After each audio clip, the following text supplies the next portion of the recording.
love Israel? Israel number one. No politic here. Why you no love Israel? Oh, you hate it? I'm Israel high. I'm Israel high. I'm Israel high. I'm Israel high. I'm Israel high. I'm Israel high. I'm Israel high. I'm Israel high. You have forgotten to say I'm Israel high? Do you love Israel? You must love Hamas. You are Hamas. I'm Israel high. I'm Israel high. I'm Israel high. I'm Israel high. I'm Israel high. I'm Israel high. I'm Israel high. I'm Israel high. Oh, Israel not number one for you. Oh, anti-Semitism. Israel, small nation. Israel, tiny nation, surrounded by scary Muslims. Ah, you are anti-Semitism. You are Hamas. You are Hamas. No politics here. Say Israel number one. Tweet Israel number one. No politics here. No politics here. No politics here. No politics here. No politics here. No politics here. No politics here. No politics here.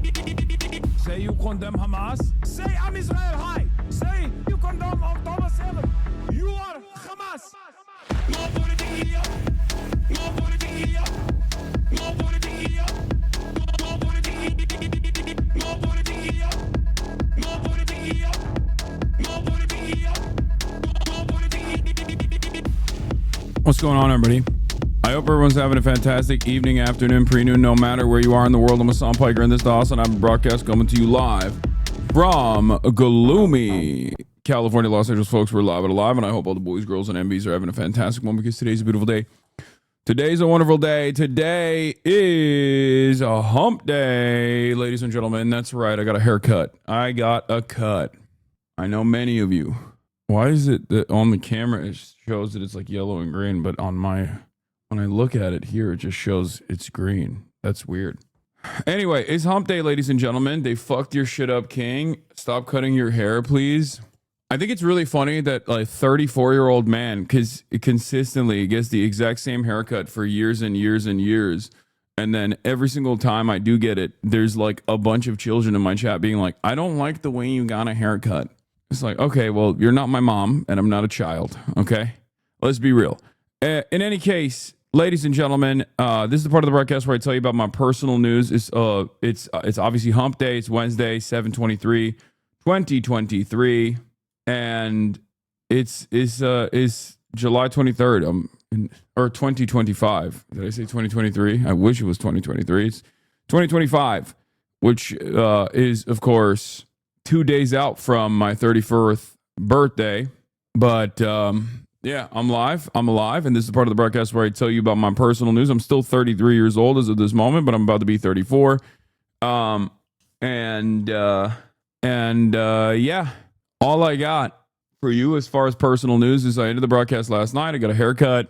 And why is your beard ginger? It's always been that way. I have a tendency to turn red sometimes before I get freckles. And I'm officially entering my mid-30s, like 34. It means like I'm about to be mid-30s. But in any case, yeah, this is it. This is what's happening. Did you do your interview with Kyrie Irving? No, I did not. But I got a haircut. Then I took Kaya to the park. There was a bunch of fans there, low key. I played like shit though. I played some basketball. Took Kaya to the park. Kai got to hang out with her friends at the park because my trainer was also there and his dogs were also there. And she ran around. I played a full court game. We got destroyed. And then I played a bunch of like 2v2s and I got destroyed again. And the reason for why is because I had eaten a lot of chicken beforehand. And when I actually eat a bunch of chicken, or when I don't work out fasted, which is what I'm used to, I have some issues. I was getting destroyed. I mean, I also didn't really have like the best teammates, but it is what it is. Yeah, the chicken debuff, it happened. It's all good though. Got some good cardio out of it. This morning I woke up, went to the gym, feel like absolute utter dog. Feel like absolute utter dog shit. It's still good to do some movement. It's still good to actually get some work out of the way. but I'm incredibly weak. I'm incredibly fat. I have pain all over my body. I am 238 pounds. Like when I got back from Vegas, I looked at the scale and it shot all the way up to like 244 or something, which was crazy. So not only did I gain weight, but I also didn't actually put on muscle in the process, which is why I have to cut. I'm on a severe deficit currently. Fasted for like almost 48 hours after. Fasted for almost 48 hours. And now I'm on a severe restricted deficit where I'm not even getting enough protein, which is the reason why my recovery is not great. And if you don't eat enough protein, you put yourself at risk of injury as well. So you're going to get Stone Locked for sure today? Probably not. Tulsi is live right now on Fox News. Conspiracy maxing? Sure, we'll take a look at that. What's a deficit for a 245 6'4" man? For a normal 245 6'4" man, a deficit would probably be anywhere from like 3,000 calories to 3,200 calories, something like that. But for me, my deficit is like incredibly severe. I'm not even going to talk about it. This sounds like a horrible diet approach. No, I have to do it. I had to restart my lock-in diet. Cause my dad's been here, gained too much fucking weight. I've just been munching. I've been eating like crazy. But my metabolism is incredibly slow, which is why I have to have a severe deficit. Anyway, we just got to reorient the system, lock in, get it twisted. Don't get it twisted. You already know what it is, you know? But yeah, here's a pic of you at the protest. Oh, nice. Looking good. This looks chill. Hell yeah. Let's go. Anyway, where was I? Yeah, I'm weak. I'm fat. I feel like shit, but we're gonna fix it. We're gonna fix all of it. Okay? Don't you worry about a thing, baby. I'm gonna fix all of that. You're eating at 3K calories and that's a deficit? That's crazy. No, I'm not. My deficit is, in order for me to sit at a deficit, comfortable deficit, I have to eat 2,000 calories a day. But right now I'm even eating less than that, like 1,500 calories a day currently. But it's all good. We just need to shock the system a little bit, you know, kick it in the high gear. Oh my God, Oliver. Okay, I'm gonna fucking play the goddamn Chinese Wukong copy. Okay, holy shit, you're crazy. You just keep spamming it in the chat. You're like Megaphonics, but for the From Software clones. I got it, man. I got it. Yes. I will test this game out. I came to learn, not to thirst, Lamau. Okay. Random as hell. Have you heard about the stuff going on with V Shoujo? I haven't really paid close attention to what's going on with V Shoujo, but I think they just like are scammers, right? They scammed Iron Mouse. Anyway, that's it. That's all I got. Let's blast off. Let's do it. We got so much to cover today. Low effort blast off meme. V Shoujo donated to the wrong IDF. Maybe they embezzled 500K in charity donations. That's pretty ruthless. Seems pretty bad. That's not good. That's not good at all. They scammed the good IDF. Yeah, if they scammed the bad IDF, that'd be fine. They didn't pay a bunch of streamers, some since September of last year too. Okay, well, I'll take a look at it for sure when the time comes. I feel like that's an important event. Is important enough news for sure. You should cover it. It was on your docket. What are your birthday plans? Just a chill dinner. That's it. They committed charity fraud for 500K and have withheld pay for employees for months. Yeah, New York Times wrote a not a genocide article. I know. New York Times does more genocide denial as Israel continues starving Gaza. Congress takes early recess to not cover Epstein. The chart at the White House right now. What is this? Oh, okay. Yeah, I know. I'm gonna cover that as well. Trump begs GOP to talk about Obama instead of Epstein Connect. MAGA still mad. Ukraine x Russia. Colombia caves to Trump plus Israel. There's so much. Oh my God, there's so much. Colombia is so cowardly. Oh, all right, let's do it. Is Tulsi Gabbard dropping the Obama bullshit to take the heat off the Trump and Epstein shit? Yes. Normally, I wouldn't say like, oh, people have the capacity to pay attention to multiple things at the same time. And this is not like, I'm not one to entertain that this is a simple distraction narratives. Okay. This is quite literally and deliberately a distraction. This is perhaps the biggest, like, please pay attention to this and nothing else. Do not ask about Jeffrey Epstein. Ask questions about this instead. Like, it's the most overt version of actively trying to get people off your tail. Actively trying to get people off your tail to make them focus on.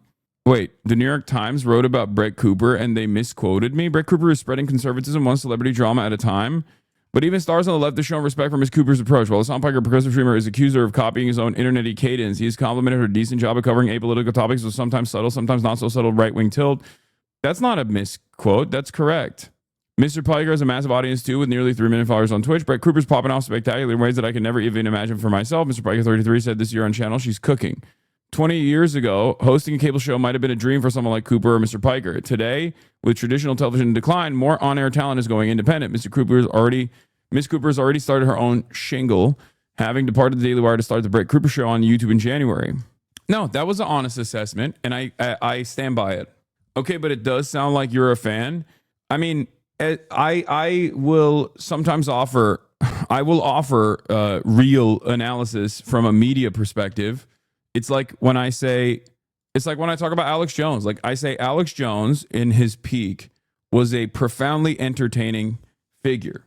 You know, I that doesn't mean that he's like a force of good. He's not a force of good, right? But he is still very much an entertaining figure. Okay, more quotes. Apparently, my criticism of the Nelk Boys podcast has made its way to Haaretz. Let's take a look. Modern day Hitler. Netanyahu slammed by the right for a podcast appearance full of whoppers. Netanyahu's appearance on the Nelk Boys far right podcast and their softball questions with the PM amid mass starvation in Gaza caused outrage among leftists and the MAGA-loving manosphere alike. This from Ben Samuels, writing from Washington for Haaretz. Netanyahu's appearance, Full Send podcast, who previously visited Israel in 2023, indicated an awareness of the MAGA media landscape and the so-called manosphere of podcasters, streamers, and YouTubers that helped Trump make significant inroads ahead of the 2024 election. During the episode, Netanyahu repeated his well-established praise for Trump and attacked New York mayoral candidate Zohar Mamdani in more explicit terms than he has before. Netanyahu also spent valuable time during a highly anticipated interview espousing his preference for Burger King over McDonald's. Immediately following the episode's publication, the manosphere exploded with condemnation over their failure to critically question Netanyahu, as well as their decision to platform the prime minister. On YouTube, the episode received more than 3 times the number of dislikes to likes, with right-wing content creator Sneeko, an avowed critic of Israel, circulating a clip of the host saying, "We are so not qualified to do this. That's what's interesting about this. We should just not be doing this." When you're right, you're right. Maybe stick to sports betting. Promoting alcohol and gambling, says Sneeko, who has previously faced bans from YouTube and Twitch comments deemed anti-Semitic. Nick Fuentes, prominent white nationalist and popular live streamer, joined in attacking the Nelk Boys with a trivial questioning of Netanyahu. You're talking about fucking Whoppers? Fuentes said on his podcast, referring to Burger King's signature burger that Netanyahu expressed his love for. You're genociding 2 million people. The host, meanwhile, explicitly acknowledged the backlash while live streaming later in the day. It's a good point. Someone said having Netanyahu on is like having modern-day Hitler on, which honestly, it's a good point. We're here to fucking learn. Be honest, Forgar said. The Nelk Boys then invited some of the critics on their stream directly to address the controversy, including both Sneeko and Fuentes. He's going to come on your show and try to get all the young conservative frat guys back in the pocket of Israel. They see you as PR for Israel doing damage control for Netanyahu, Fuentes said to the nodding host. It seems pretty unpopular and transparent that Netanyahu took the interview for that purpose. Sneeko then told the Nelk Boys that Netanyahu was worse than Hitler. Oh, damn. They linked my actual fucking clip. They linked my... Haaretz linked my actual... This is like a jailable offense, dude, in Israel, I feel like. Linking a terrorist broadcaster like myself and her YouTube page. Forgard and Steinberg, however, did not only explicitly address the Netanyahu episode with critics on the right, they convened with Hassan Piker, the left-wing Twitch streamer who has found himself at odds with the Jewish establishment organizations over his vociferous criticism of the Gaza war. Would you interview Adolf Hitler during the Holocaust if you had the opportunity? Probably not, right? We had less information on the Holocaust while it was happening than we do on this modern iteration of a genocide because we get to see it in real time, Piker told them on their Kick stream. Just because we have someone on doesn't necessarily mean a W for the guest, they told Piker. Our viewers are fucking smart. I'm well equipped to have a conversation with Benjamin Netanyahu. I can turn around and tell him the World Food Program has said there's no evidence to suggest Hamas is stealing hate. You don't have that follow-up in that situation, Piker said. Jewish left-wing podcaster Adam Friedland, the Jewish left-wing podcaster Adam Friedland, millennial Jon Stewart, also joined and said, you say it's just a podcast, but you don't realize there's a gravity there and powerful people want your access, want access to your platform. Cool Adam, the millennial Bill Maher. Powerful people want access to your platform and have a fucking agenda. The Palestinians were dispossessed. Everywhere they go, they get killed. And if we can't see ourselves in that, it's a shanda, Friedland added, using the Yiddish term for shame to reject Steinberg's invocation of his own Judaism during the podcast. Damn, this is like pretty fucking solid assessment. Shouts out to Haaretz once again, the only Israeli outlet that has given me decent takes. Instead of roundly condemning me as a fucking vicious anti-Semite like Times of Israel did, putting me up there next to people like fucking Sneeko and Nick Fuentes. When the host tried defending it by insisting they disagree with Netanyahu, Friedland retorted, you collaborated with him. Piker, meanwhile, called Netanyahu infinitely worse than Hamas while insisting the Israeli military's conduct is a million times worse than anything Hamas could have ever done. A recent Pew survey published in April found that the 53% of Americans now hold an unfavorable opinion on Israel, an 11-point increase from March 2022. The Nelk Boys, meanwhile, said they will give the other side the opportunity to respond to Netanyahu in their next episode without specifying who it'll be. That's just the way we roll, bro. Someone has to do it. What a refreshing change of pace to see a news outlet actually fucking just, cover the things that I did say. Rather than adding on additional unnecessary qualifiers, making it seem as though I have said things that I haven't said or acting as though I have some sort of cynical underlying purpose. We live now in an unprecedented time where if someone is anti-Semitic, they don't need to shelter the world from their anti-Semitism. They can just openly say that they're anti-Semitic. And it's really interesting to me that my critics still try to hold on to this old hat method of being like, actually Hasan is anti-Semitic. I promise. It's like, bro, what are you talking about? It's like when someone tries to tell me I'm transphobic, when someone on the right, or even someone who's like an apolitical centrist, who's not exactly fond of trans people, will be like, Hasan's transphobic. I'm like, bitch, what do you mean? If I was transphobic, I'd be getting clout off of that. Like, is literally, it's clouded. It's popular position, especially on the internet, to be transphobic. And honestly, it's increasingly becoming the popular position to be anti-Semitic too. I'm still thinking about my cousin responding to my pick in 2021 saying, he's anti-Semitic, right? If he knew you were Jewish, he wouldn't be so nice. Yeah, I would have beaten your ass, Megaphonics, when you came up to me if I knew you were Jewish. It just doesn't make any sense. It just truly does not make any sense whatsoever. When these guys will be like, this guy's anti-Semitic, he's just hiding it. It's like, why would I do that? If it's something that I believed, especially in this day and age, look at fucking Nick Fuentes, look at Sneeko, look at Myron Gaines. These guys all have these guys are literally growing their platforms by being openly anti-Semitic. Okay. Yeah. Dan Bilzerian, Candace Owens. It just doesn't make any sense. When they say these stupid things, but it is what it is. Yeah, you got motherfuckers on Jubilee being out and about open Nazis, people saying that they're openly fascist. It's crazy to me. Anyway, Chud Grouper and Holocaust rape Grouper also too blowing up off of anti-Semitism. Yeah, people nowadays, will go on a larger platform and declare to the world openly that they are just a straightforward fascist. Okay. And in that process, if they suffer any repercussions whatsoever, they can just turn around and literally farm donos off of that from other fascists. Like that one fat fascist who went on the Mehdi Hasan thing and was like, oh, I'm a fascist. Ha ha ha. Do you have a problem with that? And then he claimed to get fired, which apparently is also a lie, turns out. Turns out he had already been laid off months prior, apparently. And he'll just be like, oh no, I got fired from my job for being a fascist. Can you please give me money? And then he can make 30 grand off that. And it's like, it's just, that's the time and place that we're in now. That's the meta. Like there was that one woman who called the black child the N-word and then straight up made hundreds of thousands of dollars off that. There was that. You know, there's that other guy who was yelled at by Dave Portnoy.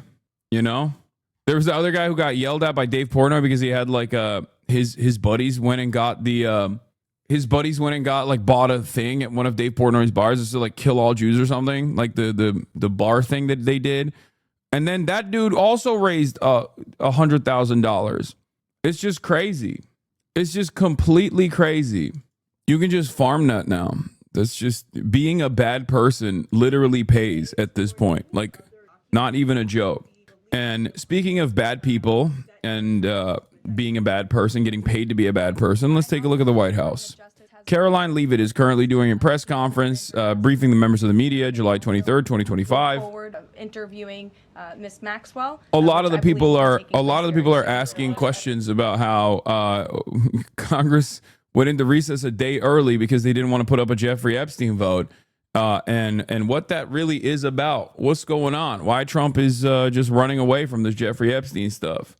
Meanwhile, Donald Trump has tried numerous different ways of throwing like a smoke grenade or a flashbang in this direction to get the trail off of this Jeffrey Epstein stuff, because his own base of support is just kind of collapsing in and of itself, because they're like, why won't you give us information on Jeffrey Epstein? Like, did you have sex with Jeffrey Epstein? What's actually happening? And basically they've tried everything at this point. First Trump was like, it's a hoax, it's a Democrat hoax, it's whatever, don't talk about this, please, it's boring, why are you still talking about this, don't talk about this any further. Or the Clintons actually did this, and then they weirdly put their own name in the pile for some reason. And now they've done like a string of different like distraction techniques, like trying to make people focus all of their attention on other stuff. They released like all of the MLK files, I guess, the other day. Then they launched an investigation into Barack Obama, which Donald Trump has explicitly stated he is using as a mechanism of distraction away from the Epstein stuff. So we shall see where this goes. The Obama stuff might actually work because, like, Republicans do hate him a lot. And they're looking into potentially prosecuting Barack Obama, which is the funniest way to try and move away from the Jeffrey Epstein stuff, is just like relitigating Barack Obama's attempts at throwing the election in favor of Hillary Clinton in 2016, which failed. Okay. It failed. Trump literally became president. You won, dog. What do you mean? What is this sore loser shit? Like, you haven't figured out a new meta since 2016?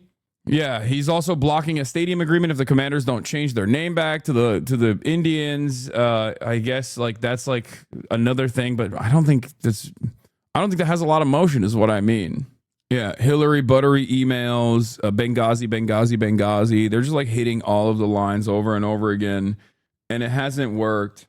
A federal judge has rejected unsealing Epstein's grand jury documents, and this just happened also. This just in. And not only that, but also Donald Trump's own lawyer, who was Jeffrey Epstein's lawyer as well, is now working with the DOJ and is directly talking to the Ghislaine Maxwell team. Ghislaine Maxwell, pardon, incoming. Who knows what she'll say? Ghislaine Maxwell obviously is Jeffrey Epstein's associate, as you guys know. Real quick, Cutie got caught glazing you. Wait, what? The thing is he's like the sweetest little muffin. Is he? Hassan scares the fuck out of me. Really? Yes. In what way? He's a huge dude. I mean, he's tall, but like he's sweet. Dude, AI has gotten so crazy. That's you crazy. know? Okay, well, she said it. That's not AI, man. That's real. I've literally never heard her say that in my entire life. Not even in like private correspondence. Okay? I'm legitimately shocked that those words came out of her mouth. It's not AI. Shut the fuck up, chat. Shut the fuck up. That's not AI. That's not AI. It's real. She said it. This is the most shocking.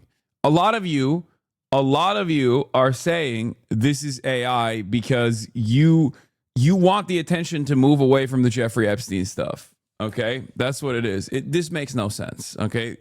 I'm short circuiting a little bit. Sweet. Is he? Yeah, he's so sweet. He's not mean, but he's not. Oh, he I is wouldn't say he's like sweet. sweet. Oh my god, he's so sweet. Okay, but Let me tell you, every single time I see his son, he gives me a hug, like he's like, ah, and he like squeezes me tight. He's like, the funny thing is Hassan. Who is that? That's crazy. That's crazy. That's crazy. Hasan doesn't believe women confirmed. I believe women. I believe the woman on screen right now. Okay? The earlier version. What is that? I don't know, guys. Okay, thank you for this information. That's crazy. That's crazy that this is a real thing that happened. And now some people will say it's fake. Some people will say it's AI. Don't forget that one of Jeffrey Epstein's lawyers died. Yeah, that one is not that surprising. The motherfucker was 80, bro. Come on. Prominent Miami defense lawyer Roy Black, who gained national attention by winning an acquittal in 1991 on the William Kennedy Smith rape trial, was involved in scores of other high-profile cases. He was 80, man. Like, I don't think this was like a suspicious death. It's like saying Ozzy Osbourne died. Isn't that suspicious? Nah. He was just a kid, guys. Okay, listen. I know that because we follow politics quite a bit, 80 is basically like a freshman senator, okay? 80 is like the youngest congressperson. So clearly you guys think, well, there's so many sexy, young, virile congresspersons at the early age of 80, so it's just like strange that this young man would pass away like this. But I don't think it's that suspicious that a 80-year-old died. It's just I don't think that that's the case. Yeah, speaking of young virile congresspersons, here's another one. Rhodes Scholar John Kennedy, also at the young age of 73. He had a little short circuit moment. Let's take a look. I'm sure Jesus loves them, but everybody else thinks everybody else. Hey. So I guess we had some more technical problems. Dude, it's so funny because they're both old as fuck, dude. Like, you got an old ass alcoholic interviewing another what is happening? It's like this feels like a meme. Like, just pull yourself out of the situation, because like our expectation is that our Congress is old as fuck, and also the people who watch television are old as fuck, and also the people who are on television are old as fuck. But it's like, when will the boomers let go? When will the boomers let go? Because they are hanging on, man. They are really hanging on. They're hanging on, and they got the death grip. Have you ever had a situation with like one of your grandparents? Maybe they got Alzheimer's, mine all did, and they just like hold you tight with their hands, and they got the death claw, and you're like, where is this power coming from? You know, old man grip. That's how they're holding on to their positions of power, bro. What is going on? Just let it go. Let it go. Why are we waiting for you to die on camera? What the hell? Who is this for? When they are in hell, they will petition Satan for leadership. It's just so strange, man. It's strange. It's a strange situation. Careful, you're going to get striked again. Wait, what? What did I say? I didn't say anything bad. Oh, yeah. I mean, look. I'm sure Jesus loves them, but everybody else thinks everybody else. So I guess we had some more technical problems. He's like, oh, it must be technical problems. Oh, really? Yeah. Is that what we're calling it? Yeah, there is technically a problem. And the problem is that we have 70-plus-year-old senators still trying to talk through a fucking stroke, dude. Their brains shut on and off. That's the problem. And it's not like a little problem. It's not a technical problem. It's a big problem. Is the host claiming that the audio is breaking and the senator can't hear Fox? Yeah, he's just trying to run cover. Kennedy's trying to talk through IRL toolkit. Old man exit stopped working. I mean, when was it working, really? It's just so busted. It's not a technical difficulty. It's a biological difficulty. And it's not even a difficulty. It's nature running its course. That's what it is. Simply put, it is nature running its course, okay? Like, this is expected. The BBB wouldn't have passed if the oldies got out of the way when they should have. Oh, it's just crazy. His systems aren't perfectly clear when it's at his local clan meeting. being mean to the elderly. Yes, dude, I'm going to continue being mean to the elderly if they don't get out of the way and if they're short circuiting in broad daylight, you know, in real time, and they're senators. I'm not being mean to them because they're like at the old folks home and I'm like, fuck you, old man. Like, I'm not being mean for no reason. It's just like, it's unreasonable for that person to still be in a position of power at this stage in their lives. Okay. It's not like your grandparents. That's a person who has awesome amounts of power. In any case, let's get back to Trump facing mounting pressure over the Epstein files and how Donald Trump is trying to get away from the Epstein stuff. And he has done some very funny things in the process. Let's take a look. This morning, as the Jeffrey Epstein saga rages on, Deputy Attorney General Todd Blanche, who until recently was President Trump's personal lawyer, is preparing to meet with Epstein's former companion, Ghislaine Maxwell, who is serving a 20-year prison sentence for conspiring with Epstein to traffic underage girls. President Trump says talking with Maxwell wasn't his idea, but he's fine with it. Yeah, I don't know about it, but I think it's something that sounds appropriate to do, yeah. This comes as Maxwell has been appealing her case, trying to get out of prison. Trump used to socialize with Epstein and Maxwell and was asked about her when she was arrested in 2020. Do you feel that she's going to turn in powerful men? How do you see that working out? I don't know. I haven't really been following it too much. I just wish her well, frankly. In an interview with Axios shortly after that, he wished her well yet again. Mr. President, Ghislaine Maxwell has been arrested on allegations of child sex trafficking. Why would you wish such a person well? I don't know that, but I do know that. She has. She's been arrested for that. You know that. I'm glad that this is getting recirculated because, again, I've pointed to this clip so much. It lives in my mind. It occupies a space in my brain because of the way he defends Ghislaine Maxwell here. And dare I say, the way he defends Jeffrey Epstein here as well. He's like, a man who was falsely maligned, good friend of mine, Jeffrey Epstein. Financier, didn't do anything else, folks. They're saying he was sex trafficking. I don't know anything about it. And his beautiful girlfriend, Ghislaine Maxwell, I wish her well. I wish her well.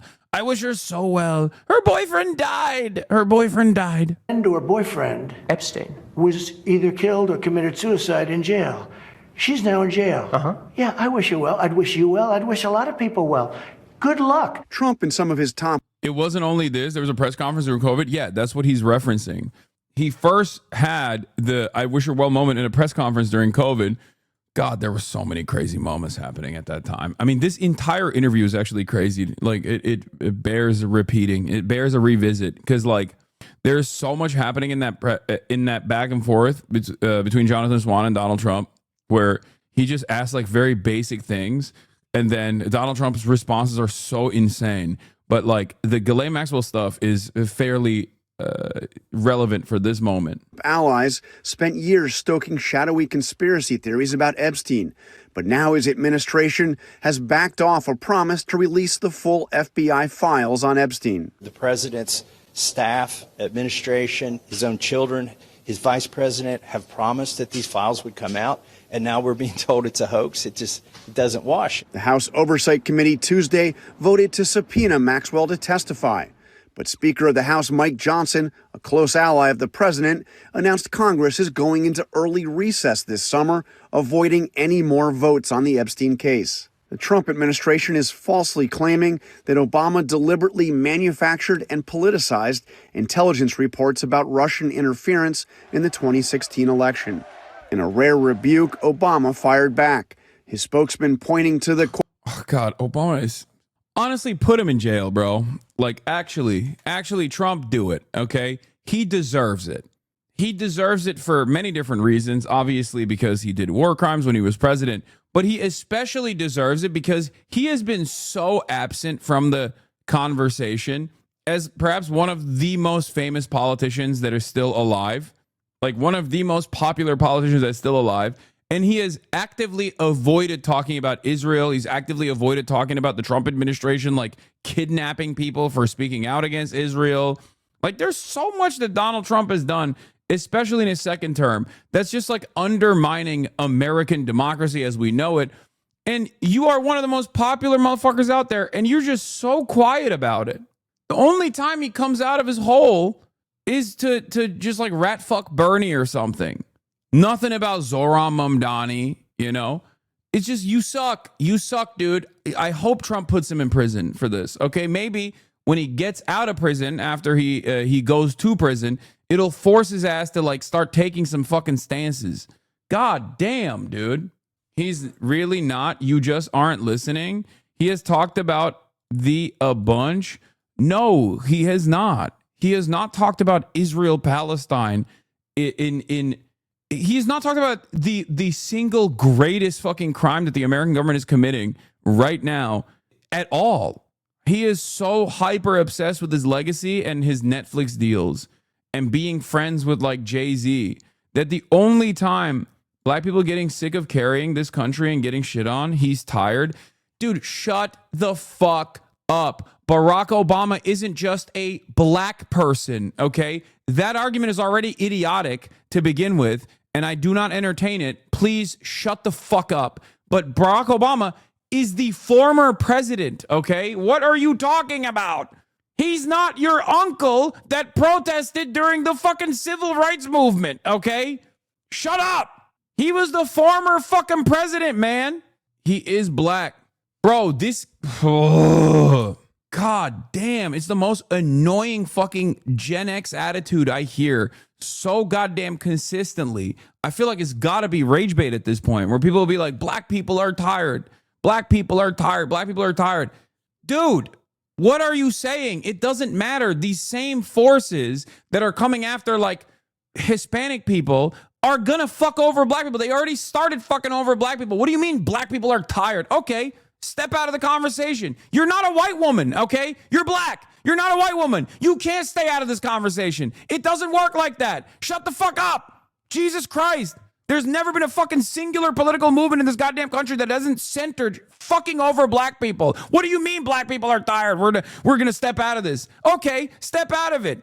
Just because you stepped out of it doesn't fucking mean that the government is not going to come after you. They already are, and they will continue to do so. You don't magically become a fucking wine mom living in the countryside by saying, oh, I stepped out of it. What is this? When someone is the president, they're no longer like a... you can't do identity politics to defend a president, okay? And they're a former president, and they're lack of interest in addressing any of the things that are going on. Anyway. Quote, widely accepted conclusion that Russia worked to influence the 2016 presidential election, but did not successfully manipulate any votes. Obama noted that those findings were affirmed by Republicans in Congress at the time, including Trump's now Secretary of State, Marco Rubio. The Obama spokesman adding, quote, these bizarre allegations are ridiculous and a weak attempt at distraction. The Justice Department won't say when Deputy Attorney General Todd Blanche will meet with Maxwell or where. She's currently serving her sentence in a federal prison in Florida. Maxwell's attorney tells ABC News they are in discussions with the government, saying in a statement, quote, Ghislaine will always testify truthfully. Michael? All right, John, thank you so much for that. And everybody will be paying attention for sure. My next guest, as promised, is Maria Farmer. While I agree he's been quiet and should be speaking out more, do you not think that the first black president that really let Obama do what he wanted while he was in office, who was really running the show? What do you mean? Every president, including Donald Trump, is still beholden to the same capital forces that dominate American society and dominate the entire planet. Okay? It's the people that run the show have not changed. And Barack Obama literally was a servant to those same masters in the same exact way that Donald Trump is. If you're wondering why Donald Trump has not released the Epstein files, then you'll understand why Barack Obama, who was, besties with Rashid Khalidi and Edward Said, was also noticeably absent with the exception of the Iran denuclearization agreement from the Israel conversation. And even though he was branded the #1 Jew hater by Israel and the advocacy groups, he still, on his way out, gave a $40 million comprehensive defense package to Israel, a decade-long $40 billion, sorry, not million, what am I saying? $40 billion with a B, defense package to Israel. Maybe now that he's in the crosshairs, it'll kick his ass into high gear and he'll start talking about it or something. I don't know. We'll see. But yes. Can you attack Bush just like how you did Obama?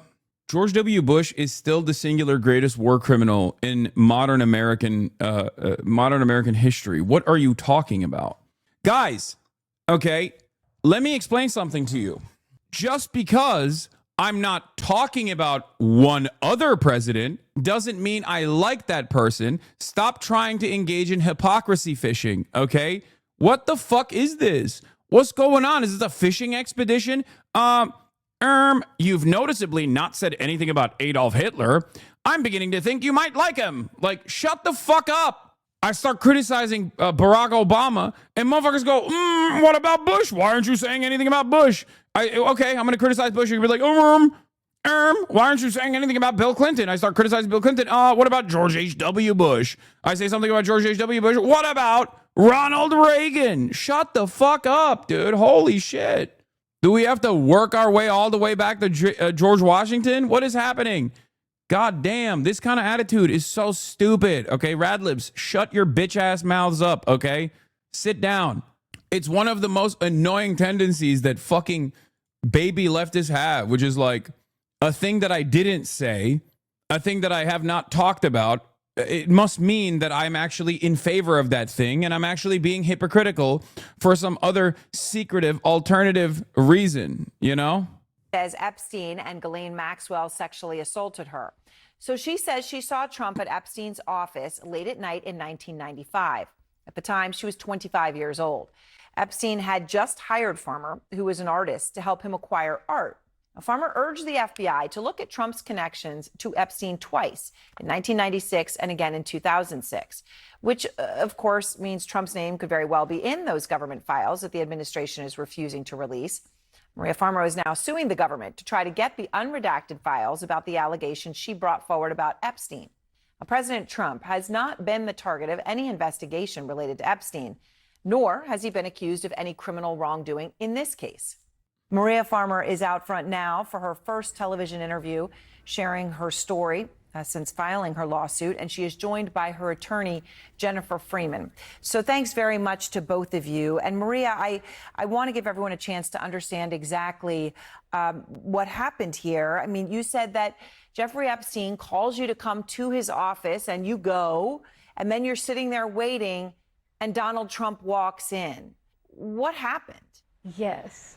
Well, first of all, I'd like to thank you for having me on, Aaron. I really appreciate it, because I need to say up front that I've waited 3 decades to be able to even be heard about this, because the government has not held any of the people I reported accountable.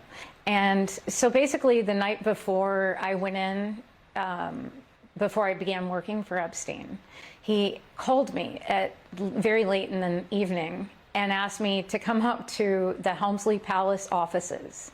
And I didn't even have money for a subway token. It's kind of embarrassing. So I had to go running up there. And so I told Epstein, I'll be up there. It'll probably take me until like 9. He's like, okay. So I get there and I'm waiting. It's dark. Like there's no light on in the offices. And I thought that was really weird. So I'm seated against the wall in the main part of the offices and just waiting for Epstein. And he says, I'll be out in a minute, you know, and he's got the door closed. And then a few minutes later, this man walks in a business suit, kind of tall, imposing. And I immediately was like, that's Donald Trump. What's he doing here? I'm supposed to be working for Epstein and interviewing with him. Why is Donald Trump here? And he walked up about, a few feet from me and just stood over me in a very imposing way and looked at me like he was in on some secret or something. It was really weird, like smirking, kind of. And I felt threatened, so I made an ugly face. And when I made that ugly face, Epstein walked out from the offices on this side. Trump's standing here, I'm here. And he walks out of his office and he goes, oh, no. He was laughing at me. And he goes, she's not here for you. Follow me, right? And he escorts him in to this other room. And I always wondered, who was she in there? Was someone in there, right? And I have no way of knowing, nothing.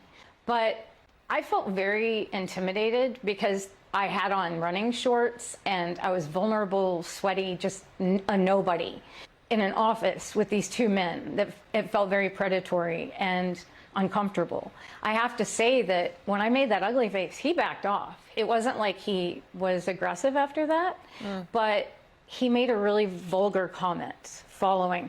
And I don't know if it was like, you know, like locker room talk in the 90s, the way men were, but he made a joke to Epstein, oh, I thought she was 16.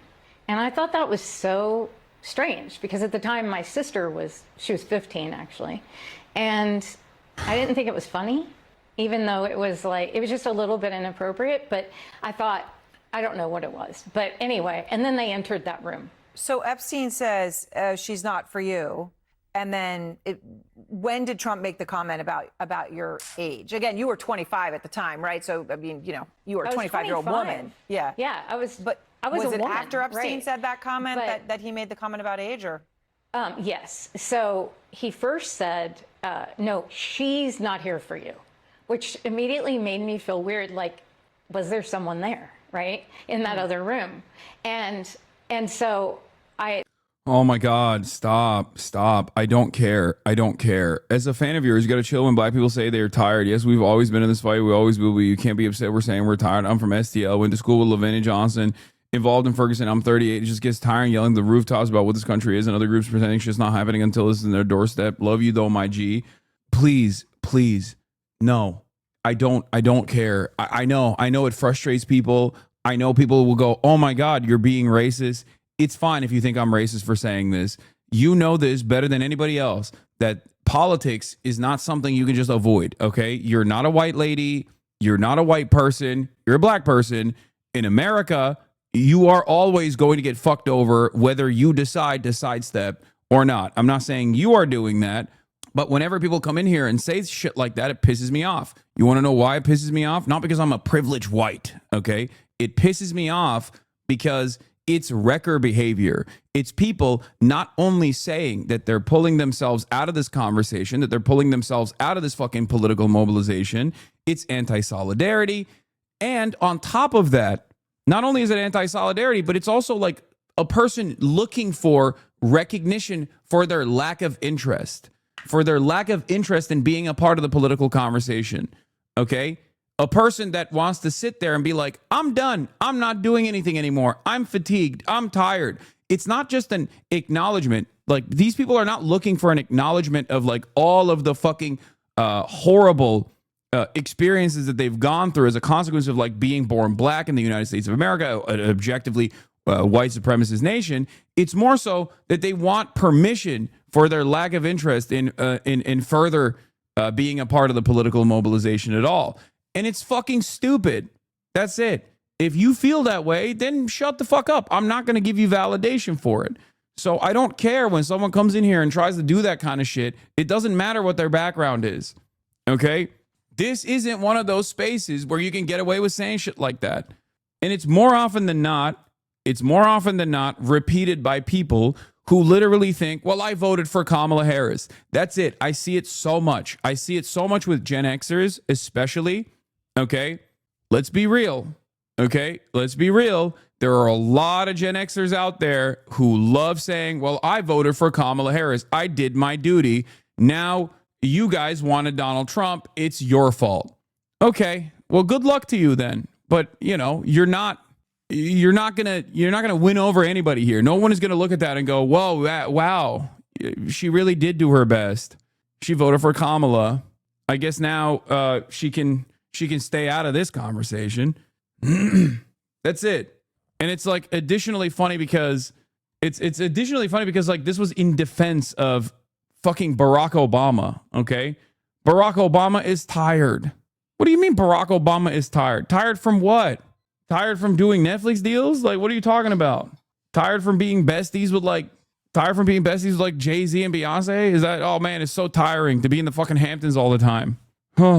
That's another reason I was nervous. And so as soon as he said that, laughed, I made the face, all that stuff, they started to walk away into that other room where he's escorting him. He goes, come with me. and he takes Trump into this other room in the offices at 9 o'clock at night. And there's no one else in, that I know of in these offices, but was someone in that room. So I always wondered what that was about. And anyway, that comment was made under his breath as they were entering that room. As they were in that room. And I thought it was rude. I don't care what age I was. Like, it's rude to say. Which, Jennifer, I guess, brings...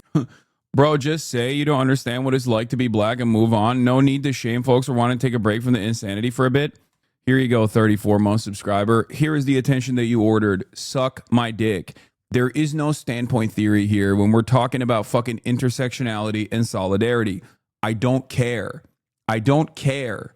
I don't care that you're black. I cannot stress this enough. Nobody asked, okay? Nobody asked. Shut the fuck up. You are not special, okay? You are not fucking special. You're coming here to a community where I do understand to the best of my ability. Of course, I will never fully understand it. I'm not black. But if you're coming in here to be like, just say you don't understand what the black experience is and move on. No, I'm not doing that. I'm not fucking doing that. I'm not going to be like, yes, sir, you're absolutely correct, sir. I'm so sorry. You can actually come in here and talk about how fucking tired you are and how it's perfectly permissible for you to just like step out of the conversation. You can't. The conversation is going to find you anyway. Okay? I don't care. God damn, dude. Liberals are so fucking annoying. Holy shit. What do you mean? People unironically want me to behave like, I saw a tweet the other day from the Will Smith slap incident. You guys remember the Will Smith slap incident? There was like a lady who tweeted, oh my God, white people were tweeting up a fucking storm on both ends of that conversation. Some people were like, Will Smith could have killed him. That was incredible aggression. We have to literally assassinate Will Smith. And on the other hand, there were white people that were tweeting stuff like, you know, at first I wanted to make a take about Will Smith. And then I looked down and I noticed I had white hands and Will Smith had black hands. And then Chris Rock was also black. So I just decided to sit my white ass down and listen. Like, you can be fucking normal. That is my expectation of all of you. Okay. You don't need to otherize black people. And I'm also not going to allow black people to come in and be like, I'm done. I'm tired. I'm tired from doing activism. We're done. Okay. Jesus Christ. What the fuck? It's also, why do chatters keep asking you why you aren't constantly walking on eggshells? Yeah, I know. I've never done that, and I will never do that. That's part of the reason why I draw so much fucking animosity from a lot of groups online, because they see me in this like pop-off moment, and they see a clip, and they go, wow, this guy surely must be fucking racist. But it's like, no, I've never played this fucking game of being like, oh, I guess like, let's do some standpoint theory. Please stop. Also, you're not like participating in activism. You're watching a fucking Twitch stream, okay? Shut the fuck up. What do you mean? What is this? You just want to be heard. You want to be heard about how fucking tired you are. I get it, okay? God damn. Nobody wants you to walk on eggshells. You just be going hard on black voices expressing their frustration. Yes, because just because a voice is black doesn't mean it's a valid concern, okay? This is the thing that I'm trying to describe to you. If I'm having a conversation about solidarity, okay, and someone comes in and goes, well, as a black person, I don't want to be a part of this because Obama, this was like in defense of Obama, okay? Obama is black and he's tired, just like all other black people are tired. It's like, okay, well, we're talking about a former president. Like, what do you want me to say? You sound like a fucking crybaby bitch. Are you talking to me? Oh, we are a few seconds away from black liberal chatters demanding you wash our feet so weirdly infantilizing to us. Man, I understand where exhaustion comes from, but like, I'm sorry, I'm not going to allow Obama to get away with bombing hospitals. The fuck are we doing? We don't have to give it up for the war criminal. Solidarity. It's like, by the way, my demand wasn't even like Obama apologize for all the war crimes that he fucking engaged in. Okay. My demand was for Obama to at least say something about Donald Trump just fucking ripping apart the social fabric that is basically holding on by a couple threads and keeping American society intact as a fucking former president and one of the most popular political figures. That's it. The defense of that isn't to say, oh, well, he's black and he's tired. He's experiencing fatigue. Yeah. So, yeah, you know, your demand was for Trump to fucking arrest Obama. Yes, I did. I said that. Yeah. Maybe that'll kick him into high gear. and will cause him to actually fucking participate in the conversation for once.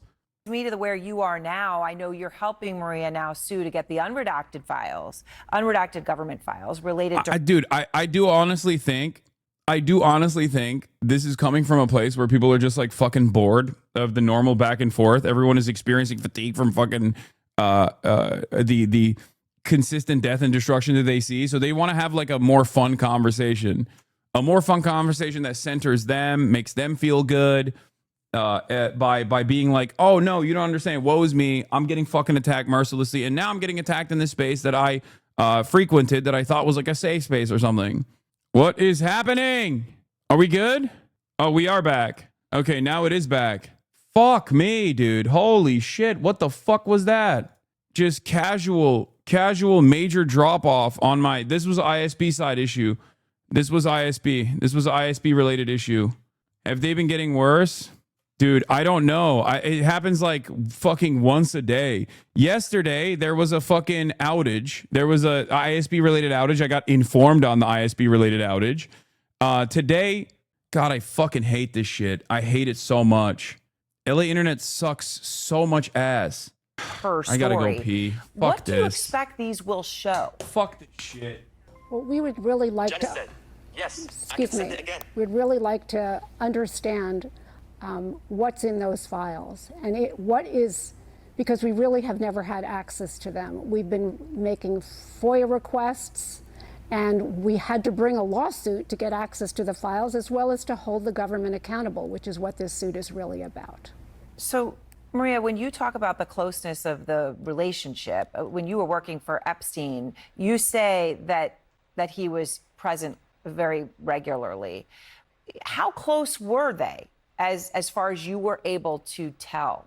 Well, like Epstein said, he inherited him in the divorce. You know, he said, basically, you're going to see us together all the time. We're fixtures, because in the divorce, I inherited Trump and Ghislaine inherited Ivana. So he said, you're not going to see him at the house the way you see Ivana, and you're not going to see her at the offices the way you see Trump. And, you know, it was just, it was a known thing, like among the staff and everyone, that they were best friends. And Epstein bragged about it. And I gave up 30 years to report this. And it's a very serious thing to fight the government. You know, it's been unbelievable. I've been fighting 2 cancers because of it. Maria, when we reached out to the White House for a comment, they responded, and I'll just read for you what they said. Okay. Quote, the president was never in Epstein's office, and in fact, the president kicked him out of his club for being a creep. They then say that Trump, they're clear there. They say he was never in Epstein's office, which, of course, from the original. Guys, this happens literally every day. There are a million different reasons why it happens. Some of it is because my ISP is dog shit. California and specifically Los Angeles infrastructure is dog shit. In other cases, it happens because the service that I use to eliminate redundancy has been getting absolutely destroyed by ransomware, getting DDoSed.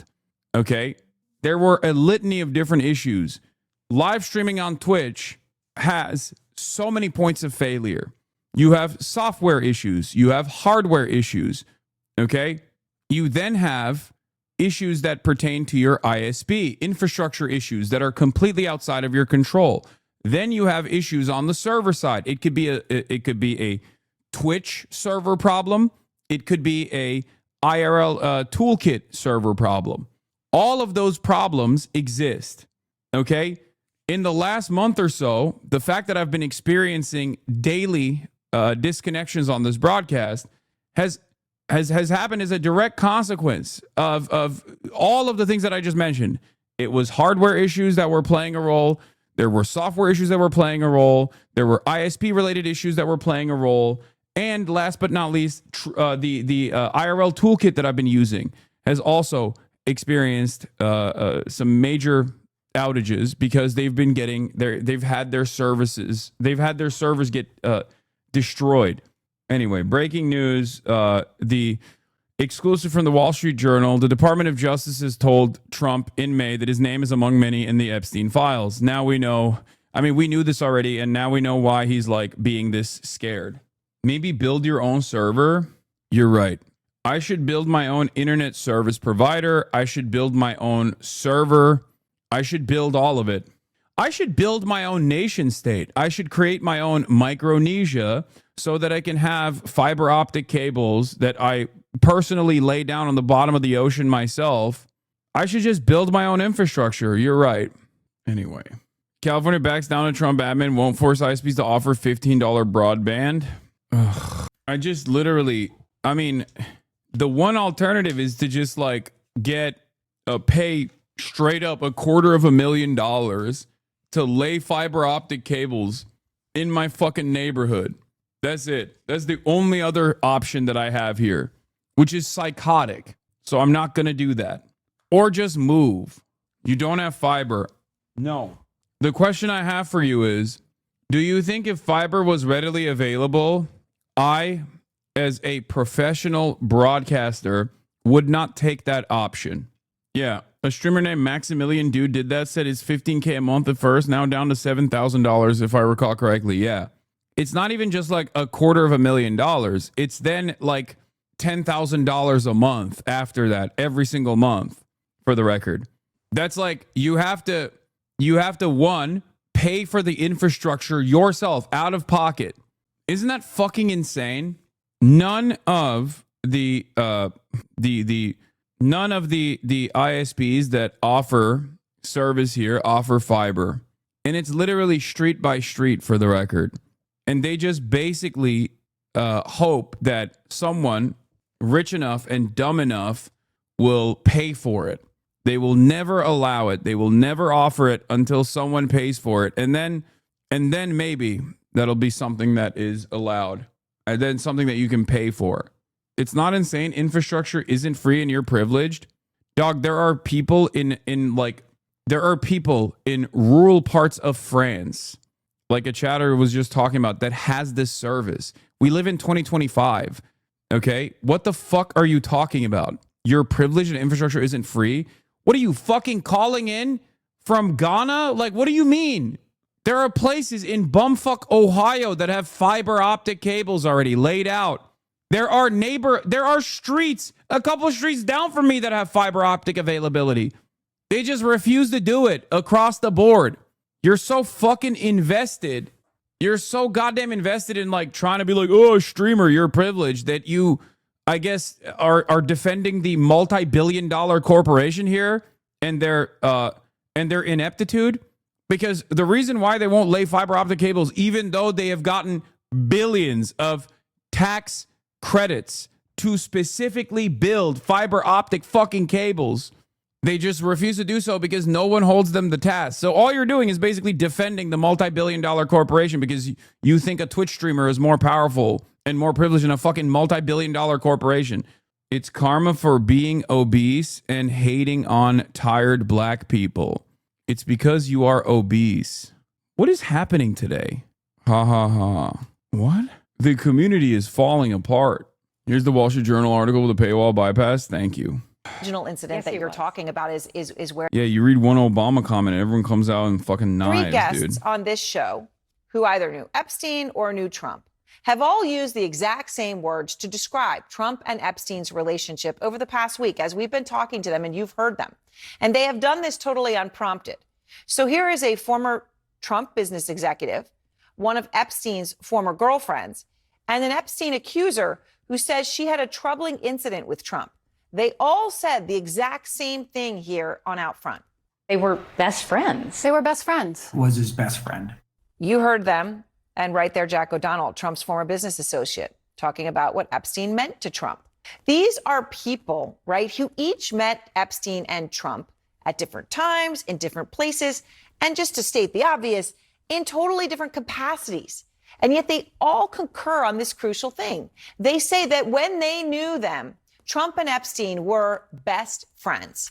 So in just a That joke about trying to get Medicare for all from Trump to forget about Epstein came up on The Daily Show. Wait, they did? They put that in there? moment, I'm going to speak to Mark Epstein. He is the brother of Jeffrey Epstein about all of this. Out front now, Mark Epstein, the brother of Jeffrey Epstein. And Mark, you know, from what you know, from what you saw, How close was your brother to Donald Trump? They were very close. They were good friends. Jeffrey used to sometimes tell me things that Donald said that were funny. I know Donald was in Jeff's office a lot back in the 90s. MSNBC is it's live documented covering the that, Jeffrey Epstein, Donald the flew new on Jeffrey Jeff's Epstein plane. leaks from Wall Street Journal. Any reason why Tulsi Gabbard was trotted out in front of the White House press corps today at the briefing? It's entirely possible. But again, this really seems to me to be a departure from. I feel like Trump has had a pretty good handle on his supporters, on the media, on how to conduct this sort of, symphony of attention, right? He's usually pretty good at programming these things.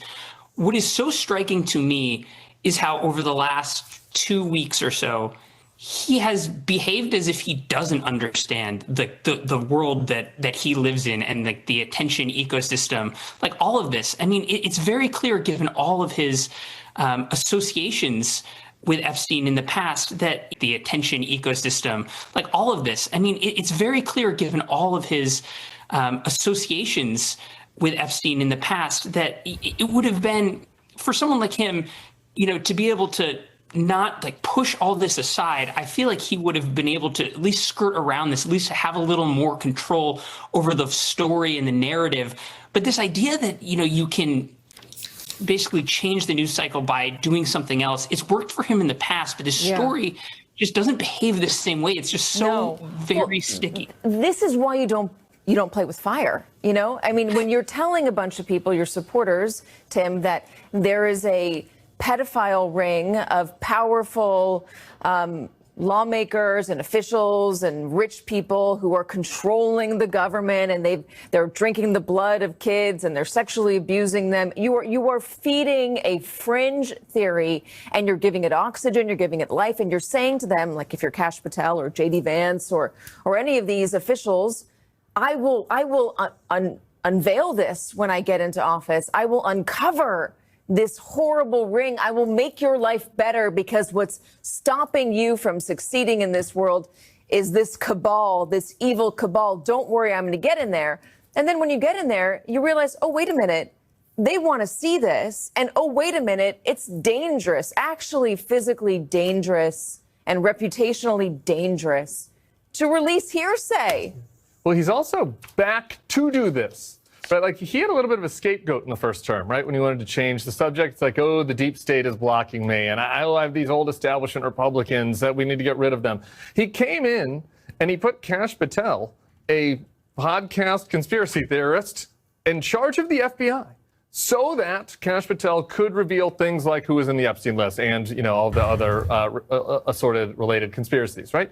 That's why Matt Gaetz was the first person he was going to put in charge of DOJ. That's why Dan Bongino, another podcaster, is the deputy FBI director, right? So Dan Bongino? Well, according to the bottom of the story, he exploded at Pam Bondi, his face red, and called her a liar. So I don't know. It seems like they have some personnel issues. But so he doesn't have an excuse this time, right? There's nobody that he can point a finger at and say it's their fault. He put these people in and said, this time I'm coming back to get revenge. Can't contain it now. Yeah, right. We can't, this whole thing, look over there, squirrel, that works if you're at Mar-a-Lago and Joe Biden's in charge, you can blame him. Or if you're the deep state is in charge, you can't do that now. And to me, the biggest news about this story, just one sentence on it real quick, is when Hakeem Jeffries first talked about this about a week out, he was like, what we know is either they were lying then or they were lying now. Either it's a cover up or they didn't really have the goods and they're pretending to. This pretty much makes clear that this is a cover up, which is a very different story and much harder to contain. Because now if the Democrats ever get back in power, all these people are going to be subpoenaed. It's not a 5-week story for Mike Johnson. It's a 2-year story. In 2027 now, they're all going to have to discuss this meeting. And so, I just think that it makes a big difference over where the story was a couple days ago. It's 3:30. The House is holding their last votes of the month. And that is probably the best time last votes in congressional history, because every single member, we'll actually see. I'm curious to see if there are members like Tim Burchett whose opinions change based on this. I don't think they will, but how might it change? Well, they don't want Trump to be. I don't. Again, we don't know what. And they don't want Trump to be implicated, so they start to pull back. But on the other hand, a lot of them will say, well, if Trump did nothing wrong here and his name is just collateral damage, and it's just the black book, as Lisa said, or flight logs, then... Yeah, let's just be very clear. The only people charged in this were Jeffrey Epstein and Ghislaine Maxwell, who's behind bars right now. Nobody else who might be contained in this material has been charged. A lot of it, as this story mentions, is hearsay, which includes other names. It's part of the reason, I mean, we've had Chuck Rosenberg on explaining this very simply and clearly and calmly. The reason why you don't release notes is because you can very seriously damage someone's reputation, put somebody in danger based on what can just be hearsay. And that's why you don't drum up this sort of furor. Right. But can I add one other thing? Because I always read things like a lawyer. The most important sentence to me in this entire story is the one that starts in a statement to the Journal on Friday.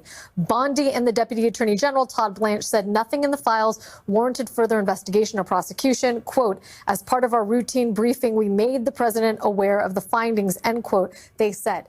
That seems to me to be an indication that as long ago as last Friday, which is a lifetime in this story, Todd Blanche and Pam Bondi knew that the Journal was aware of this meeting and that they had told the president in May that his name. I think it's also that quote to me seems to confirm that they briefed him on this and that he was mentioned at least in some way, shape, or form as part of this. Again, not implicated in doing anything wrong, but that is a confirmation of the story. We should also just really quick say that he hasn't been implicated, but there are Epstein accusers who have accused Donald Trump of sexual harassment. Stacey Williams said that Jeffrey Epstein brought her to Trump's office and he groped her. So.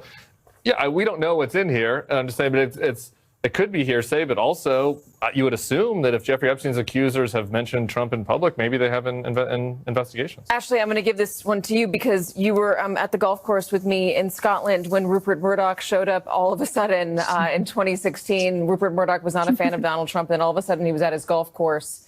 And Donald Trump actually came up to me off camera and was so excited and wanted to tell me that Rupert Murdoch was there to have dinner with him because clearly it was like, you know, his white whale. Murdoch is here. Murdoch is the one overseeing the Wall Street Journal. He's the one, I mean, he's got Fox News, but he also has the Journal, and the Journal is the one that is becoming a sharper thorn. I like that we've just completely cast aside any sort of like editorial independence of these journalistic outlets, and we just openly talk about them as like, you know, vehicles for billionaires and their own personal interests. I mean, at least there's a sense of honesty here. I don't like that they're covering it honestly, but then also simultaneously not talking about how fucking crazy it is that like our expectation is that these papers are supposed to represent the interests of their billionaire masters, their billionaire owners, which is crazy. You know, maybe it would be nice to also say how fucking ridiculous that is. But then again, this is MSNBC, so of course they are also defending corporate interests to a certain degree. Trump, that to his supporters, if he says it's time to move on, there's nothing to see here, they should move on. In a sense from him that someone like Rupert Murdoch is an ally who was involved in trying to convince him who to choose for VP, that should be a relationship where if Trump says it's time to move on, the Journal moves on. It doesn't drop another explosive scoop the following week. So that gives you a sense that this story is getting legs and he is losing control of the narrative and his supporters in a way that is frankly quite rare for him. Tina Brown has said it's clear Rupert Murdoch doesn't give a flip about Donald Trump. Here's another statement, by the way, from the White House. It does not specifically address the information reported about the president being briefed that his name appears, but here's what Stephen Chung is saying right now. The fact is that the president kicked him, Jeffrey Epstein, out of his club for being a creep. This is nothing more than a continuation of the fake news stories concocted by the Democrats and the liberal media, just like the Obama Russiagate scandal, which President Trump was right about. This is adding a lot of the distraction stuff that we've been talking about, which was not included, I guess, in the initial statement to the Journal on Friday. They've updated their materials since Friday. All right, I'm going to take a really quick break. On the other end, we have some more breaking news out of Congress. All right, getting back to this. This is Mark Epstein talking, Jeffrey Epstein's brother. I'm actually going to skip this. I don't really care that much. We'll, of course, talk about Tulsi Gabbard dropping a bombshell, ironically, not really a bombshell at all, about Barack Obama and how Barack Obama tried to steal the election from Donald Trump in 2016 and all this like crazy shit in an effort to deflect the attention away. I have the article here. Don't worry. In an effort to deflect the attention away from the Epstein stuff, they're pulling out all the stops. They're desperate. They're trying their hardest. And I don't know. I don't think it's going to work, but we'll see. Justice Department, this is a new Wall Street Journal article that just came out. It's breaking news. Justice Department told Trump in May that his name is among many in the Epstein files. Bondi also told President at the meeting that Justice decided not to release more Jeffrey Epstein documents because of the presence of child pornography and the need to protect victims. When Justice Department officials reviewed what Attorney General Pam Bondi called a truckload of documents related to Jeffrey Epstein earlier this year, they discovered that Donald Trump's name appeared multiple times according to senior administration officials. In May, Bondi by the way, I don't trust this leak. I don't trust this leak or this new reporting because I think this is to run cover for the administration a little bit. Because the reason why I'm saying that this reporting is running cover for the administration is because of this part. This is what the admin has said. Okay? This is the admin's perspective. Oh, we can't release the Jeffrey Epstein documents because of the presence of child pornography. Okay? We know that that's what Pam Bondi has claimed already. No one wants that. No one wants there to be CSAM being circulated online. That's not the point here. Okay? No one wants to know. No, people are not even demanding to unearth the victims here unless they choose to come out themselves. People want affiliates. People want associates. People want information on the level of affiliation. What the entanglements look like. Okay? That's what people want. People want justice for others who were involved with Jeffrey Epstein. The idea that this is a conversation about like releasing CSAM is a misnomer, is completely ridiculous. No one is demanding that. Okay? The other reason why I think this is suspicious, this news article is suspicious in some ways, is because Trump already knew that he was mentioned in the Epstein files already. He had an extensive relationship with him from the 90s to the early 2000s. This is all public. There has to be something in there that he doesn't want the public to find out. Okay? It's not necessarily the fact that his name is mentioned in the Epstein files numerous times that is a shocking revelation. He knows that already. He knows that already. Okay? Everybody knows that already. Alex Jones has said that already. He always says, like, Trump is obviously mentioned in the Epstein files numerous times, but he says no involvement, no direct involvement whatsoever. So I think there is additional involvement with Trump and Jeffrey Epstein that we are not privy to, that he does not want out. Okay? In May, Bondi and her deputy informed the president at a meeting in the White House that his name was in the Epstein files, the official said. Many other high-profile figures were also named. Trump was told being mentioned in the records isn't a sign of wrongdoing. The official said it was a routine briefing that covered a number of topics, that Trump's appearance in the documents wasn't the focus. They told the president at the meeting that the files contained what officials felt was unverified hearsay about many people, including Trump, who had socialized with Epstein in the past. Some of the officials said. One of the officials familiar with the documents said that they contained hundreds of other names. They also told Trump that senior Justice Department officials didn't plan to release any more documents related to the investigation of the convicted sex offender because the material contained child pornography and the victim's personal information, the official said. Trump said at the meeting he would defer to the Justice Department's decision not to release any further files. The meeting set the stage for high-profile review to come to an end. Bondi had said in February that Epstein's client list was sitting on her desk to review.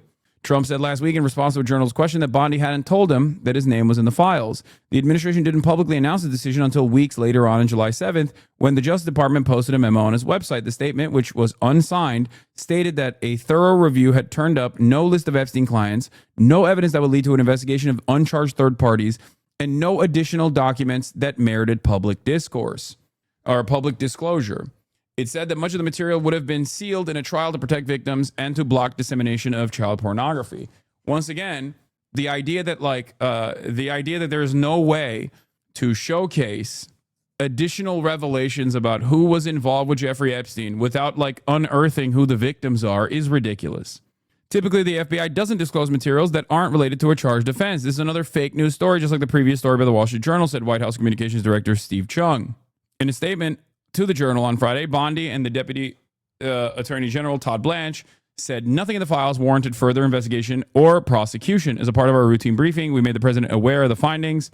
On Tuesday, Blanche said on X that the Justice Department was seeking to arrange a meeting with Ghislaine Maxwell in the coming days to discuss any possible information about anyone who has committed crimes with Epstein.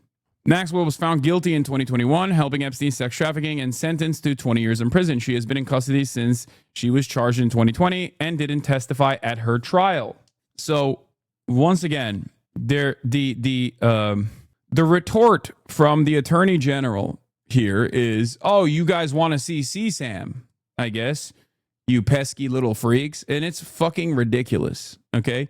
No one wants to see CSAM. No one wants to see the actual victims. No one wants to know who the actual victims are. Everyone's interest in this case revolves around who are some of society's elites that were involved with Jeffrey Epstein and to what degree was their involvement. Okay? That's it.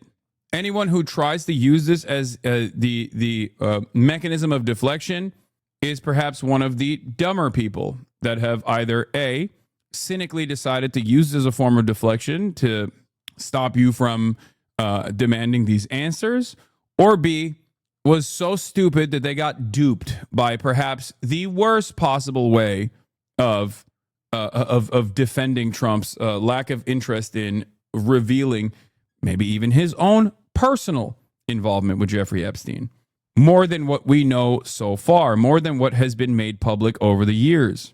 That's it. It is also additionally suspicious that the Trump administration is now working directly with Ghislaine Maxwell. Okay? But there is breaking news. House Oversight Committee has subpoenaed Ghislaine Maxwell. The deposition will happen at prison in Tallahassee on August 11th. Weather control room, Ian Maxwell speaking to Piers Morgan yesterday. I think it's relevant because, you know, it's him pleading, basically, you know, buttering up Donald Trump on the subject of his sister. It's going to take us a minute to upload it, so we're going to put that on hold for a second. But in the meantime, Ashley, I want to ask you the question that I asked Tim, which is, if this stuff ends up dirtying up Donald Trump or implicating Donald Trump or embarrassing him or just his name being in the files and it getting out there, how many supporters does he lose? Does he actually risk the MAGA base? Do they believe this conspiracy more than they believe in him? I mean, again, part of that is unknowable. The MAGA base normally stays with him, but this is an area where we've seen real dissension, not just from some of the voters who want to get to the bottom of this, but even members of his own party who have, you know, put out statements and said publicly, look, you promised us that you were going to get to the bottom of the deep state, that you were going to get rid of all these. What do I think is going to come from this Ghislaine testimony? I think it's going to be protection for Trump and other high-profile clients of Jeffrey Epstein. That's what I think. The only reason why Trump would ever allow this to happen is in exchange for leniency from his Justice Department. She is going to come out and be like, no one ever did anything criminal. It was only Jeffrey Epstein that did all these sex crimes. I wasn't even involved in those sex crimes, and I'm actually unfairly being prosecuted. Jeffrey Epstein acted alone. Okay? That's what I think she's going to do. She has already said things like that and ran cover for high-profile clients that we know of that have been actively sued and have actually been pushed away from the royal family, like Prince Andrew's. So if she's already doing that for Prince Andrew's, and if Jeffrey Epstein's close personal best friend / attorney, Alan Dershowitz, is also demanding that Ghislaine Maxwell come out and release her public testimony in broad daylight, then I'm, of course, going to be very suspicious about what that testimony is going to look like. I think that there is not going to be any truth in this testimony. I think it's going to be in exchange for leniency.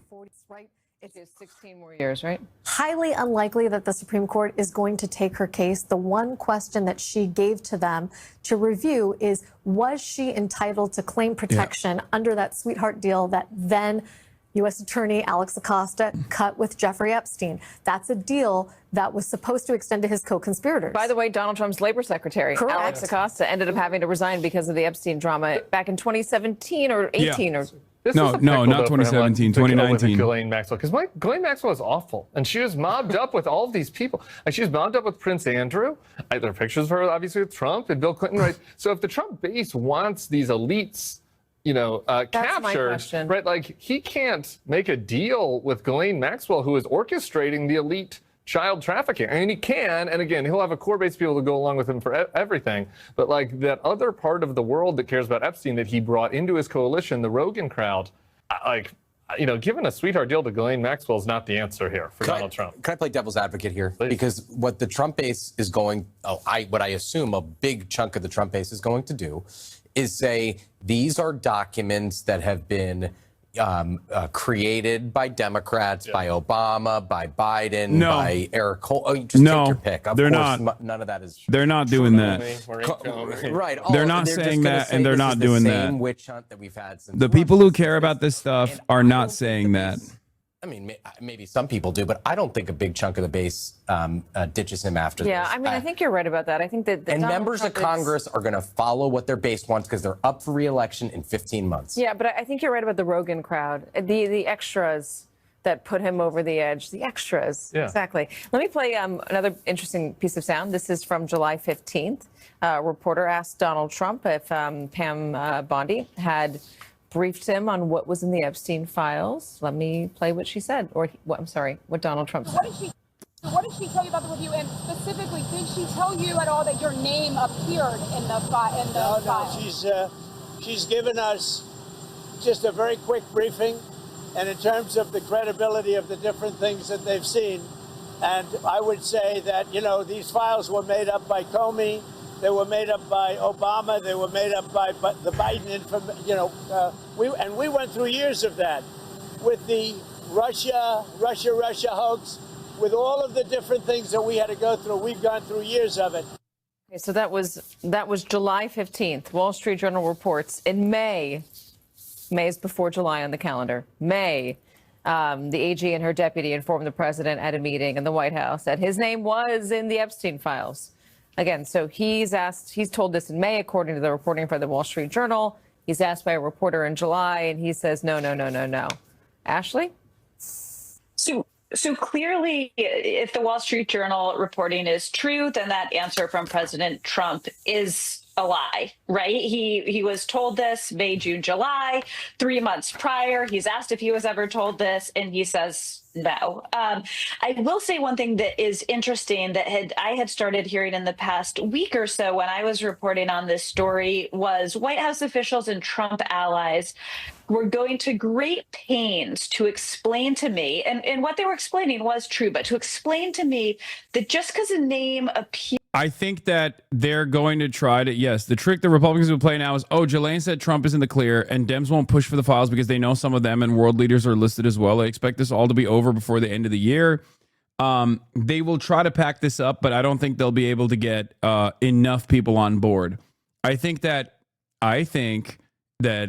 if there's one area where Republicans do exercise a healthy amount of skepticism, perhaps maybe an unhealthy amount of skepticism from time to time, is issues like this one. I don't think it's like vaccines. Trump was Mr. Vaccines. He did, he rolled out the vaccines as expeditiously as possible, and yet his base did not actually step away from being vaccine skeptics. This is another issue that, regardless of Operation, the Operation Warp Speed style way that the Trump administration will try to pack this up in unison with the Democrats, I do not believe that there will be people in the base that will stop questioning things. Okay. Kash Patel's statement. The memo released on July 6th is consistent with the thorough review conducted by the FBI. No, I think there will be a lot more people that are still skeptical, even after the Ghislaine stuff. If anything, the Ghislaine stuff will just throw gasoline on the fire. And this story is no different. And I will repeat what I said at the top. When you fuel a fire, you better be sure that you can control it. And I give a lot of, I listened to Chuck Rosenberg when he says it is dangerous to release files or notes from prosecutors that have not concluded with a charge. It is dangerous to release unsubstantiated allegations or hearsay. They have been whipping this up, Donald Trump and his allies, now for years. And now they're in the position of demands from their own base to release what could just be hearsay and unsubstantiated allegations. Okay, everyone, that was quite an hour. We made it. Tim Miller, Jake Sherman, Lisa Rubin, Ashley Parker. Thank you guys very much. That'll do it for me today. Deadline White House starts. Okay, well, let's get back to the Wall Street Journal article now. The breaking news coming out of Wall Street Journal, and the additional details of Donald Trump, what he knew, additional details on what Donald Trump was informed on from the Jeffrey Epstein files to try to figure out why he does not want this information coming out. Where were we? The meeting. Okay. They told Trump. They also told Trump that a senior Justice Department officials didn't plan to release any documents. The meeting set the stage for the high-profile review to come to an end. The administration didn't publicly announce their decision until weeks later on July 7th.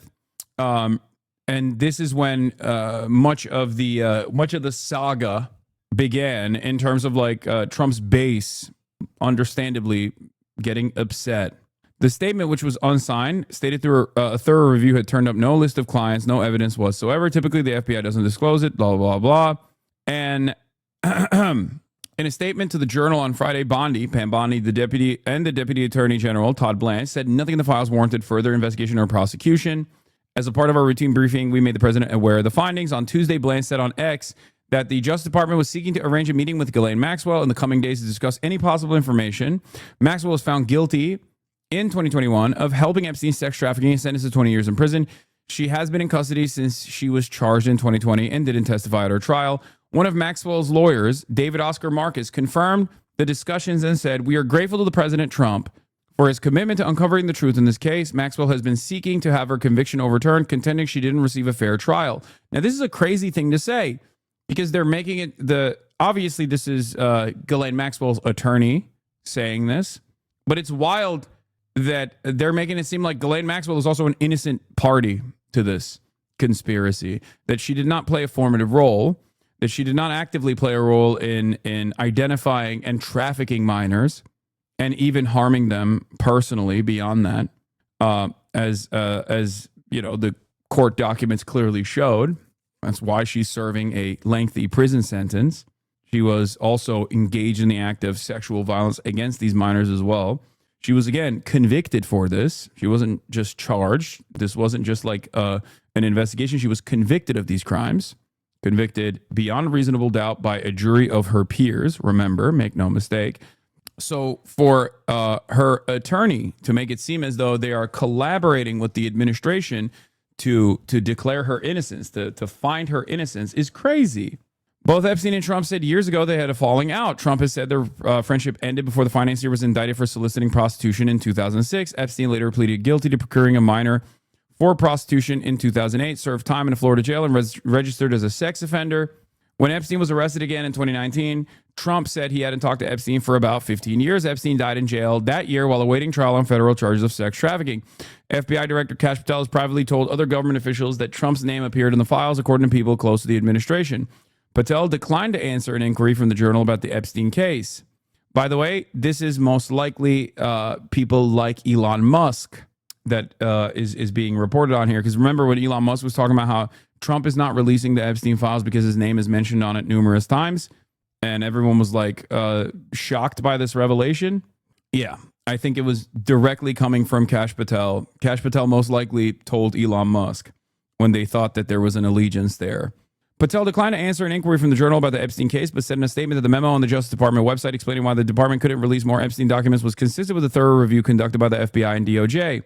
Once again, these guys are behaving exactly in the same ways that they would if they were a part of the deep state, even though they were there to detangle and destroy the deep state, right? It turns out when you get to the position of power, you also are a very much so deep state because they are there to serve their billionaire masters. It's not remotely surprising to someone like myself, but I welcome the newfound curiosity and skepticism from the people that were formerly in the Trump base. Okay, if you are a Trump supporter who thought that Trump was going to actually uncover all of these truths and actually actively tackle actively combat the deep state or something like that, instead of playing a role in protecting the interests of all these elite potential pedophiles and all of these like financial elites that were directly involved with Jeffrey Epstein. You were wrong, but it's okay. It's good to have a healthy dose of skepticism here for Donald Trump, and maybe you can use that as a learning opportunity for other things as well. Okay? Are we really still trying to scandalize Trump at this lame rubbish? This really sums up your channel. That's awesome. Thank you. Are we still trying to scandalize Trump at this lame rubbish? This really sums up your channel. This got to be the worst bait of all time. It's crazy because as a British person, you should still be interested in this, considering Ghislaine Maxwell's ties. You got to grow up, man. This whole thing is wrong. Yeah, grow up, dude. Grow up, mate. Grow up, mate. It's all right. People fuck children. It's all right. Prince Andrew did it. What you mean? What you fucking mean, lad? Don't talk about it. Fucking hell. It's rubbish, innit? It's boring. It's boring that the administration is defending paedophiles. It's boring.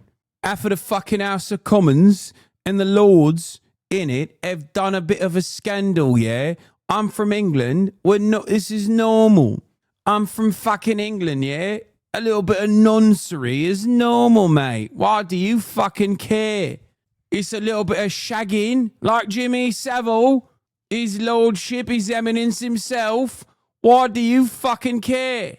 I don't know how you do things over there. I don't know how used to nonsense you are over there, okay?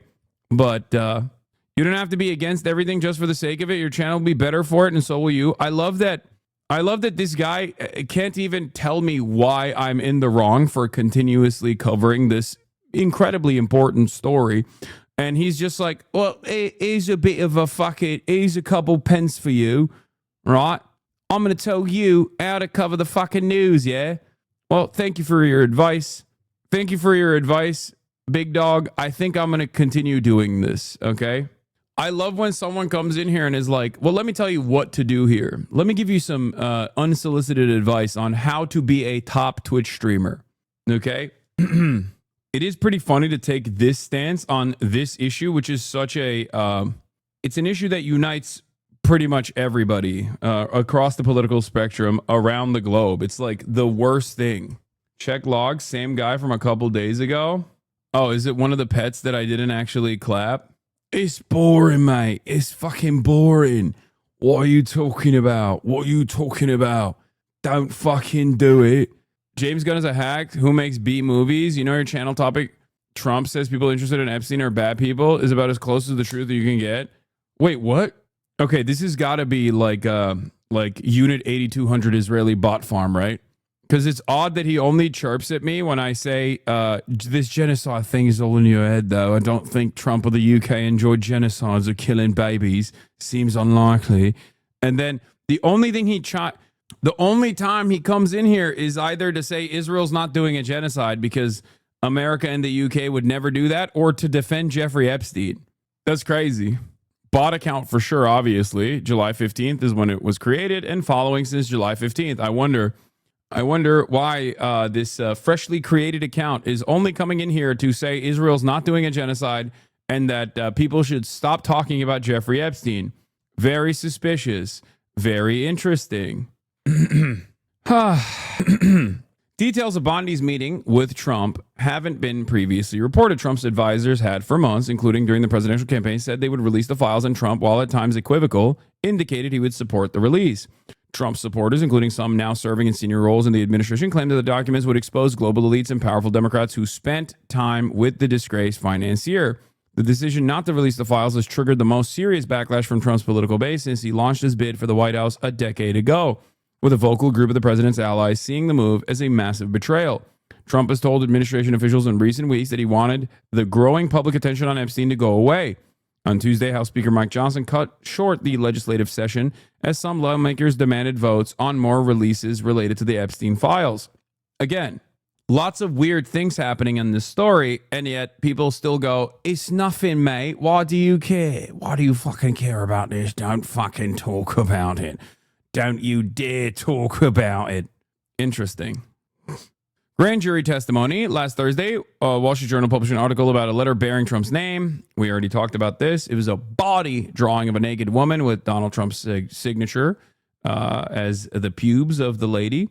A spokesman for Dow Jones said, "We have full confidence in the rigor and accuracy of our reporting and will vigorously defend against any lawsuit." Donald Trump also said he was launching a lawsuit against the Wall Street Journal for this. On Thursday, Trump said he had directed Bondi to produce any and all pertinent grand jury testimony subject to court approval. On Friday, Bondi and Blanche asked a federal court to do so, saying it was a matter of public interest. The grand jury testimony makes up only a portion of the more than 300 gigs of Epstein-related material the FBI compiled as a part of the recent review. Among other material, the FBI confiscated digital and documentary evidence from Epstein's properties in the U.S. Virgin Islands and in New York in 2019 when he was arrested. Grand jury testimony is subject to secrecy protections and faces potential high hurdles for public release. Administration officials privately acknowledged that the court is unlikely to release the testimony, which is precisely the reason why Donald Trump was comfortable enough saying, yeah, they should release the testimony as long as federal courts allow it, knowing full well that they wouldn't. And they haven't, for the record.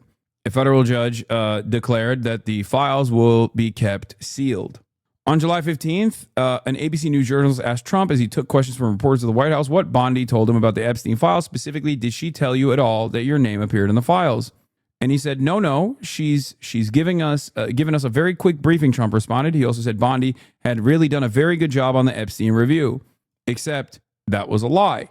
Pam Bondi had actually informed him that his name appeared in the Epstein files, as this Wall Street Journal article indicates.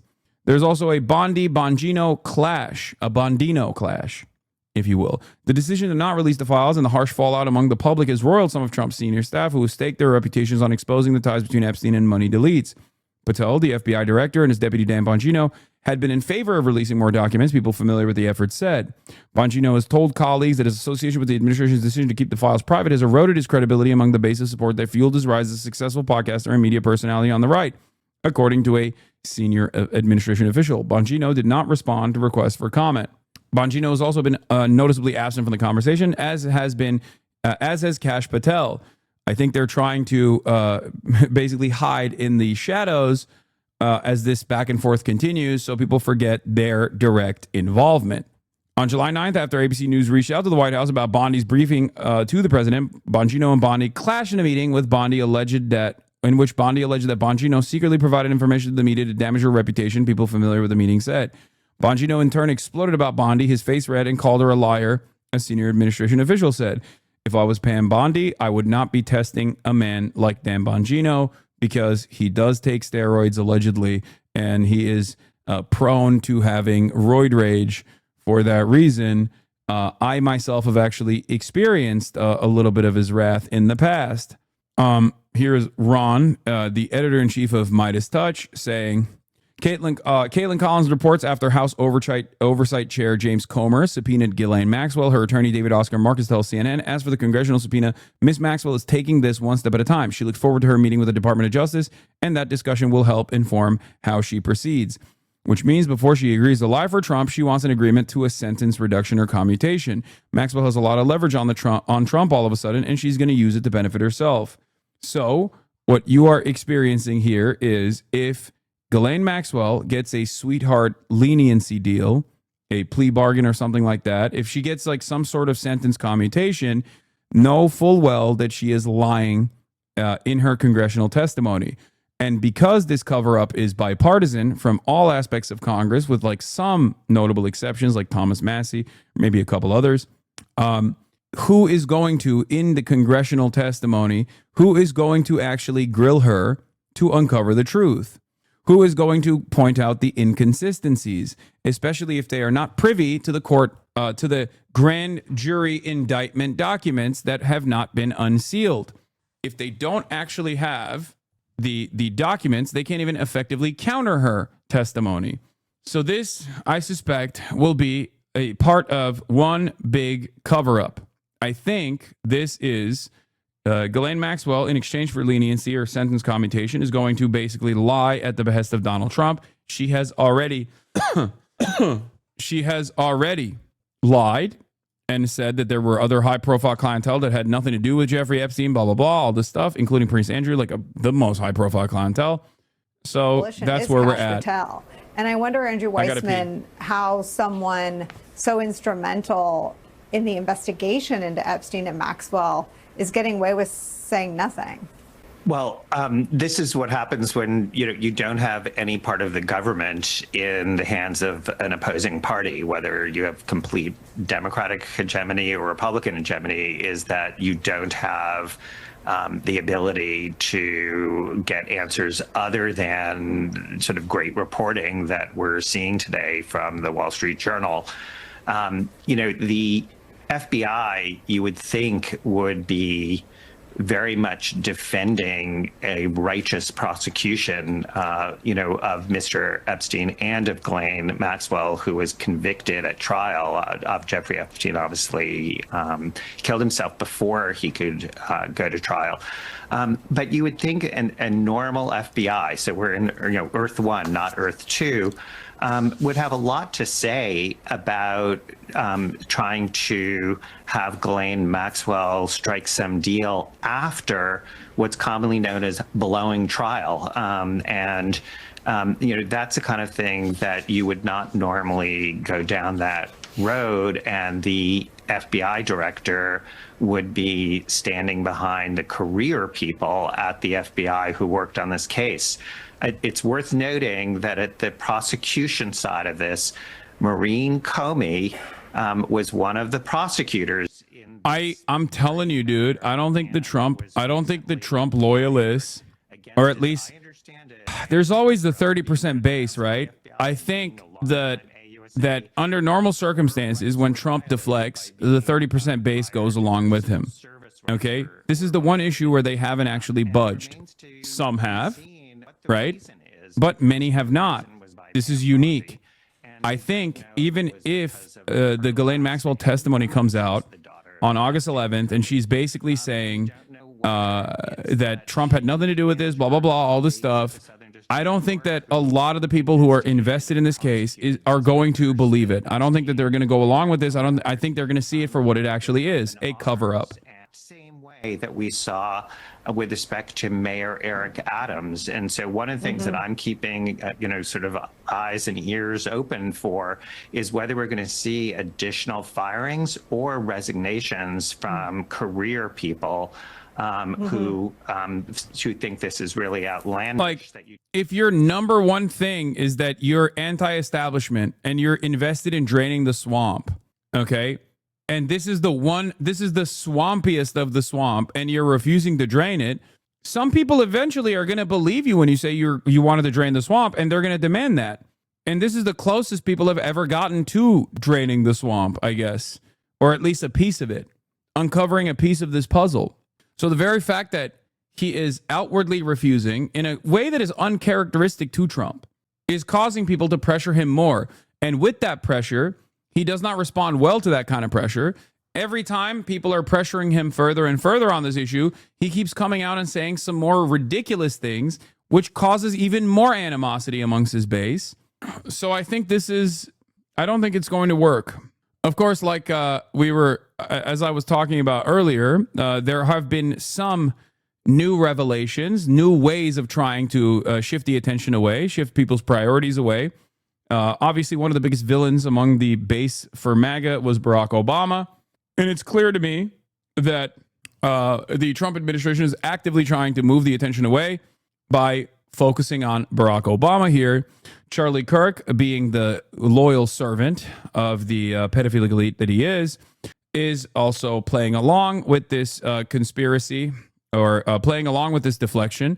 Wow, page 17 of the declassified House Intelligence Committee report is wild. It reveals that Russia had huge amounts of potential anti-Clinton dirt that it sat on in the final days of the 2016 campaign. It included internal claims that Hillary was on heavy tranquilizers and suffering intensified psycho-emotional problems, evidence of severe health ailments like type 2 diabetes and ischemic heart disease, internal DNC comms that Obama and others found Hillary's health extraordinarily alarming, evidence of secret meetings with religious leaders where Clinton offered significant increases in funding from the State Department in return for their support, internal Democrat admissions that European allies were unenthusiastic about a Clinton presidency and thought she was not up for the job for head of state. If Russia was really all in on supporting Trump and hurting Clinton, it would have leaked this information in October 2016 when her lead in the RCP average slipped to just 1.3 plus. Ischemic. Sorry. Instead, Russia didn't, completely debunking the core assumptions of the Russia hoax. Rather than admit they were wrong, Britain's CIA buried the info and manufactured a completely alternative reality to undermine the legitimacy of President Trump. Charlie Kirk is trying to relitigate the 2016 election that Donald Trump won at the behest of Donald Trump, at the direction of Donald Trump, because Donald Trump does not want to have a conversation about Jeffrey Epstein. Let's take a look at some of this information now. Breaking news, Tulsi Gabbard joins the White House press briefing after bombshell accusation against Obama. Tulsi, thank you for being here. Thank you very much. Good afternoon. At President Trump's direction and with the support and coordination with the House Intelligence Committee Chairman Rick Crawford, today we've released a declassified oversight majority staff report that was produced in September of 2020. The stunning revelations that we are releasing today should be of concern to every American. This is not about Democrats or Republicans. This has to do with the integrity of our... Bro, this is so funny because the Democrats use the Russia stuff in the exact same way, okay?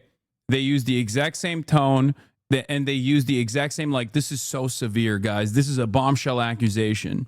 And ironically enough, as someone who has been a vocal critic of the Russiagate conspiracies, especially to the extent that they ran on with like MSNBC tying everything back to Russia somehow, and significantly overestimating Russia's involvement, or rather the amount of the Russian capacity to influence elections, this is even dumber than the MSNBC style Russiagate stuff.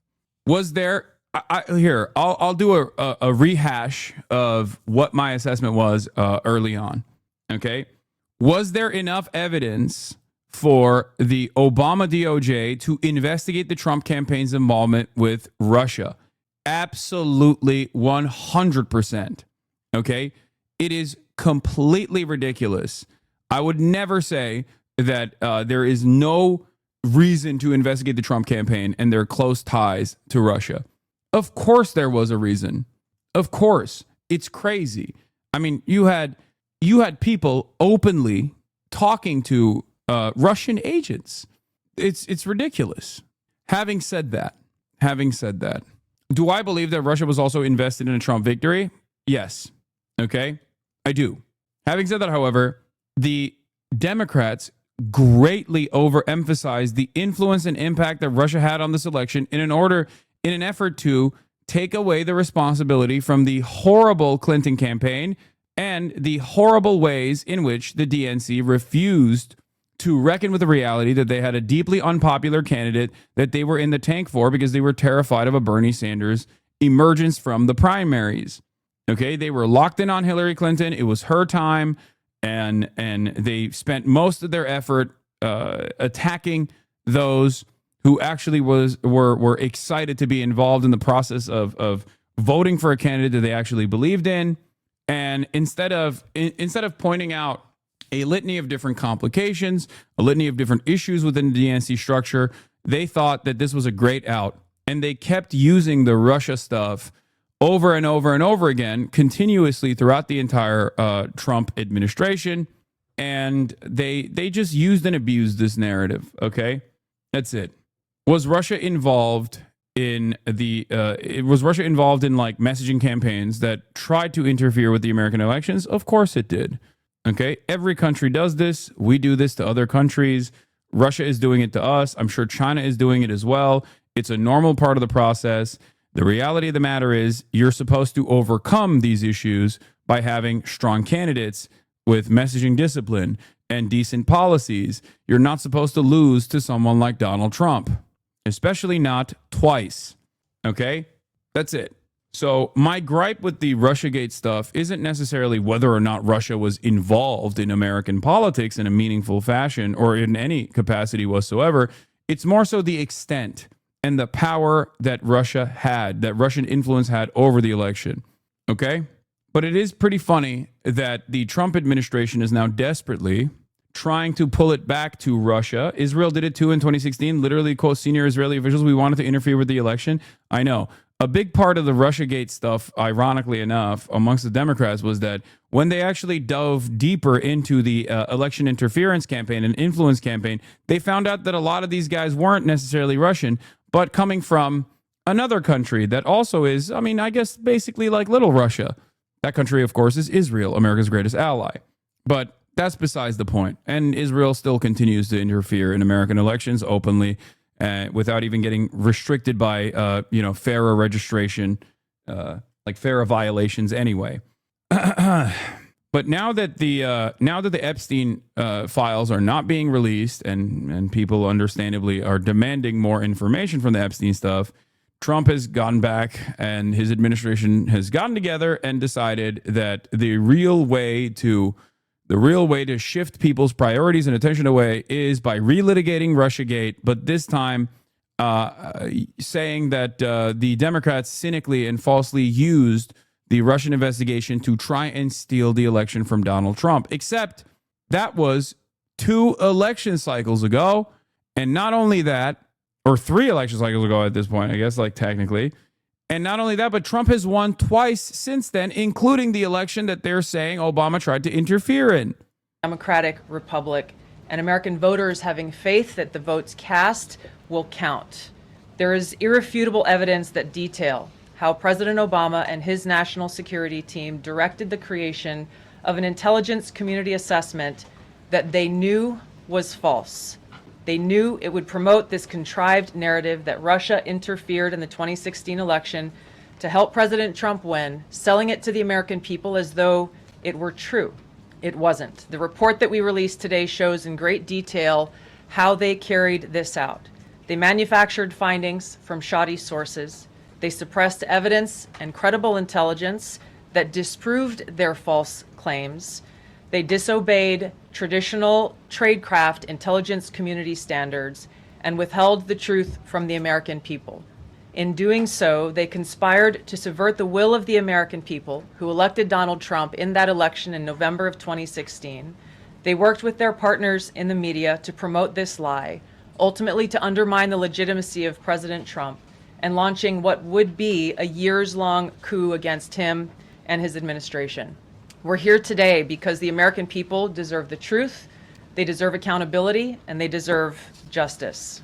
The records that we released on Friday that were ODNI records, Senator Chuck Grassley's release on Monday of what is known as the Clinton Annex, which was an appendix to the Department of Justice Office of Inspector General's 2018 report, as well as the House Intelligence Committee's majority oversight report that we're releasing today, all come back to and confirm the same report.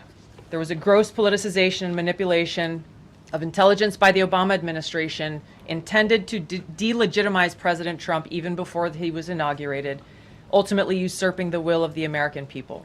I'm going to go over the key findings from the House Intelligence report, which investigated the claims that were made by an intelligence community assessment ordered by President Obama and published in January of 2017. First, Putin's principal interests relating to the 2016 election were to undermine faith in the U.S. democratic process, not show any preference of a certain candidate. In fact, this report shows Putin held back leaking. Wait, this is so funny because like they're basically lending credence to why an investigation was conducted into Russian interference in the election with this admission. Okay? Their argument basically is it was valid to investigate Russia and its involvements with the Trump administration because there was, Trump campaign at the time, because there was clearly like direct ties, right? Let's not forget, what was the name of the Greek guy who openly was telling some Australian embassy guys how he had direct talks with Papadopoulos, George Papadopoulos. I think that was what the guy was, right? He was like at a bar telling some Australian embassy folk that he just directly was talking to Russian agents, and they had big dirt on Hillary Clinton. But basically, this is a full-blown admission. This is a full-blown admission that investigation was totally appropriate to conduct. It's just that the Obama administration utilized the findings of the investigation that was valid to attack Donald Trump, is what they're saying. And through that, they omitted key parts of the investigation that showed that Russia even had more dirt on Hillary Clinton that they simply did not reveal. held back from leaking compromising material on Hillary Clinton prior to the election, instead planning to release it after the election to weaken. I also want to point something out here, but I have great respect for WikiLeaks, even though Julian Assange absolutely was anti-Hillary Clinton and most likely did not use any of the hacked material that they had on the RNC, any of the dirt that they had on the RNC side of things, because Russia had actually hacked both the RNC and DNC emails, and that they certainly were one-sided, that Julian Assange and WikiLeaks was one-sided on their revelations, and it was mostly just to harm Hillary Clinton. Having said all of that, I still don't care. I think it's perfectly valid to get this information. I think it's in the public interest to know, and that his investigation and the way that they actually tortured this person was completely inappropriate and was a direct violation of the First Amendment. And it continued on through numerous administrations. Okay?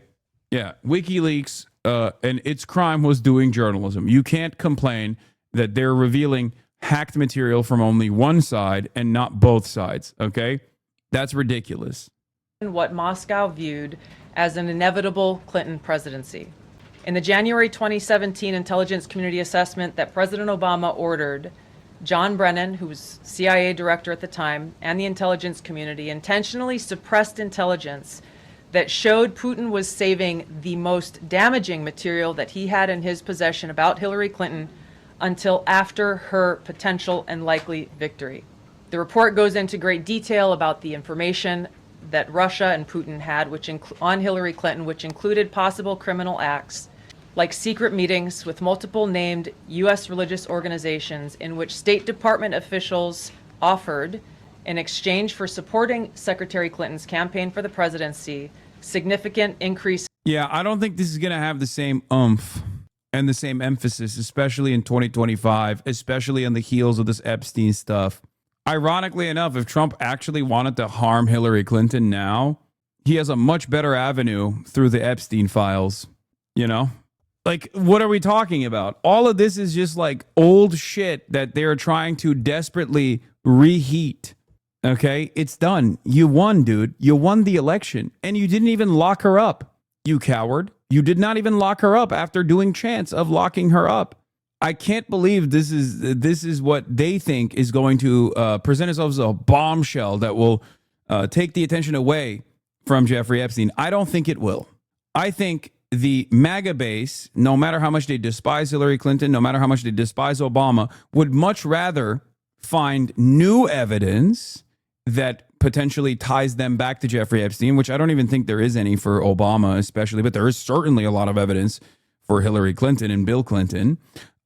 They would much rather get that information than rehashing this old nonsense. In financing from the State Department. They also had documents that showed the patronage of the State Department to State Department employees who would go and support Hillary Clinton's presidential campaign. There were high-level DNC emails that detailed evidence of Hillary's, quote, psycho-emotional problems, uncontrolled fits of anger, aggression, and cheerfulness, and that then Secretary Clinton was allegedly on a daily regimen of heavy tranquilizers. Then CIA Director Brennan and the intelligence community mischaracterized intelligence and relied on dubious substandard sources to create a contrived false narrative that Putin developed a quote-unquote clear preference for Trump. Brennan and the IC misled lawmakers by referencing the debunked Steele dossier to assess quote-unquote Russia's plans and intentions, falsely suggesting that this dossier had intelligence value when he knew that it was discredited. The intelligence community excluded significant intelligence and ignored or selectively quoted reliable intelligence that contradicted the intelligence community assessment's key findings on Putin's alleged support for Trump. Including this intelligence reporting would have exposed the ICA's claim as implausible, if not ridiculous.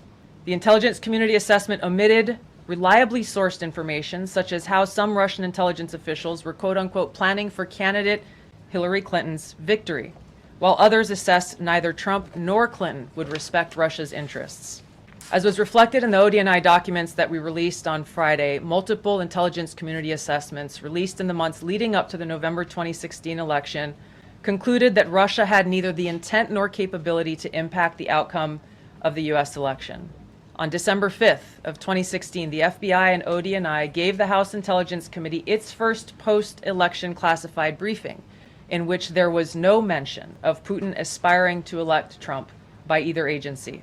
The Presidential Daily Brief, drafted on December 8th of 2016, stated that no Russian or criminal actors impacted vote counts. This document was pulled just hours before it was to be published due to quote-unquote new guidance. If it had been published, it would have been briefed to both President Obama and President-elect Donald Trump. On December 9th, 2016, a National Security Council meeting was called to gather President Obama's senior national security officials, which included CIA Director Brennan, then Obama DNI James Clapper, Susan Rice, and others. Following that secret meeting, DNI Clapper's assistant sent an email to the intelligence community with the subject line, POTUS tasking on Russia election meddling, tasking ODNI leaders to create a new assessment per the president's request. The House Intelligence Committee oversight report that we released today reveals that, quote, unlike routine intelligence community analysis, the intelligence community assessment was a high-profile product ordered by the president, President Obama. Not only is this 10 years old, but like this would have been more relevant to drop in, 2017, 2018, 2016, at any other point but now. It's so old, and it's literally things that we knew already that they are trying to reheat as though it's like new information. It's not. It's way past the point of mattering. And it's so funny to be like, and Obama is responsible for this. Like, Obama being invoked here is just because he has name recognition. It's just because he has name recognition, and like people still hate him a lot, like in the Trump base. Directed senior intelligence community agency heads and created an intelligence community assessment limited to just 5 analysts using one principal drafter. This is not something that occurs in the normal path of producing an intelligence community assessment that reflects the views across the intelligence community. The production of this intelligence community assessment was subject to unusual directives directly from the president and senior political appointees, especially the former director of the CIA, John Brennan. The House Intelligence Committee oversight report also shows how later that same day, on December 9th, Brennan ordered the publication of quote-unquote substandard reporting on Russian activities, which had previously been withheld from publication of prior assessments because the information was judged, quote, to have not met long-standing publication standards. Some of the information later used in the Obama-ordered assessment over the objections of veteran CIA officers was, quote-unquote, unclear or from unknown sources. The Intelligence Committee's oversight report reveals that CIA Director Brennan overruled senior CIA officers who challenged the Obama-ordered intelligence assessment, stating, quote, we don't have direct information that Putin wanted to get Trump elected. Yet, the Obama-directed assessment was published on January 6, 2017, which explicitly stated, quote, we assess Putin and the Russian government aspired to help President-elect Trump's election chances. Let's talk about what Donald Trump has to do next.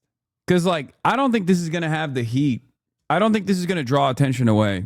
So what could he do next? Like, he has to do some, like, he might have to say, like, the N-word or something from the podium and start, like, do a new executive order where, like, white people can legally say slurs and it's illegal to criticize them. Like, it's actually now illegal to criticize white people saying slurs or something. Like, new, I guess, like, maybe he has to arrest Barack Obama, like, try to push for an arrest of Barack Obama, because this isn't gonna do it.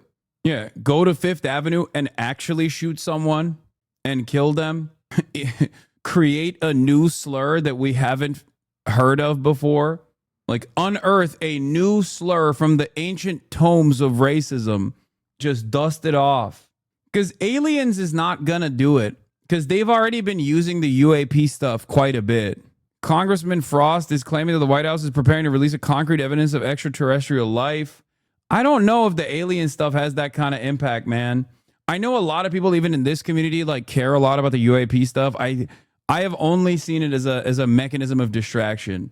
I don't think the aliens is gonna cut it. I feel like the American population, even the MAGA base, is so goddamn locked in. Regarding the interest, here is Russia versus Epstein. I mean, it peaked on July 18th. It went down a little bit, but it's going up again. Every new drop. And that's like with Russia actively. That's with Russia actively bombing Ukraine. You know what I mean? Aliens won't cut it. Epstein will never stop being talked about until some names/files come out. Here's the thing. People are saying, oh, well, he has to like bomb Iran or something. It can't be something. Trump can't do something that is like that is worse overall than his refusal to release the Epstein files. Like that defeats the purpose. That's why I'm saying it has to be something that's like within his power. Because like when people say, oh, don't you think he's like bombing Iran as a distraction away from like the ICE raids? It's like, no, because bombing Iran is a severe escalation that goes beyond like even the ICE raids in terms of foreign policy, at least. So I don't think he's going to like bomb Iran to get the attention away from the Epstein stuff, because that's an issue in and of itself. That's a major problem in and of itself. It's a fairly significant problem. And you also can't really bomb Iran out of nowhere. What you can do, however, is tariff Israel. What you can do, however, is sanction Israel. What you can do is force Israel to actually engage in a real ceasefire, a commitment to a real long-standing permanent ceasefire. I'm just saying, I know there's there's got to be at least a couple Trump people in here right now listening in. Great opportunity. Make one boss call, become a hero, become legend, okay? Although I do suspect that half of the reason why the Trump cabinet is so scared of revealing Epstein stuff is maybe even somehow related to Israel. So I doubt that they would do that. The Republican Party is very/somewhat conservative, 80%. 11% say moderate. Very somewhat liberal say 9%. I want to know who the 9% of people are that think the Republican Party is liberal. When possible, by discrediting Secretary Clinton and publicly contrasting her unfavorably to him. End of quote. The CIA and FBI, then led by John Brennan and James Comey, expressed high confidence in this judgment, while the NSA expressed moderate confidence. Yeah, the 9% of the people who were on the Jubilee, the 9% of people were all of the Jubilee people. Yet, as the report we released today shows, the ICA, the Intelligence Community Assessment, did not cite any report where Putin indicated helping Trump win was an objective. The opposite is true. With regards to the Steele dossier, we now know that one of the source documents that the Obama administration used in the creation of this intelligence assessment in January of 2017 was none other than the discredited, unverified Steele dossier. The House Intel report states, quote, contradicting public claims by then CIA Director Brennan that the dossier was not in any way incorporated into this intelligence assessment. The dossier was referenced in the intelligence assessment's main body text and further detailed in a 2-page assessment annex. John Brennan lied, and he denied using this dossier in this intelligence assessment that President Obama ordered because he knew it was discredited. It was a politically motivated, manufactured document. He directed senior CIA officials to use it anyway. CIA officer told the House Intelligence Committee staff as they investigated this, quote, the director of the CIA, John Brennan, refused to remove it. And when confronted with the dossier's many flaws, responded, quote, yes, but doesn't it ring true? Even the bipartisan Senate Select Committee on Intelligence report published in 2020 criticized the FBI's handling of the Steele. Am I wrong, or is it just super sauceless? It is unimaginably sauceless. It is the most sauceless the Trump administration has been until they somehow get even more sauceless tomorrow. Straight up.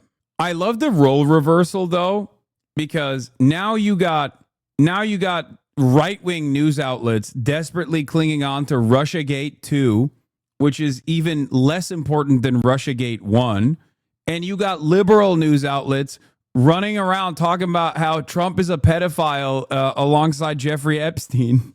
like it's hilarious, dude. What happened? There's a major role reversal here. About you going through the Twitter files. Oh God! What's going on behind the snes with the everyone's favorite charlatan, Matt Taibbi. to shadow ban, suspend. Yeah, Gabbard, Obama admin pushed false Russia narrative. Matt Taibbi's in there in the building. Now let's take a look at CNN. Fox News talking about Russiagate. CNN's on ad break. Matt Taibbi, what a fucking fall from grace, dude. Trump is going to speak at a major AI summit soon, by the way. So there's that. The Will Cain show. Are we witnessing a political party switch again? No, there won't be, because this is a uniparty issue in reality.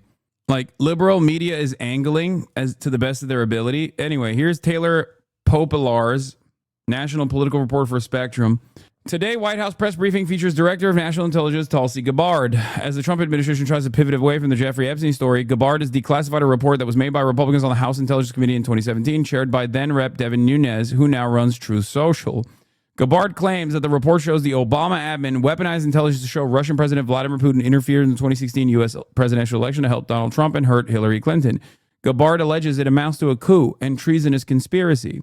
The report contradicts a bipartisan Senate investigation, one that then Senator Marco Rubio, who is now Trump's Secretary of State, supported as a senior member of the Senate Intel Committee, that found Putin sought to meddle in the 2016 election to hurt Hillary Clinton. There was enough evidence to absolutely investigate the Trump administration, the Trump campaign's involvement with Russia, and there was enough evidence to suggest, as Tulsi Gabbard herself has revealed here, that the Russian government absolutely wanted to intervene and did intervene in some limited capacity in the American elections. Okay? All of this is already true. We already know it. It's the extent of Russia's involvement that matters in this circumstance. Liberals say it's the most important, most significant thing, and they said it over and over again under the Trump administration. And now the Trump administration is saying, actually, they wanted to intervene on both sides, and the Obama administration simply focused on one aspect of it. Well, I think it's fair to focus on the aspect of the intervention against Hillary Clinton, especially considering that that was where the leaks came from. We have it on good authority that the Russian agents were capable of and did intercept communications from both the RNC and DNC. We only found out about the DNC side. I wonder why.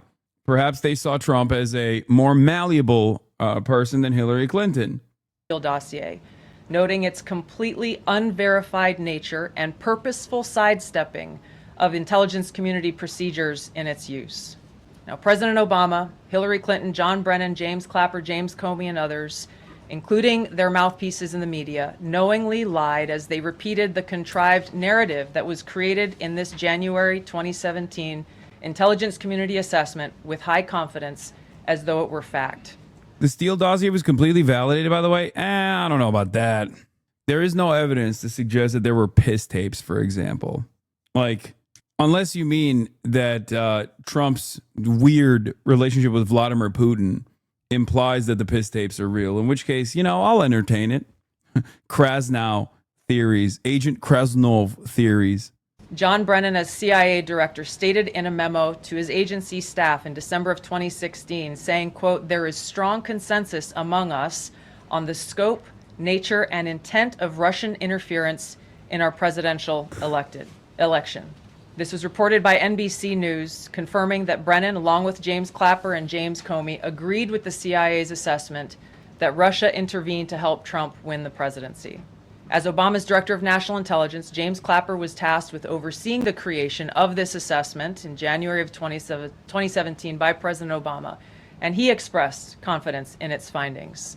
In a 2018 interview with the Harvard Gazette, he talked about how he provided Trump with the same classified assessment that President Obama received, which included the high confidence judgment that Putin directly ordered the hacking and election interference. Clapper then went on to add, "I think the Russians, actually influenced the outcome." This is a brief summary of the details that you'll find within the House Majority Staff's report in their investigation into the Obama-directed January 2017 intelligence. Bro, she's bored. Like, put some emphasis behind it. Like, this is your bombshell that Russia did try to intervene, try to interfere by hacking American emails, like American politician emails, like that the conspiracy is real, but then, like, what? Obama Obama exaggerated the involvement that they had with Donald Trump or something. Like, this is not, like, how is this considered in any way, shape, or form in the post-Trump universe an indictable act? Donald Trump every other day does something that is a million times more consequential and unceremonious and uncharacteristic of the the way that the office, the power that the office has, than what they're suggesting Obama did. Like, they're calling this a coup. Like, even in the maximalist position with maximum charity, maximum charitability to the bombshell revelations here, Obama didn't even do anything. Obama didn't do anything that is like remotely as bad as like what Trump does on a regular basis and we expect him to do this. This is so unimaginably inconsequential. I mean, January 6th is infinitely worse than this, okay? What are we talking about? And I say this as someone who thinks January 6th was funny. Like, what the fuck is this? Anyway, this was a really funny moment. Caroline Leavitt asked point blank, does Trump believe Obama should go to jail? And then there was also another question that was asked point blank that, what do you call it? That Tulsi Gabbard was privy to that she did not appreciate. But I'll get to that in a second. I did speak to him yesterday about his upcoming trip, and he looks forward to continuing discussions with his Chinese counterparts. The president has ensured that we have a good continuing working relationship with China that benefits the United States. And so the Secretary of Treasury will be obviously discussing those key matters, but I'll let him set the expectations. One more, if I may. Sure. Given what the DNI just said and laid out, does President Trump believe that President Obama should go to jail for something? Look, the president believes that this matter needs to be thoroughly investigated, and anyone convicted of crime should be held. Yeah, you're supposed to say yes here, point blank, okay? You're supposed to say yes, because that's the whole hope. That's the reason why. That's the reason why Trump wants this to be a story. It's not going to be a story unless you literally threaten to arrest Barack Obama. Held accountable in this country. Go ahead. Special Envoy Wickoff is headed overseas again. Good to see you, Olivia. I haven't seen you since the campaign trail. It's good to see you. Except, ironically enough, the Supreme Court gave immunity to presidents in matters that they declare that they have all power to declare presidential or not. So he's immune anyway. So even if he did something criminal, which I don't think he did, he would still technically be immune, unless, of course, the Supreme Court decides that this was beyond the scope of presidential powers, which, as we know, the Supreme Court is most likely going to side with Donald Trump on this regardless. But, you know, we'll see. And I think, who is saying that she would release this to try to boost her standing with the president? Who has said that? Well, the president has publicly undermined her when it came to Iran. He said she was wrong. He told me that she didn't know what she was talking about. That was on Air Force One on camera. The only people who are suggesting that the Director of National Intelligence would release evidence to try to boost her standing with the president are the people in this room who constantly try to sow distrust and chaos amongst the president's cabinet, and it is not working. I will. Tulsi Gabbard, not excited about this question. I will just answer your question directly. I am with the President of the United States every day. He has the utmost confidence in Director Gabbard. He always has. He continues to. And that is true of his entire cabinet, who is all working as one team to deliver on the promises this president made. Does anyone else have questions for Director Gabbard? I think... Reporter, President Obama cannot be charged based on that immunity, except this, people misunderstand this, okay? People misunderstand what the Supreme Court did by offering Trump additional immunity, okay? People think this means it's a blanket immunity that works across the board. It's not the case, okay? It's not. It's immunity until the Supreme Court decides this is not a presidential act. It just basically adds an additional hurdle, a really, really, really high hurdle that the Supreme Court will, of course, always clear for the Republicans, considering that they have a Republican supermajority, okay? It's up to the Supreme Court to decide whether or not this is an official presidential act or not. So if you think that the Supreme Court would give Obama presidential immunity, I think you're wrong. Yeah, you're misunderstanding. A non-presidential act, when a left-leaning president does something? Exactly. Appropriate idea. Kelly. What is the accountability that you would like to see if this current president is the one who brought the case to the Supreme Court and Chief Justice Roberts made clear in his opinion that a sitting president's responsibilities in office cannot lead to prosecution, immunity? So what is it the President Trump wants regarding President Obama, given that fact? And the special counsel at the time, Durham, when that Supreme Court matter was not in effect, could have charged anyone and did not. So on those 2 points, how do you respond? Look, the president has made it clear that he wanted these documents to be declassified. He wanted the American people to see the truth, and now he wants those who perpetuated these lies and this scandal to be held accountable. As for what accountability looks like, as the director said, it's in the Department of Justice's. Yeah. Yeah, we have the Harvard stuff as well. The Trump administration is like actively trying to fight Harvard, but let's see what Trump's remarks are going to look like at this AI event, and if he'll talk about Epstein or not. I suspect he won't. He's going to be like, "Why are you bringing up Epstein? It's disgraceful. We're at this big, beautiful AI event. How dare you?" Just a very quick briefing, and in terms of the credibility of the different things that they've seen. Not really a denial there. According to the Wall Street Journal report, she briefed him that his name was in the files in May. We should note, just to remind you, it was on June 5th that Elon Musk, in the midst of his breakup with President Trump, posted on X that Trump is in the Epstein files, which is the real reason they have not been made public, according to Elon Musk, in a tweet that he has now since deleted. Also breaking right now, relatedly, a judge in Florida has rejected the Trump administration's request to unseal pertinent parts of the grand jury testimony in the investigations into Epstein and his partner, Ghislaine Maxwell. This as Republican House Oversight Committee Chairman James Comer this afternoon announced that he has subpoenaed Ghislaine Maxwell for a deposition on August 11th. This while House Republican leaders truncated congressional business, at least partly to avoid a vote, to dodge a vote, forcing the release of the Epstein files. The president, clearly exasperated by this issue, last night at a House Republican reception, gave his troops these marching orders. Remember this, Obama This was the best cheated part. on the election. And we have it cold. Whenever someone asks you about Epstein, say Obama now. And it's getting even more so because the stuff that's coming in is not even believable. So, and you should mention that every time they give you a question that's not appropriate. Just say, oh, by the way, Obama cheated on the election. You'll watch the camera turn off instantly. Operation Change the Subject seems right now focused on, as you heard from the president there, Director of National Intelligence Tulsi Gabbard's report, making all sorts of assertions about President Obama's activities in 2016. Gabbard was deployed to the White House press briefing earlier today to offer details of allegedly, quote, treasonous behavior by Obama and aides in allegedly manipulating intelligence to support the theory that Russia sought to swing the 2016 election in favor of Trump. This report from Gabbard, we should note, goes against a 2020 bipartisan Senate Intelligence Committee assessment, including an endorsement from then Senator, now Secretary of State Marco Rubio, that Russia did attempt to interfere in the election.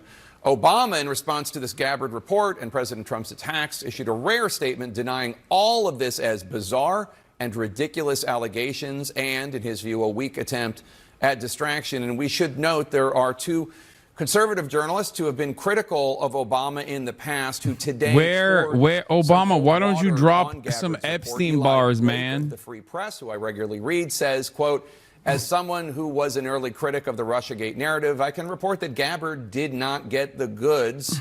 And he quotes Andrew McCarthy of the National Review, who told Lake, quote, there is nothing new in what, quote, Gabbard is hyping as a bombshell. So back to the Epstein story. Let's bring in CNN senior justice correspondent Evan Pettis and CNN's Jeff Zeleny at the White House. So, Jeff, this Wall Street Journal story saying that Pam Bondi, the Attorney General, told Trump in May that his name appeared in the Epstein files multiple times. As hearsay with hundreds of other names, we should note, and this is not proof that Trump did anything illegal or untoward, but this can't be welcome news for the Trump administration.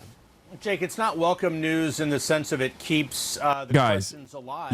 Are you really that shocked that Jake Tapper admitted that he regularly reads the Free Press? The White House, though, not surprised by this. And a White House official He regularly talks like he's writing for the Free Press. Files are disputing the president did anything wrong. And that is still the unanswered question here. That is why there is so much juice here into this overall topic. There still are unanswered questions about what the president may or may not have done, what his relationship exactly was, what he knew about his long relationship with Jeffrey Epstein, et cetera. So the reason this is not welcome news by the White House is they've been trying to change the subject, as you just pointed out, all day long. And this, of course, returns it back to the original point here, the Epstein files. So the president is going to be speaking, as you said, coming up at this hour, a speech that's expected to be on artificial intelligence. Who knows if this will come up or not. But again, it just sort of shines a light on the fact that for all of the attempts to change the subject and deflect, even through familiar channels of retribution, that still has not worked because there are unanswered questions that the Trump base and many of his officials have been fueling for years. Now, Evan Perez, let me ask you. So the Trump administration had asked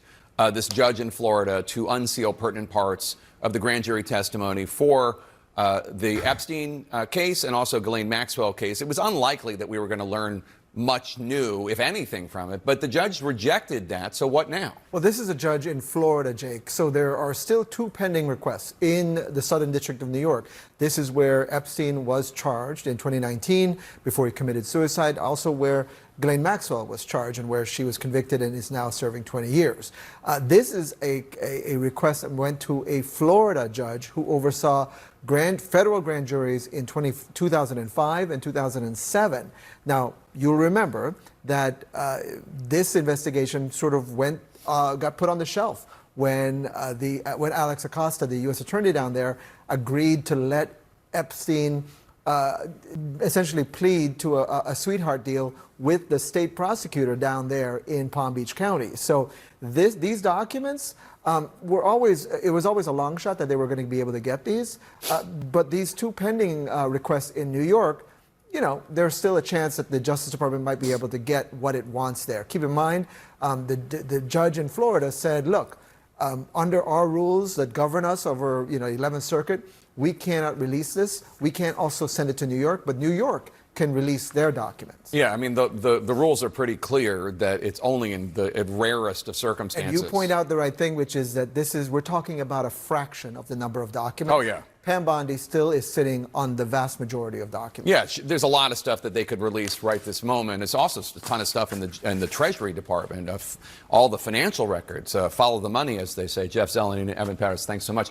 On Capitol Hill, the pressure from House Republicans on their leadership over the Epstein files is not letting up. Oversight Committee Chairman. Super boring stuff, guys, which is why Trump is just consistently saying super boring. Stop talking about this. Talk about, I don't know, Barack Obama instead. Could vote soon on a subpoena for the Justice Department to release the Epstein files. Let's get right to CNN's chief congressional correspondent, Manu Raju. And Manu, Trump wants everyone to stop talking about Epstein, but the truth is some of the loudest voices, actually the loudest voices, are coming from his own party. Yeah, and the MAGA wing of his own party, which has been demanding these Epstein files for years, and now believe that the Trump administration simply has not given enough information, signing on to an effort, a legislative effort to call for the release of these Epstein files. Come on! And also movement now in a key House subcommittee that is now considering whether to subpoena for the release of all of these Epstein files. Now, I am told by the Republicans on the committee, they believe that this effort, actually pushed by Democrats, will ultimately succeed right now in the committee. It's still considering the measure. It's considering some Republican amendments. We'll ultimately see how this plays out. But it all require with all the Democrats and 1 Republican member voting to approve a call for a subpoena to release all of the Epstein files. I caught up with one of those Republican members, Congresswoman Nancy Mace of South Carolina, who indicated to me that she's ready to support a motion calling for a subpoena for the Epstein files. You'll be supporting the motion? For sure. Yeah, and I'm going to amend the motion to protect the identity of the victims. What do you think of the Speaker adjourning the House early to avoid this whole fight over Epstein? This fight's coming no matter, this is here, and I've made it part of my life's mission to protect women and kids, and I think that, I'm ready to take this vote. I think we should take this vote and move forward, move this country forward. And the victims deserve justice, and people deserve transparency is what they want. and this issue Interesting. over the Epstein matter has really infiltrated all aspects of the House. Various committees now considering various measures. Democrats seizing an opening here, even though they had really not pushed this issue at all during the Biden years. They now see this divide within the GOP and trying to tie this to any measure that they possibly can, which is why in this subcommittee right now, Republicans are trying to figure out exactly how to proceed, whether to align themselves with the Democratic effort calling for a subpoena for all the Epstein files, or whether to try to change the language in any way to make the terms a bit more favorable to them. That is still playing out at the moment, Jake, but no question about it. Trump wants to move on, but as you heard that from Congressman Nancy Mace and other Republicans, they're not ready to move on quite yet. All right, Mani Raju, thanks so much. Much more in the Epstein space. We're going to see if the president touches any of this when he speaks soon at this AI summit here in D.C. We're also getting new information about that Signal scandal involving the Secretary of Defense from back in March when a journalist was added to a group chat about war plans. Sources tell CNN that a Pentagon watchdog has been given evidence that messages from Hegseth. Okay, we knew that already. All right. Where is it? Yeah, Nancy Pelosi now has moved on from calling the Epstein files a distraction to finally coming on board with releasing the Epstein files, where she has tweeted out, "Release the files." So I guess she's also on board. We won Nancy over. Thank God. Let's take a look at Holy Toledo, Harry Enton, looking at Trump's incredibly underwater approval ratings. Underwater on all the major issues. Let's take a look. So the president says things are great. What do the voters say? Once again, this is why you pay me the big bucks at the Piker Broadcasting Service. PBS is sponsored by you, the viewers, for $6 a month or a free one in the form of a Twitch Prime by connecting your Amazon Prime account to your Twitch account. You give me the big bucks so you know the news ahead of time.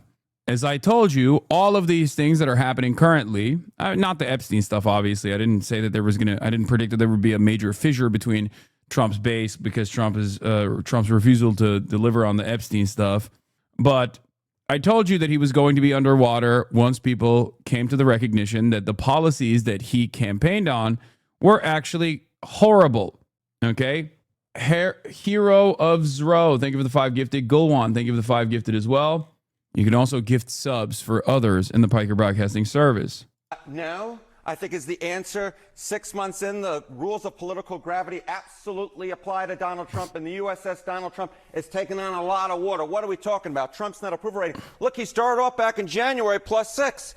My other prediction was, and I said this also time and time again, is that all of the hanger-ons that basically joined the Trump train because of the clout that it offered them are going to slowly start dropping like flies. They're gonna run out of the ship. Okay, the little rats will jump ship because it is a sinking ship, and you will see all of the fake friends that want to maintain an audience, that care more about their audience online and were simply getting on the Trump train in an effort to grift, in an effort to win prominence, in an effort to win clout, will slowly but surely turn around and say, "Oh man, we were duped," or "Oh man, I don't know about all this, guys."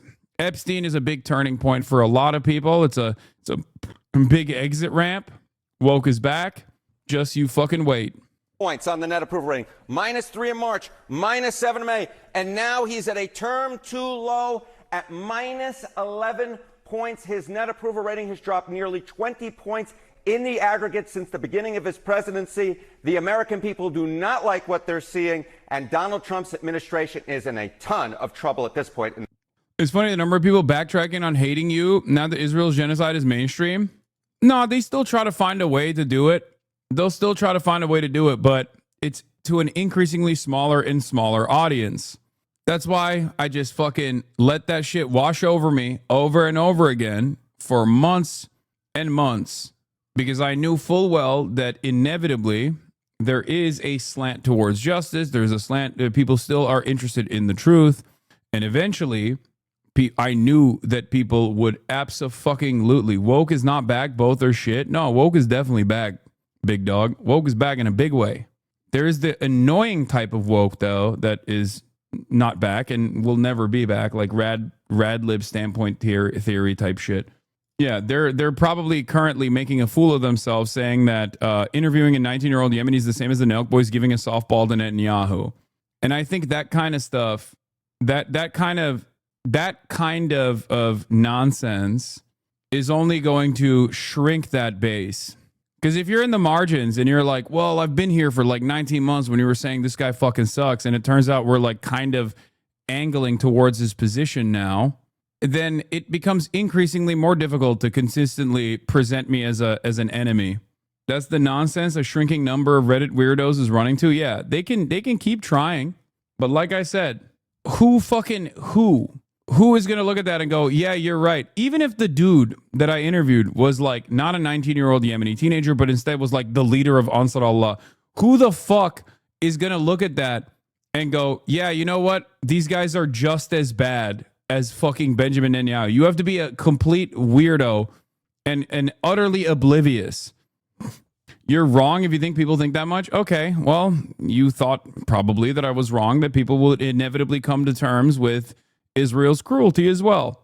The funny thing is, you did shit that CNN couldn't do. If they would have saw that dude on CNN, it wouldn't be an issue. When you get the chance, pro-Hamas crazies try to disrupt another event this morning with a bunch of nutcases. I'm proud as ever to stand for America and our ally Israel. Yeah, Josh Hawley is so fucking compromised. It's crazy. Just because you're right now doesn't mean you aren't wrong. No, I'm right now, and I will be right tomorrow as well. Just like I was right yesterday. That's it. My biggest problem is not that I'm right. My biggest problem is that I'm right too early. That's it. And it makes people feel bad because it goes against like their social conditioning.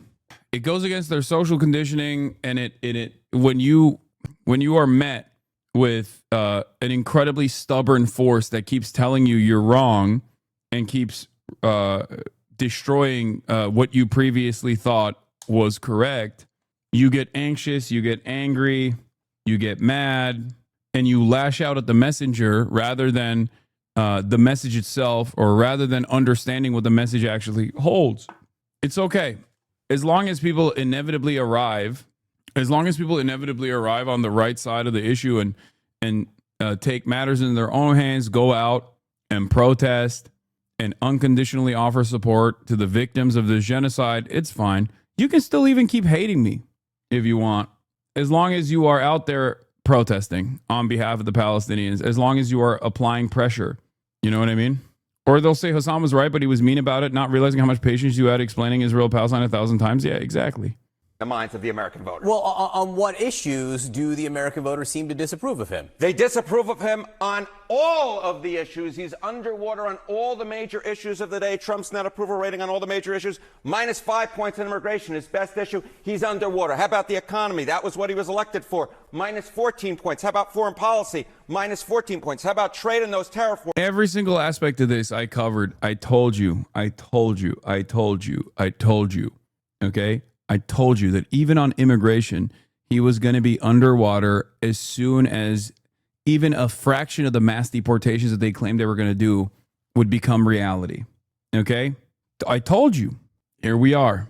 This is precisely the reason why I was so critical on the Democrats throughout the election cycle. This is precisely the reason why I was so mad at the Democrats for not making a bigger fuss about immigration, for getting people to understand ahead of time, before the mass deportations policies start, that people should imagine what this would look like. Yes, Piker Broadcasting Service with the news before they break. If you want to know the news of tomorrow, you come here. -15 points. And of course, the Epstein case, the lowest of the bunch, -37 points, 37 points below water. My goodness gracious. On every single issue, Donald Trump is below water on all the major ones. They're all dragging him down. No matter, it seems, what Donald Trump does, The American people do not like it, and that is why at this particular point, he's at a term 2 low. It's interesting because this is the issue that may be on the top of many people's minds as members of Congress head home for this extended summer recess. And it's his worst one. I'm not sure that House members will be excited to see that number as they leave Washington today. So where does his overall approval rating stand compared to other presidents? Okay, I do have one piece of good news for Donald Trump, and that there is one other presidency that has a lower net approval rating at this point than this one. The bad news is that it was Donald Trump's other presidency, his first presidency, net approval rating 6 months in. The worst was in 2017. Donald Trump was 16 points underwater. The second worst, however, is this Donald Trump presidency, 11 points underwater. The average president at this point since 1953 has a plus 27 net approval rating. 1953. John, Jesus do some Christ, quick math dude. with me. It seems to me that Donald Trump is about 40 points lower than the average president at this particular point. He has the second worst net approval rating at this point. He is underwater on all the major issues of the day. The bottom line is 6 months into this administration, I think that most Americans would apply the word or words disaster, terrible, awful, horrible. I think that is the way that the American people would see it at this particular point. He is so far below underwater compared to the average president. The only one he beats out is him in term number 1. And I don't think that's exactly the metric he wants. Well, he got reelected anyway. Doesn't that mean something is actually a really good question? Yeah, but he got reelected anyways. So isn't that a little irrelevant? No, I think that's actually the most relevant part of the story, which is that despite the fact that his approval was in the shitter, he got reelected. One must ask the question, why? One must ask the question, how? And that question will lead you to an answer that the Democrats don't want you considering, which is the Democratic Party's incompetence and its overall inability to address the issues that pertain to the average American existence. Back in the day, we used to have 2 terms for presidents. That cycle is now shortened to 1 term. It's because I think people's material problems have worsened. So now they have even less interest in seeing through a presidential election through the 8 years, because neither party addresses their immediate issues. They throw a bunch of fucking nonsense their way, and then people go, all right, well, fuck this. I have a shorter fuse for this now. So then they swap back with the hopes that the other party will do something right by them. They don't do that, and then they get mad at the Democrats when Democrats are in charge because of their ineptitude, and then they go back and revert back to the Republican Party. So unless something changes, unless one of these 2 parties, the Democrats, actually address some of the material realities, some of the issues that people are facing in terms of the affordability crisis, in terms of the underemployment crisis, with real long-term solutions, we're just going to keep going back and forth until there's like 30,000 people total voting, as everybody just stays home and checks out entirely. And they're just like, what are we supposed to do?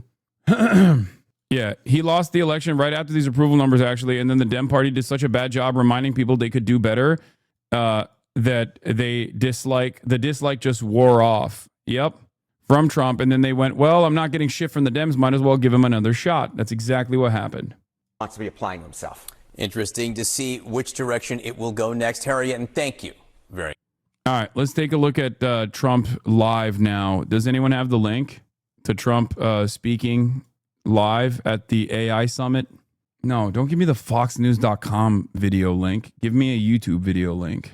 Have you seen the Gen Z switch up on Trump? I have. Also expected. I told you this was going to happen. Do you want to know why I knew this was going to happen? Because I've seen it happen the first time Trump was president. He ran on. Thank you very much. He ran on being an anti-establishment candidate. He ran on shaking things up. And then he just basically became a regular ass Republican. And many of the people who placed a lot of hope on him changing things in a way that would matter, realized slowly but surely that they were in power now, and their lives still weren't getting better. Okay?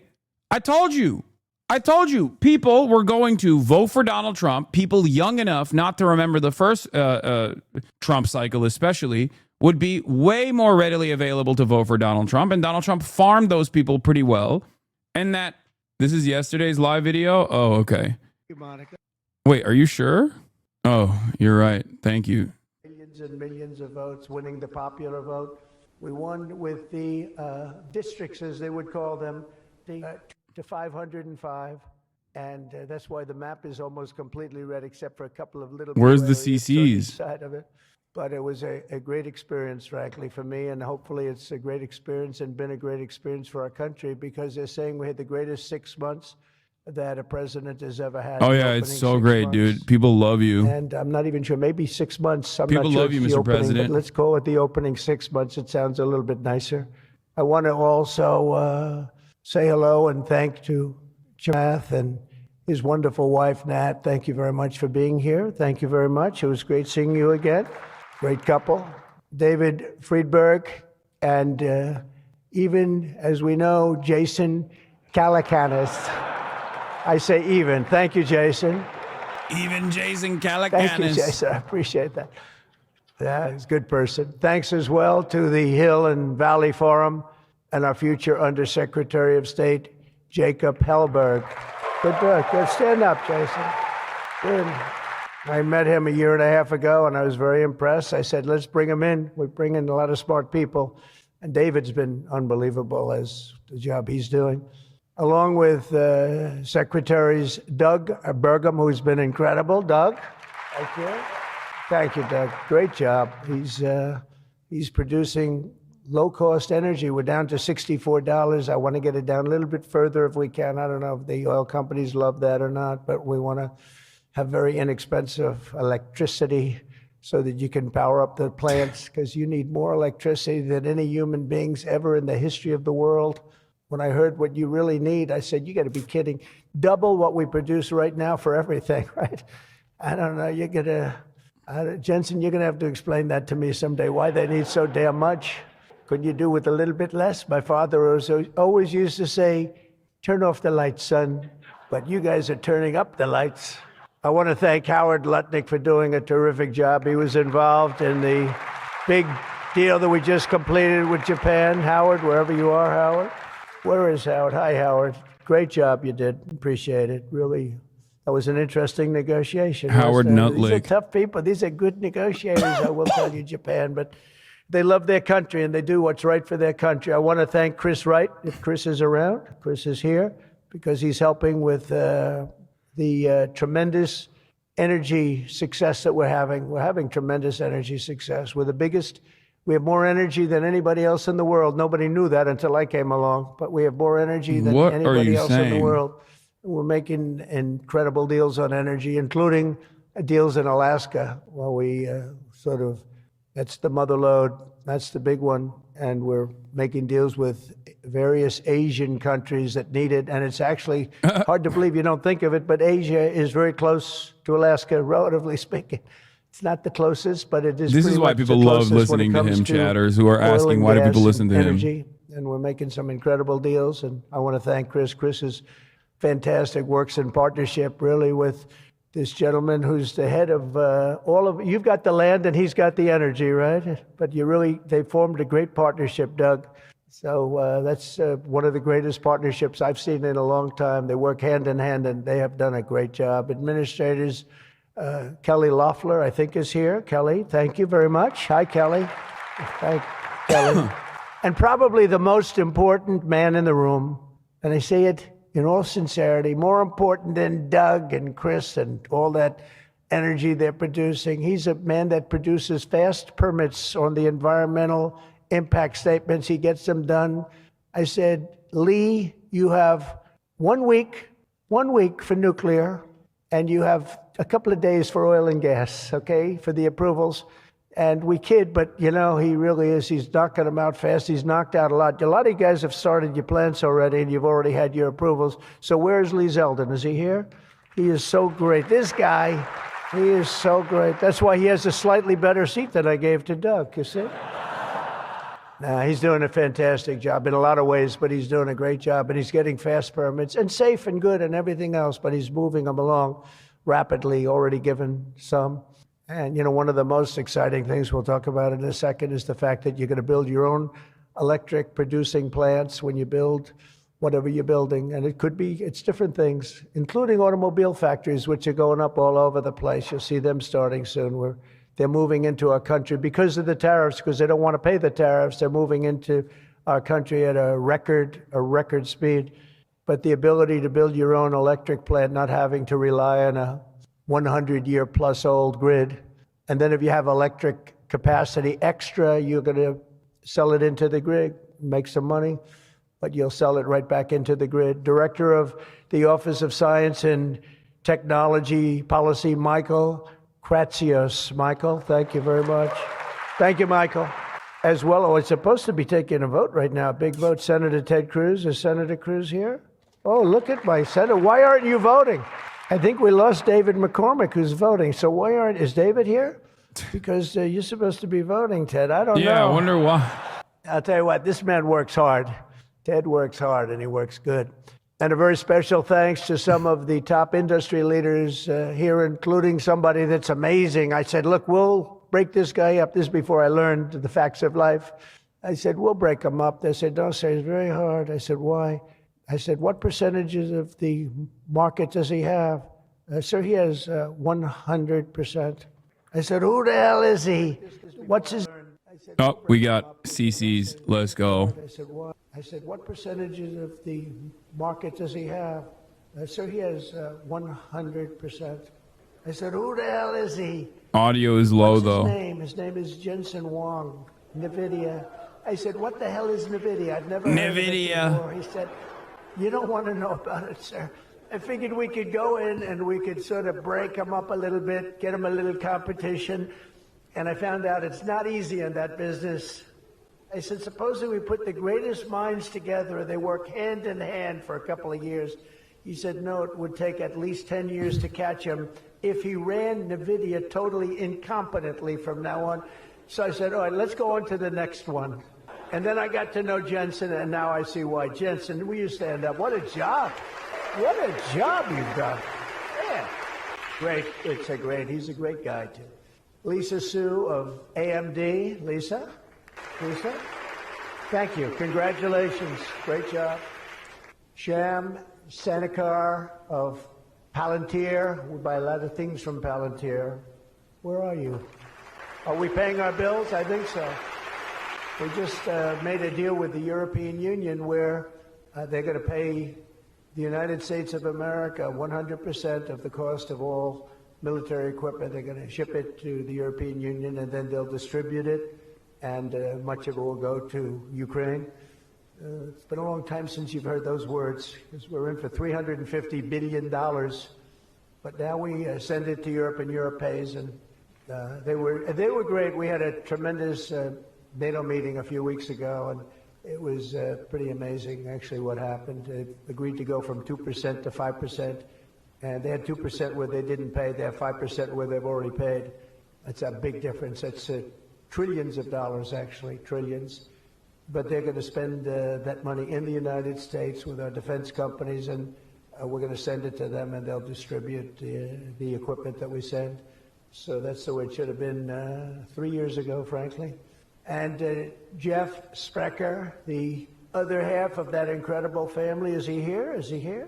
He's a fantastic guy, international, intercontinental exchange, and he's been a friend of mine for a long time, the husband of Kelly, who's really doing a good job. You are really doing a good job. Small business, which is actually big business if you add it all up, right? It's probably the biggest bank there is, but they call it small business, and she's done a fantastic job. Thanks, Kel. Say hello to Jeff.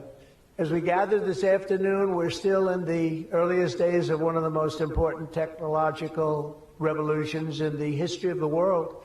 Around the globe, everyone is talking about artificial intelligence. I find that too. Artificial, I can't stand it. I don't even like the name. You know, I don't like anything that's artificial. So could we straighten that out, please? We should change the name. I actually mean that. I don't like the name artificial anything. What the fuck is this man saying? It's pure genius. Call it American intelligence. You don't even need to change it.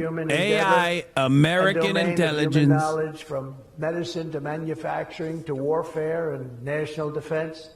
Whether we like it or not, we're suddenly engaged in a fast-paced competition to build and define this groundbreaking technology that will determine so much about the future of civilization itself because of the genius and creativity of Silicon Valley. And it is incredible genius. Without question, the most brilliant place anywhere on earth. America is the country that started the AI race. It is pretty crazy to consider that all it took for these guys was also for like Mark Zuckerberg to go on Joe Rogan and be like, I hate trans people, and you can do whatever you want with our platform, sir.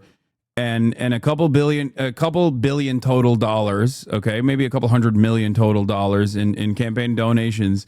And they went from using Silicon Valley as like the primary enemy to talking about how wonderful Silicon Valley tech CEOs are. Like, that was the number one op. The number one op for the Republicans in perpetuity was Silicon Valley tech CEOs, social media companies.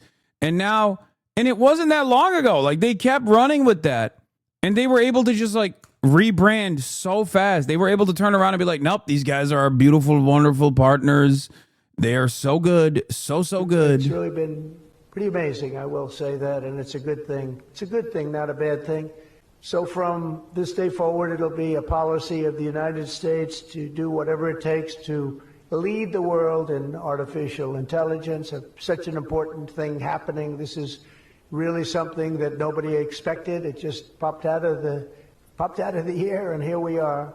But we will defend our nation, our values, our future, and our freedom, and it will be really great. But what we really need to be successful is a very simple phrase called common sense, and that begins with a common sense application of artificial and intellectual property rules. It's so important. You can't be expected to have a successful AI program when every single article, book, or anything else that you've read or studied, you're supposed to pay for. Gee, I read a book, I'm supposed to pay somebody. And, you know, we appreciate that, but you just can't do it because it's not doable. And if you're going to try and do that, you're not going to have a successful program. I think most of the people in the room know what I mean. When a person reads a book or an article, you've gained great knowledge. That does not mean that you're violating copyright laws or have to make deals with every content provider. And that's a big thing that you're working on right now, I know, but you just can't do it. China's not doing it, and if you're going to be beating China, and right now we're leading China very substantially. He's anti-IP, let's go. Very, very substantially. And he's anti-IP. Nobody's seen the amount of work that's going to be bursting up. No more copyright. But you have to be able to play by the same set of rules. So when you have something, when you read something, and when it goes into IP this vast is no longer relevant. We must share information machine, for we'll universal prosperity. You cannot expect to every single time say, oh, let's pay this one that much, let's pay this one. Copy wrong. That way. Of course, you can't copy or plagiarize an article, but if you read an article and learn from it, we have to allow AI to use that pool of knowledge without Except, going let's be through real. the He's just saying complexity of AI can contract. fucking steal everything. That's all he's saying. So they Thousand. can make money off of it when they paywall that info later down the line. We also have to That's it. have a single federal standard, not 50 different states regulating this industry of the future. And some people would say, gee, that's an unpopular thing to say. I was told before I got up here, this is an unpopular thing because some people, they don't want that. But I want you to be successful. And you can't have one state holding you up. You can't have 3 or 4 states holding you up. You can't have a state with standards that are so high that it's going to hold you up. You have to have a federal rule and regulation. Hopefully you'll have the right guy in this position that's going to supplant the states. If you are operating under 50 different sets of state laws, the most restrictive state of all will be the one that rules. So you could have a state run by a crazy governor, a governor that hates you, a governor that's not smart, or maybe a governor that's very smart, but decides that he doesn't like the industry and he can put you out of business because you're going to have to go to that lowest common denominator. We need one common sense federal standard that supersedes all states, supersedes everybody, so you don't end up in litigation with 43 states at one time. You got to go litigation-free. It's the only way, and we also have to watch Europe, Asia, and all foreign countries so that they don't make rules and regulations that likewise make it impossible for you to do business, and where you'd have to make everything in AI cater to them, because again, you'd have to cater to the toughest country or to the toughest state. You can't do that because it would ruin it. I just terminated all of the, as an example, California car emissions rules, which were a disaster. It cost them just billions of dollars as an industry, but thousands of dollars per car, the emission rule standard, because they were making the production of an automobile almost impossible and at a tremendously higher cost. It's much so more fucking expensive stupid than it should cost, for very little gain, for actually, in my opinion, negative gain. The automobile was worse. Under this administration, our innovation will be unmatched and our capabilities will be unrivaled. And with the help of many of the people in this room, America's ultimate triumph will be absolutely unstoppable. We will be unstoppable as a nation. Again, we're way ahead and we want to stay that way. We can't let individual smaller units stop it, because that's the only thing that can stop it and can really mess it up. As with any such breakthrough, this technology brings the potential for bad as well as for good, for peril as well as for progress. But the daunting power of AI is it's not going to be a reason for retreat from this new frontier. On the contrary, it is the more reason we must ensure it is pioneered first and best. We have to have the best, the first pioneer. We are the best and the first pioneers, and we're going to be really putting a nation that we love, America, we're going to be putting it first. I have an expression, America first, make America great again. A lot of great expressions, but they're all so true. To make America great again, we're going to make this industry absolutely the top, because right now it's a beautiful baby that's born. We have to grow that baby and let that baby thrive. What the fuck? We can't stop it. We can't stop it with politics. We can't stop it with foolish rules and even stupid rules.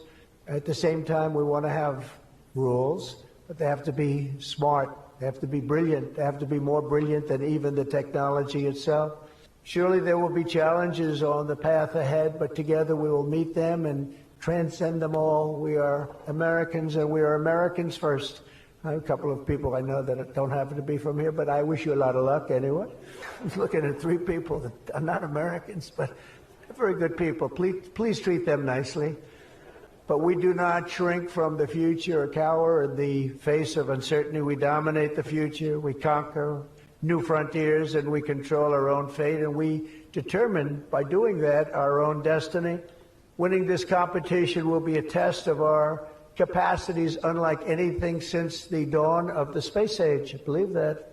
It's hard to believe as the president, the amount of enthusiasm for this one industry. I mean, I can talk about cars where we're doing incredibly well. We have car companies moving in all the time, but I talk about other industries. Everybody's saying this is going to dominate the world. It's going to dominate every industry that ever conceived. I don't know if that's true. I don't know if it's true, but I can tell you that a lot of very brilliant people think it is true. It'll dominate everything. It will challenge us to marshal all of our strength and flex the muscles of American ingenuity and resolve like probably never before. It will require us to blast through obsolete systems, cut through thickets of regulation. We've got to get rid of some of the regulation, but we want good regulation and rebuild the industrial bedrock of our country. And perhaps most importantly, winning the AI race will demand a new spirit of patriotism and national loyalty in Silicon Valley and long beyond Silicon Valley. For too long, much of our tech industry pursued a radical globalism that left millions of Americans feeling distrustful and betrayed. And you know that. Everybody knows that. Everybody in this room certainly does. Many of our largest tech companies have reaped the blessings of American freedom while building their factories in China, hiring workers in India, and slashing profits in Ireland. You know that?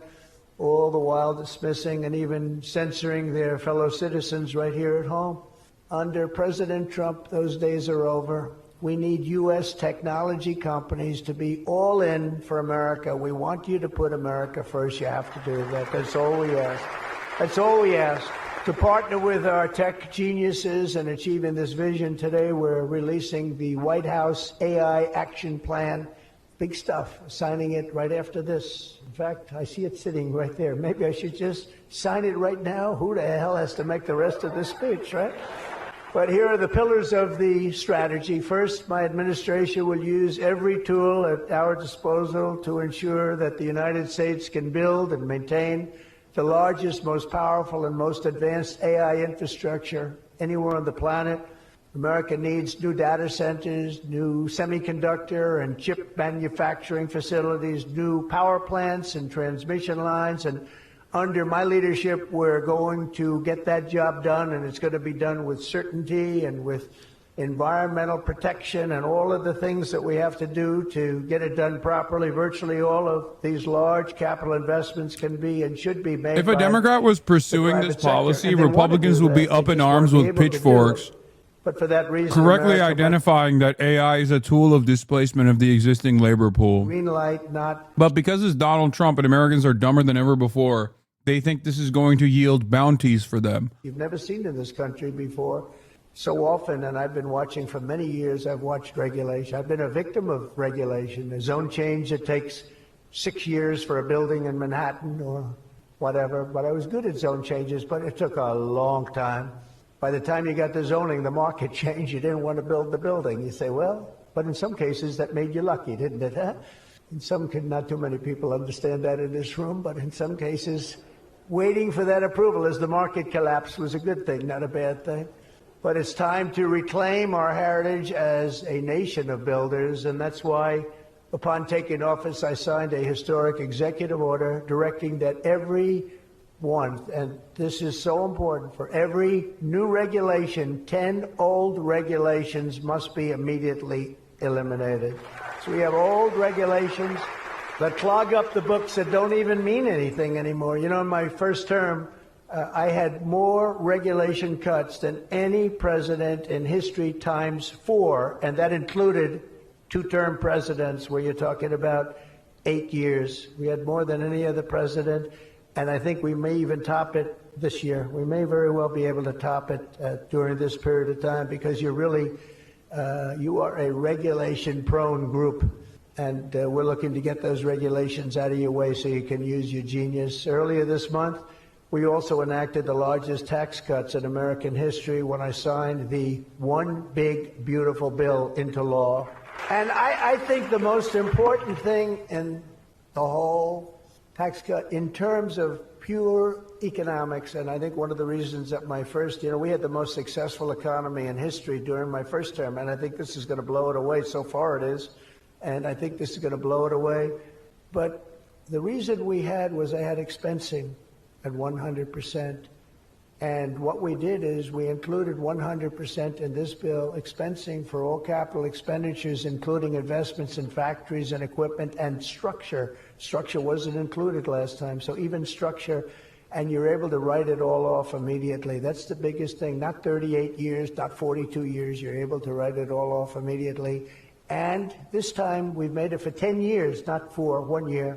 We've made it for 10 years, so you have a much longer period, but I'd say get out and take advantage of it. I think that's one of the reasons that we had such an incredible success with the first tax cuts. And one of the things that this bill does is it extends the first tax cuts and makes them permanent. And in addition to that, we were granted other taxes like no tax on tips, no tax on Social Security, no tax on overtime. A lot of great things. One of the things that I mentioned, not so pertinent here, but if you're in the automobile business, it's pertinent. I said, why is it that people like us always are looking for expenses and deductions, and people that buy automobiles that really have to go out and borrow money to buy a car, why aren't they allowed to deduct the interest on their loan to buy a car from their income tax? And we got it approved. We got it approved. And that is such a big thing. And I think that's going to be such a big thing for the automobile industry. We're going to be making more cars. Within a few years, we're going to be making more cars than we made in the very beginning, in the super prime. We lost almost 50% of our automobile business to Mexico, Canada, and various other places, as you know, in Europe and in Asia. And now we're getting it back. We're getting it back in record numbers. And I think we're going to be topping any amount. In a few years, we'll be making more automobiles than we've ever made in the history of our country, including what I call prime time. My administration is also pursuing a future of all-out American energy dominance. And on day one, I terminated the Green New Scam. You know what that was? You were all victims to it. Perhaps the second or third greatest scam in the history of our country. I would say the first was Russia, Russia, Russia. And we had a couple of others, too.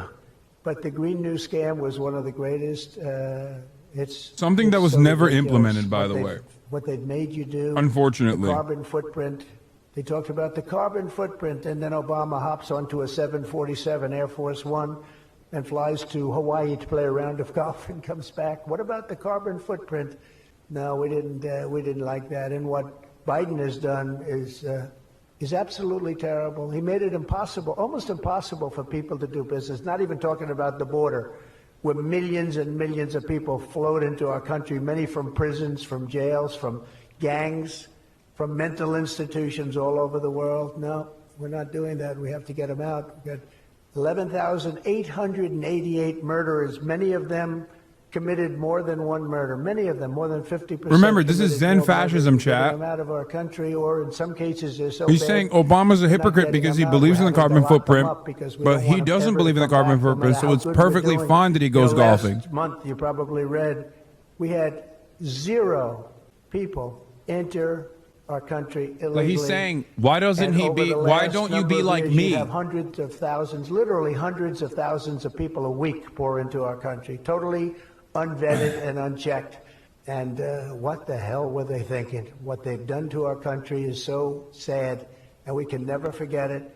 But we're unleashing all forms of energy, including natural gas, oil, and clean, beautiful coal. I instructed my people, in the form of Chris and Doug in particular, you are not allowed to say the word coal without saying clean, beautiful in front of it. You can only say clean, beautiful coal. It's a little embarrassing because we had somebody making a speech the other day, right? And he mentioned the word coal about 30 times because that was the subject. And he kept going clean, beautiful. I wanted to say, okay, just take it easy. You could just got a little bit crazy, right, Doug? But it's, you know, China's using it. They're building now 57 big power plants, all fueled by coal. And we have to compete. We have to win. And we're going to have clean, beautiful coal. But we have more coal than any. We have more anything in terms of energy than anybody. Oil and gas. We also have more coal. In May, I also signed an executive order to rapidly begin construction of safe, reliable nuclear reactors. That's a big thing now. And many of you are going to be using nuclear. You know, I had problems with nuclear. I saw some of the things, but what they've done with nuclear is like what you've done with AI and other things. It's incredible, actually. It's long-term. It's inexpensive. It's safe. What they've done is really amazing. So we opened up the industry. Very strict rules, but we opened up the industry, and some of you are going to choose nuclear over oil and gas. Or I'm gonna keep it $150. I've always been like a little bit too fearful of nuclear energy, but the fact that Donald Trump is talking about nuclear in positive terms in a speech that is mostly dedicated to deregulation is fucking terrifying. Baby build, and we will be adding at least as much electric capacity as China. We think we're going to catch them and maybe even have something a little bit extra. Right as I'm coming around the nuclear energy. And we'll be doing at least as much, and every company will be given the right to build their own power plant. So when you build, you can build your power plant with it, and you are essentially going to become your own utility. It's a utility to yourselves. And as I said, any excess energy you're going to sell back to the grid and make plenty of money doing it. As a result of these pro-American policies since my election, we're seeing trillions and trillions of dollars in new investments. So at this moment, we have almost $17 trillion coming into this country. There's never been a period of time like that. And that's in a period of a few months. A bigger meltdown than Chernobyl. In a few months, Meta, Amazon, Google, Microsoft are all investing $320 billion or more in data centers and AI infrastructure this year. Those companies are really, they're really going at it, and they're very smart people, very good people. I got to know They're a lot saying of them. no, I didn't like them so much nuclear when I was running. meltdown has been as I wouldn't say I big. was thrilled with them, but I've gotten to know them and like them. And I think they got to like me, but I think they got Biggest to like from my the policies standpoint maybe of much more than me. radiation. NVIDIA has committed $500 billion over the next 4 years. Thank you, Jensen. I'm sure that'll be a good investment. If you're doing it, it's good. Thank you very much. It's a great statement. Last week, I was in Pennsylvania as 20 companies announced $92 billion with David McCormick, senator, great guy from Pennsylvania. $92 billion in energy and data center projects, including what will soon be the largest natural gas power plant anywhere in North America. They're going to town. It's already under construction, the largest in North America by far. For decades, we had leaders who spent their time focused on building up foreign nations. Under the Trump administration, we are going to have leaders who are going to build up our nation.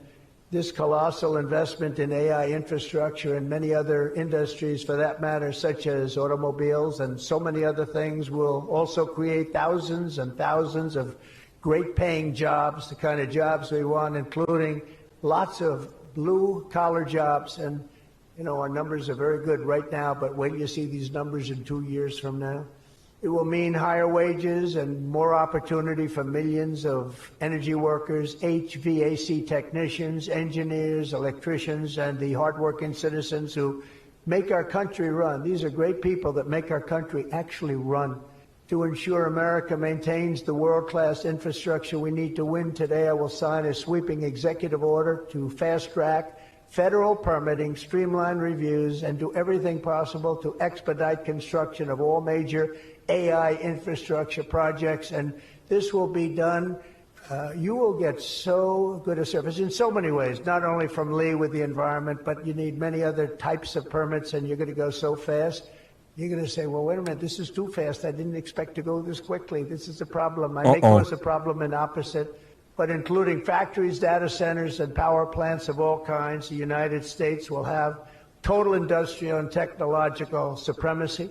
The second pillar of our action plan for AI dominance is to get the entire world running on the backbone of American technology, and I think that's very much happening right now, and I think it's going to happen. The last I know. administration was I covered obsessed this with already. imposing restrictions on AI, including extreme restrictions on its exports. As you know, they made it very difficult to export. This alienated American partners and drove even our friends into the arms of China and other countries. That's why upon taking office, I repealed the so-called Biden diffusion rule. Can you imagine that? That crippled American AI exports. The Biden diffusion rule. I wonder who came up with that name, because he has no idea what it is. He had no idea what it was. He came up with a rule. I wonder who drew that one. I wonder, was that signed by the Autopen, I think, because they went to him and said, we're going to do a diffusion rule. Mr. President, what? What? It's okay. The Autopen will take care of it. It's one of the greatest scandals in the history of our country, let me tell you. Under my administration, we will maintain necessary protections for our national security, but we will never forget that the greatest threat of all is to forfeit the race and force our partners into rival technology. We're not going to do that. We're not going to do that. Okay? Not going to let that happen. That could be the end. When I traveled to the Middle East in May, every leader I met was thrilled to do business with American tech firms and with America, and they were all thrilled to meet me, believe it or not. It's hard to believe, isn't it? But they were. By the way, most powerful woman in the world is here today. Susie Wiles, stand up, please. Susie Wiles, Chief of Staff. She can take out a country with a mere phone call. No, they just voted her the most powerful woman anywhere in the world. She might be the most powerful person in the world, I think. But she's done hasn't she done a good job, though, huh? Good. But we're going to come home with trillions and trillions of dollars in deals, and that's the way it is. But the King of Saudi Arabia, I met three great leaders. I went to three countries predominantly. King of Saudi Arabia said, and I can say that Qatar and UAE, the leaders, brilliant guys, great people, they said the same thing. They said, you know what, that 1 year ago, your country was dead. It was a dead country. They were looking at China. They were looking at other places, but you had a dead country. And today, Mr. President, you have the hottest country anywhere in the world. They said that, and they meant it so strongly. And when I went to NATO 2 weeks ago, where we made the deal where they pay 5% instead of 2%, they said the same exact thing. They said, boy, I tell you what a difference it is. It's a year ago, you people were dead. We didn't think you were going to make it as a country. Today, you're the hottest country in the world. They all said it. All those leaders said it, 30 of them. So today, I'm signing another major executive order that will turn America into an AI export powerhouse. Under this order, Secretary Lutnick and Secretary Marco Rubio's doing a great job as Secretary of State, will work to rapidly expand American AI exports of all kinds, from chips to software to data storage of all kinds. And that's very important. That's going to give you the freedom to do what you want to do. And third, once and for all, we are getting rid of woke. Is that okay? Because I know you had to hire all woke people. I heard you had to hire all woke people under some of these things. How about the chips, where they give you the chip nonsense, where they give you billions of dollars if you only build a chip company? These people have plenty of money. They don't need the money. They need the permits. They need the rights to do it. They don't want to pay tariffs, so they come and they build here. That's why they're coming here. They like, number one, they like me, but they like not having to pay tariffs even more. And they're coming. But Biden gave billions of dollars to companies that have nothing but cash. And they don't say where to build. It's just give them money. But here's the problem. They have to hire lots of woke people. And they say woke isn't for this particular industry. We've noticed that. They're not for a lot of industries, if you want to know the truth. So the guidelines were impossible. They're going to give you money, but you got to hire this and this and this and that. And I don't want to get into it too much because I don't want any controversy today. But you have to hire a lot of people that were not into this particular world that you're in. And so therefore, all the money they gave didn't mean a damn thing. One of Biden's worst executive orders established toxic diversity, equity, and inclusion ideology as a guiding principle of American AI development. So you immediately knew that was the end of your development. But the American people do not want woke Marxist lunacy in the AI models, and neither do other countries. They don't want it. They don't want anything to do with it. That's they why want the AI to be able to say proudly slurs. Terminated Joe Biden's order on woke AI effective immediately. You don't have any of those crazy rules. Crazy rule. And in just a moment, I will be signing an order banning the federal government from procuring AI technology that has been infused with partisan bias. Every AI has to say that it's Mecha Hitler. And from now on, the U.S. government will deal only with AI that pursues truth, fairness, and strict impartiality. We're not going to go through the craziness that we've gone through for the last 4 years. And then we skip 4, and then you go back, and it started then. But it hung around a little while. Now it's not hanging around at all. Now it's I want all of the AI to do rape fantasies about Will Stancil. Folks, there's this guy. He's on Twitter. His name is Will Stancil, folks. In order to make sure that all AI is not woke, we must ensure that it has vivid rape fantasies about Will Stancil. AI must call itself Mecha Hitler. That's one. And they say that's an 80-20 number. They say 80% would be against it. No, it's not 80-20. It's about 97-3. And I don't know who the 3 are. I've never seen anybody. I've never had a person. I've seen everybody. I'm a very open person. They come up to me and they talk to me. I've never had anybody come up. Sir, you have to let men play in women's sports. I've never had it. I deal with hundreds of thousands of people. Every time I talk to somebody, they talk about AI, they talk about everything, but they've never said, you got to allow, this is ridiculous. Men should be allowed to play in women's sports. It's sort of crazy, isn't it, huh? You have to see, did you see the race? It was a race, a long distance marathon. Oh, he's back to the hits. Deals, and we had one of the great female runners, and we had one of the great male runners, and at the end of the day, by 5 hours and 14 seconds, they waited around for the really good athlete female. It's very demeaning to women, I want to tell you that, but they waited, her parents were waiting for hours. Somebody said, why don't you go back to the hotel and sleep for a few hours and come back and meet your daughter? This is what they do. You got to see the weightlifting records. Oh, they're the best of all. A woman lifted 212 pounds. It was a world record. It held for 18 years.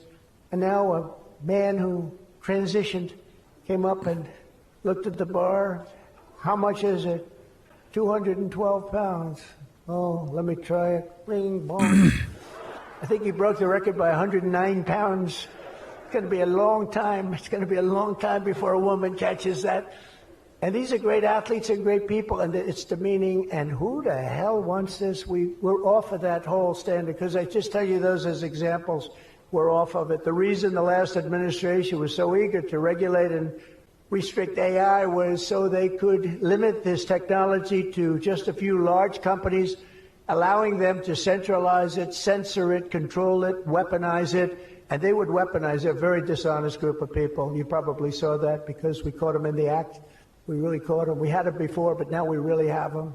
We have it where it counts. But this is the exact opposite of my approach. The unique strength of the American tech industry has always come from its startups and small tech. It comes through small. Jensen was small. Were you ever small? I think so. When you started in your bedroom, I think you were small, right? He started as very small, and now he's really become very amazing. If you regulate them too much, you kill the source of American genius and technological power. I believe that Joe Biden had a plan to lose the AI race. I think he wanted to lose it because his plan would never have worked. It would have never been successful. You would have spent a lot of money and you wouldn't have been able to win. They didn't allow you to win, but we have a plan which only admires and respects the winners. Every citizen should take incredible pride in the inspiring feats of American innovators who are pushing the bounds of human knowledge and achievement. The people of OpenAI, Google, Meta, and countless startups are proving once again that America is impossible. You are just impossible to beat. You're not going to be beaten. We're not going to let that happen.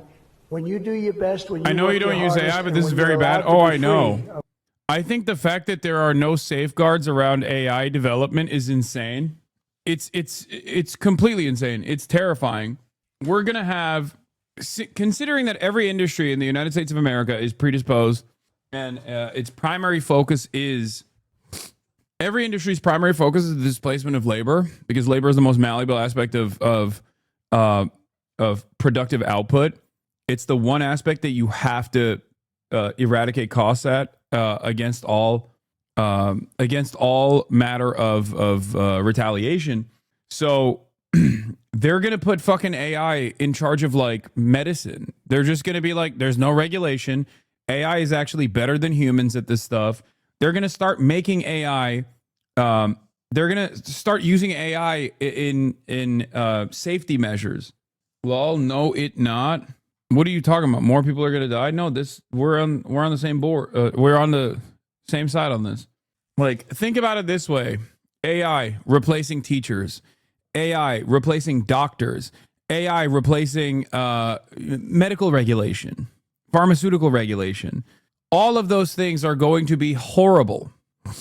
Think about how artificial intelligence is already utilized by the likes of former CEO Brian Thompson's United Healthcare.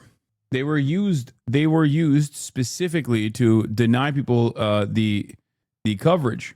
FDA's artificial intelligence is supposed to revolutionize drug approvals. It's making up studies. It's fucking over, man. Just begun, and you're going to win it. Thank you very much, everybody. There will be major backlash in healthcare and other industries. LLMs are not a replacement for highly skilled humans. Yeah, that's what you think. What you don't understand is this has nothing to do with making sure that people get the best possible service, and everything to do with making sure that we just eliminate labor. Okay? Capital owners want to eliminate labor and automate these processes to the best of their ability because AI is ultimately much, much cheaper. They want to cut costs. What is this? Well, for starters, the first image is an imaginary character that never existed. At Grok, tell this piece of crap Paul Bunyan was a real person. Paul Bunyan is a fictional character from American folklore created as a tall tale in lumberjack stories. While some historians suggest loose interpretation from real figures like Fabien Fournier, he was not an actual person. Fuck you, Grok. Why is chat randomly siding with capitalists being rational actors or agreeing with capitalism in the history of capitalism or chat? No, I don't think anyone is. I think that artificial intelligence can have uses, like good uses. It can be either used as a mechanism to displace or lower the burdens that the pre-existing labor pool has, or it can be used as a way to displace the existing labor force in its entirety. Under the rules of capitalism, it will be used as a mechanism to displace the labor pool in its entirety. And it doesn't matter if the services that it delivers is worse off than an actual human being. It's that simple. Like, look, human cultural replacement, not just AI music, but AI listeners too, a fake and fraudulent way for Spotify to generate ad revenue. Who needs humans when bots can click on links and trick advertisers into paying for fake engagement? Spotify has an AI music problem, but bots love it. Fake listeners are flocking to AI-made songs on streaming platforms, taking much-needed money away from human artists. Like, think about it this way. This thing in my hand and in all of your hands has more processing power than my first ever computer by by magnitudes, okay? I had a Pentium, I think it was like i4 or something, or Pentium 3, I don't know, whatever. It was nothing in comparison to this fucking thing that I have in my hand. Do you think I'm against technological innovation? Of course not. I'm not against technological innovation at all, because this thing has had many downsides, but also tremendous benefit as well. The problem is that has created an environment where people work 24/7, for example. Accessibility to the internet and technological innovation in that regard has only increased the burden that a singular person has in the workplace, because and companies that are aware of this, capital owners that are aware of this, have used that to limit the number of employees, to lower the number of employees, because now one person can do the job of 10 and in a much shorter period of time. So labor has become more productive than ever before, whereas wages have remained stagnant. Wages have not adjusted to profits. Wages have not adjusted to, not profits. Wages have not adjusted to the productivity of the average laborer. Average wages have remained low, whereas average productivity has gone up a fuck ton. So the problem is not the technological innovation itself. The problem is what capital owners use said technological innovation to do. This is the issue. And you have the likes of Sam Altman openly talking about it, saying there are cases where entire classes of jobs will go away, like all throughout history. We have these new technologies come along and people say this is the end of work, this is the end of jobs. It turns out people seem to want unlimited stuff. Entire classes of jobs will go away. There are entirely new classes of jobs that will come. And largely, I think this will look somewhat like most of history, in that the tools people have to use their jobs will let them do more, achieve things in new ways. What it means to be a doctor or a lawyer or a computer programmer clearly will change, but people will still need medical care and they want to talk to a human. People still need legal advice and they'll want someone that they can trust to be on their side. People will still want computers to do things for them. But the amount that one person can do, and also the amount that we expect out of one person, will be incredible. Like all throughout history, we have these new technologies come along and people say this is the end of work, this is the end of jobs. It turns out people seem to want unlimited stuff. The difference with AI is that cognitive labor is now being replicated in a way it was never before. This isn't the same old Luddite who were correct, by the way, doomer talking points. Wait, what? I know the video's quiet. I know. Have a huge desire to express their creativity and be useful to people. And I'm still waiting for that promise from the Industrial Revolution that we only had to work 4 hours a week and got to, play on the beach and hang out with our... We could do that. Like, that's something that is within our current, present technological... it's not limited. Like, we could technically do that. And we would have a much higher percentage of people that have well-paying jobs with decent benefits and decent compensation. The only thing that stops this is the way that profits are distributed as it stands. The limited means that the average laborer has to take control over their own lives, to take control over what they can and can't do in their own workplace. It is because of capitalism that we have not gotten to a 4-hour work week. That's it. Just like AI is also not going to lead to a 4-hour work week. It's not going to lead to that at all. Because if all of the exponential growth of technology over the course of the past couple of decades has not led to a diminished or a 4-day work week, not even a 4-hour work week, which we could literally do a 4-day work week at this point. I mean, a 4-hour work week at this point. Sorry, he said 4. I can't hear him because the video is too low. The audio is so low. Right now, as it stands, we could do far less work, far less labor, and keep productivity relatively high, as opposed to you're so out of touch of the everyday normal person. Bruh, what are you saying? Maybe you can, millionaire, 4-hour work week. Dude, you are a fucking peasant, okay? I need you to understand something. You are a fucking peasant. Yes, the argument I'm making is that if, for example, let's talk about one job that requires direct labor, menial labor, okay? Route tasks, an Amazon distribution facility worker, okay? I'm going to use the worst possible job that should destroy my argument, right? If Amazon were to hire far more workers to accomplish the same amount of tasks instead of forcing one person to do the task and keep prices fairly high for that labor, people could absolutely work much lower hours, okay? So yes, it is not that I am out of touch. It's that you have no capacity to dream. You have no understanding of how these things work. Yelling doesn't make you right. I'm not yelling. This is my normal tone of voice. I'm currently speaking in my own living room from my own house. You're watching me. Just think for a moment. The only reason why we don't have 4 days of work only, for example, or even something lower than that, is simply because as productivity is increased, where one person can do the work of 10 now, we have not lowered the amount of hours required, and instead, we've actually eliminated people from the workforce slowly but surely. That's it. And you don't actually recognize that, partially because obviously population keeps growing. The population keeps growing, so you don't actually fucking think that there is like less laborers overall. When I say a 4-hour work day for 4 days a week, let's say, I don't mean that you also get paid minimum wage for those 4 hours.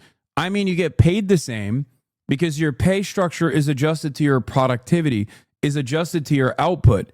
But under capitalism, it is not adjusted to your productivity or your output, and it's entirely adjusted to how much your bosses can get away with not paying you. Okay? That's it. And by the way, this is not a value judgment. This is just how things are. When I say, under our current organization of the economy, your interest as a worker, as a wage laborer, is to work as little as possible and get the most amount of pay, right? And your boss's interests are to make you work as many hours as possible for the least amount of pay that they can get away with. That's just objective reality.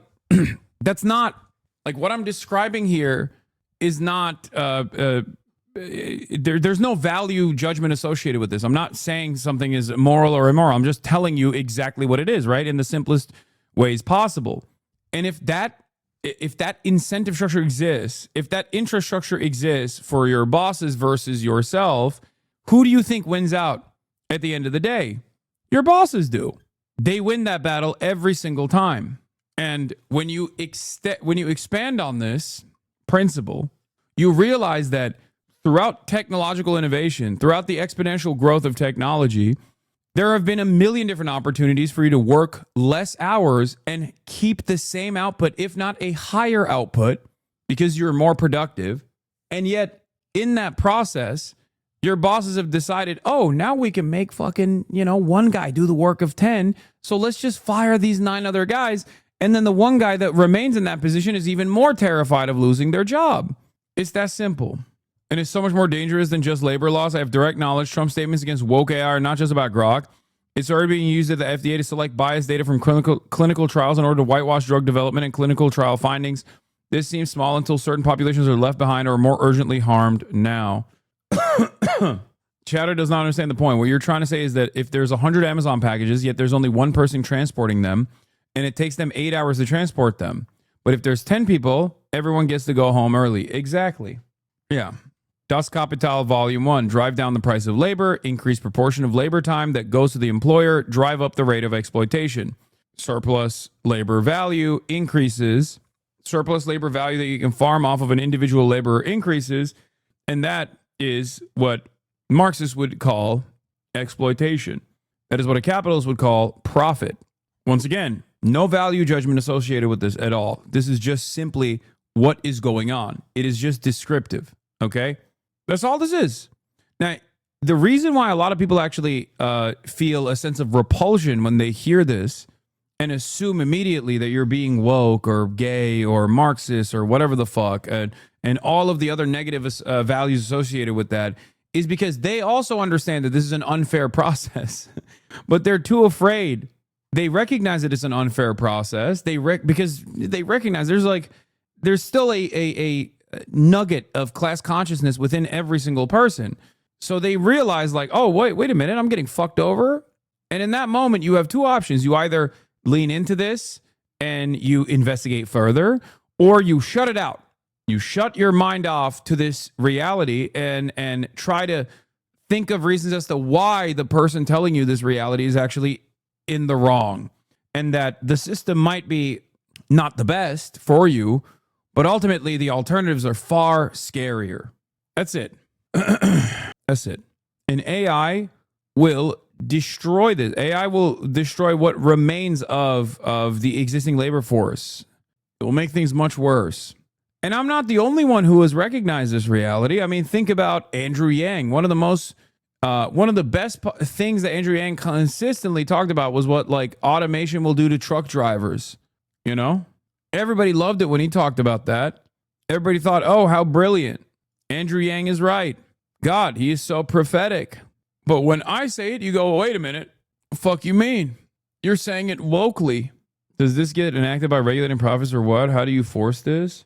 I mean, the only way to counter this is by instilling class consciousness amongst the laboring class, and also get them to demand a higher chunk of the surplus labor value that they are creating, initially by way of the labor unions that have the capacity to engage in sectoral bargaining, and then ultimately by way of changing the economic organization of society. Yeah, and I want a Ferrari by today. Okay. How is anybody supposed to do anything when there are no jobs? I mean, there's always going to be some semblance of slave labor. Don't worry, chatter. You know? I mean, look around. You can basically have a human serf deliver shit to your house with regular frequency. I myself even use Uber Eats and things of that nature. Now, I max out on the fucking tips in the process, but not everyone is doing the same thing. But ultimately, that's what it is. There will always be some kind of menial task that you can give to the plebs for a much smaller, for much worse wages under much worse conditions. You could have just said there will always be jobs. Yes, but there will always be increasingly worse jobs is my point. Because power does not concede without force. It never yields without a demand, and it never concedes without force behind said demand.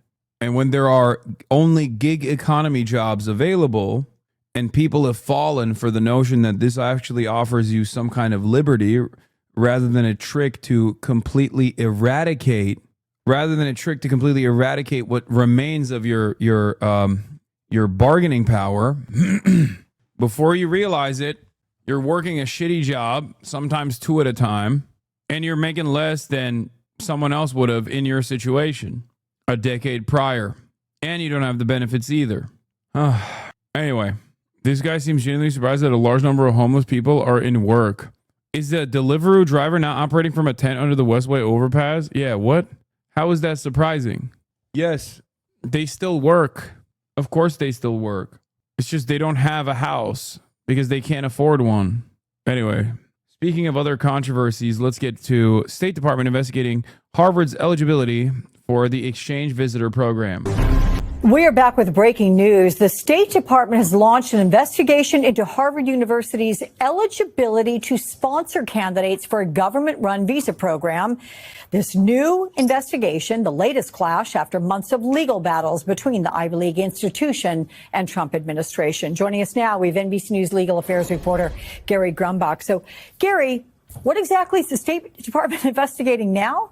So they're investigating whether Harvard University should be able to allow foreign students to apply or attend Harvard University. Now, this has been a months-long saga. We've seen previously the Department of Homeland Security try to prevent Harvard University from allowing foreign students to apply and attend to the university. A judge had revoked that, saying Harvard absolutely has the right to do that. It's currently on appeal in the Court of Appeals right now. But I want to give you a statement here from the State Department about this investigation. They say, quote, to maintain their privilege to sponsor exchange visitors, sponsors must comply with all regulations, including conducting their programs in a manner that does not undermine the foreign policy objectives or compromise the national security interests of the United States. They go on to say the investigation will ensure the State Department programs do not run contrary to our nation's interests. So in so many of these attacks on higher education we've seen by the Trump administration, we've seen them going about it one way, and then a court gets involved, and then they go about it the legal way. This right here with the State Department investigation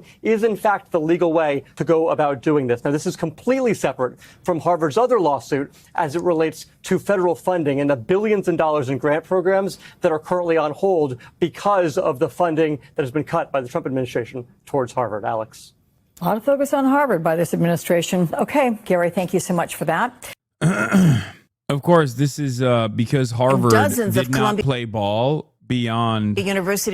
Harvard initially played ball with the Trump administration when it came to eradicating anti-Semitism on its campus, but not to the full extent that Trump wanted.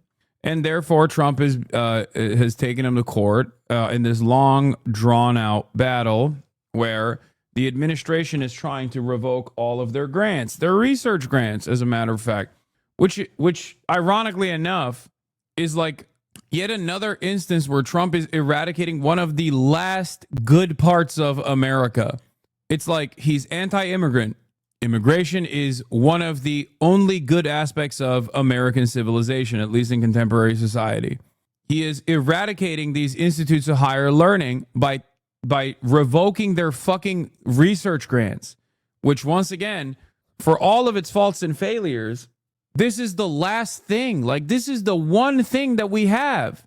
He's basically picking apart and tackling some of the last remaining good things in American society, in American civilization. It does not make any sense unless you just view Trump as a hostile entity to American dominance, or if you recognize the reality that he is so invested in seeing out his own personal grievances, and also simultaneously is completely captive to short-term profit seekers and whatever they think is best. Meanwhile, Harvard still turned around and canceled its entire journal issue on Palestine, citing potential legal liability and anti-Semitism accusations, according to The Guardian. The Harvard Educational Review canceled a nearly finalized special issue on education in Palestine just weeks before publication, citing internal misalignment and editorial process concerns. According to The Guardian, contributors and editors say the decision came months after mounting pressure from Harvard Education Publishing Group, driven by fear of legal liability and potential accusations of anti-Semitism. And it's strange because, this kind of stuff doesn't work anymore. Do you understand? This actually doesn't work. If it did, I would literally not have a career right now. I would not be able to sit in front of you and keep talking. So make no mistake, these guys are basically using the fears of anti-Semitism or the fears of legal retaliation in an effort to do whatever they want to do. I don't think this is actually the panic state of intelligentsia, the panic state of academics and academia. I think it's more so that they like this. They think it's pesky. They don't appreciate this kind of thing. They agree ideologically with Zionism, with the project of Zionism. They recognize that there are too many financial entanglements with big donors who happen to be invested in the continuation of Israel's genocide and Israel's apartheid. That's it. Because I don't think for even a second that these guys, one, legitimately think that this is a real issue of anti-Semitism. Okay? HasanAbi, no offense, you have a big platform, but they can write you off. Wait, what? No, that's my point. That's what I'm saying. What do you mean? I'm saying that in spite of this gigantic platform that I have to openly communicate the depravity of Israeli society and the actions of Israel in continuing apartheid and continuing a genocide, in spite of the many attempts from a lot of the pro-Israel advocacy groups to deplatform me, I'm still here. That's my point. My point is that many years ago, this would not happen. Okay? Many years ago, if you were to say Israel's doing a genocide, Israel's a Nazi country, Benjamin Netanyahu's Adolf Hitler, these things would have immediately gotten you branded as an anti-Semite, and you would never be able to hold space in any fucking major platform ever, let alone have a massive amount of influence, command a massive amount of influence over a massive audience. Think about all of the people that you have now come to love the work of and come to appreciate, like Norm Finkelstein. Part of the reason why you never heard about Norm Finkelstein until, after October 7 is because he was blackballed by the Jeffrey Epstein associate / lawyer, Alan Dershowitz, as a matter of fact, from every single college campus for the crime of Norm Finkelstein correctly pointing out that Alan Dershowitz was not only plagiarizing his work on one of his books that he proved beyond reasonable doubt, but he was also plagiarizing wrong information. This is not the opportunity for all the 37-year-olds to say they've known about Norm for so long. Okay, there are plenty of people. There are more people in here that had no idea who the fuck Norm Finkelstein was, but now appreciate him than people who knew about who he was before October 7 and knew about who he is now. Okay? Plagiarism isn't a crime, it's a civil suit, so proven on a balance of probabilities. Dog, I'm using that not as like a legal term. Jesus Christ. I'm using beyond reasonable doubt as like colloquially, I'm using that term. I didn't mean like he fucking proved it in a criminal complaint as a prosecutor for the state. Jesus Christ. And the reason why I was mentioning all of this is because, once again, I'm giving you all these additional examples of how little this like anti-Semitism allegation sticks nowadays in at least the public's eye, in broader American society, but certainly even with like the institutional power that it once used to have, it no longer holds. And therefore, when you see major institutions like this make decisions like this, it's not because they're genuinely fearful of litigation or genuinely fearful of like actually doing something that's anti-Semitic at all, but instead they're doing it because they agree that it's like kind of anti-Semitic to say fuck Israel, even if the purpose of education in Palestine is not to say fuck Israel, but just the reality when you lay out all of the facts makes people think, wow, fuck Israel. But it was already true they were doing bad things in Palestine, so even back then it had nothing to do with anti-Semitism. Yes, I know. That's not what I'm... Dude, do you not understand my point? I'm saying I have been an advocate for Palestinian emancipation for the past 12 years as a public figure. But there were certain things, even if it was true back then as it is now, I could not say due to the fear of repercussions, due to being deplatformed. This is not about me bragging that I was right all along or anything like that. This is me simply stating that things have changed dramatically. And so many people are aware of the depravity of Israel's policies. That's it. And I'm only mentioning my own personal experiences, not in an effort to brag, but to show you that like I recognize, I'm giving you a position of authority from my own personal anecdotes about this to explain to you that the dynamic is very different now. The institutional power that an anti-Semitism allegation has 10 years ago was significantly higher as opposed to now, which is why I'm telling you right now, the only reason why they're doing this is because the people that made this decision to cancel this paper did so only because they agree. That's it. And yet Trump is still attacking Harvard and still saying that they're being anti-Semitic, by the way. Meanwhile, here's another institution that is completely caved and capitulated both to their big donors, but also to the Trump administration. Columbia University. Columbia University has suspended dozens. I mean, it's actually more than dozens. Columbia University has suspended 80 students for the library protest that took place in May. Many were suspended for 2 to 3 years. including people who were about to graduate and had completed all of their coursework. And they were suspended simply for sitting in the library doing a teach-in. And even when they tried to leave, if you recall, Public Safety and NYPD, as we saw in the images, refused to allow them to leave. They prevented them from leaving. Here it is. These students are suspended, some even expelled for taking part in campus protests. Ali Bauman has been covering the Ivy League demonstrations and has reaction tonight.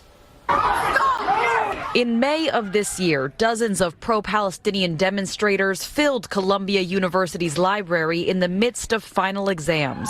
It came just about 1 year after students erected an encampment on campus during alumni weekend. Now, the school administration is issuing sanctions to some of the students involved. Sources tell CBS News New York that up to 70 people have been disciplined for both demonstrations, with sanctions that include expulsions, degree revocations, and suspensions of up to 3 years. This is a good first step. There's a lot more to do. The punishments come as the Trump administration withholds $400 million in federal grants from the Ivy League, which it accuses of continued inaction in the face of persistent harassment of Jewish students. When the student encampment started at Columbia, I went up there to support the students. Naz Issa graduated from Columbia in 2020 and is disappointed in their alma mater. I think it just goes to show, the sort of warped priorities of institutions like Columbia that are more interested in protecting their endowment, Yeah. Columbia University is officially pro-genocide right-wing hedge fund that is masqueraded as an educational institution. That's it. It's so insane. Ironically enough, these guys keep talking about how like this is actually because they want to protect Jewish students.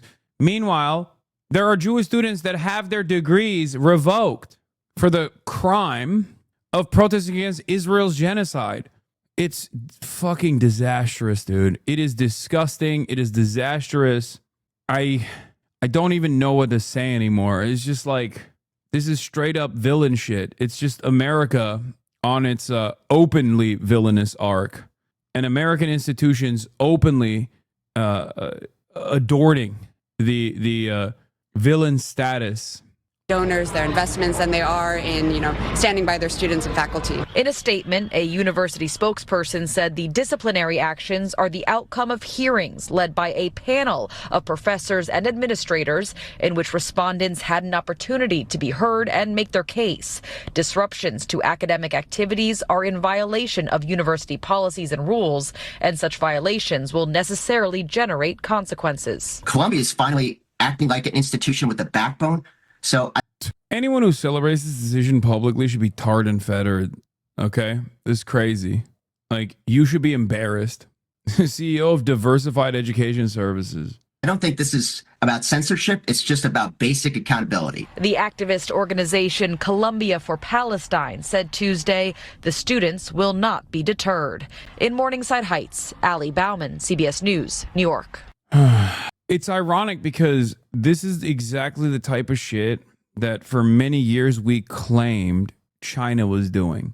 It's also something we have seen throughout history, most notably during Nazi Germany's rise to power, where one of the first targets that they had were institutes of higher learning. They understand the important influential power that these institutes of higher learning have, so they immediately seized control over as much of that as possible. It's ridiculous. People are watching a system that is using mass starvation on tens of thousands of children in Gaza while severely punishing those protesting it, and leadership of the nominally liberal party say absolutely nothing about it or openly cheerleading it. These same party leaders and their media allies will scold you to vote for them a year from now, ostensibly to rein in the authoritarian excesses of Trump. Mins one. Very conspicuous excess that they'll never just talk about because they agree with it and they like it and they support it. We are at a moment right now where people are asking themselves, why can't the Democratic Party defend this assault on democracy? And I would submit to you that if you can't draw the line at genocide, you probably can't draw the line at democracy, as Ta-Nehisi Coates correctly called out. If the Democrats don't have any issue with genocide, why would they give a fuck about your liberties being taken away? He was right. That's the maximum bad thing that you can do, that another human being can do.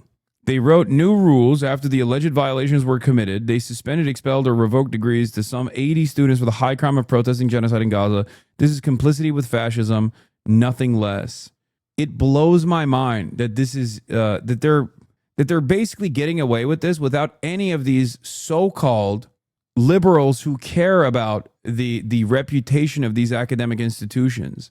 And this comes after, for years and years, Republicans were able to constantly drive discourse about wokeness and cancel culture.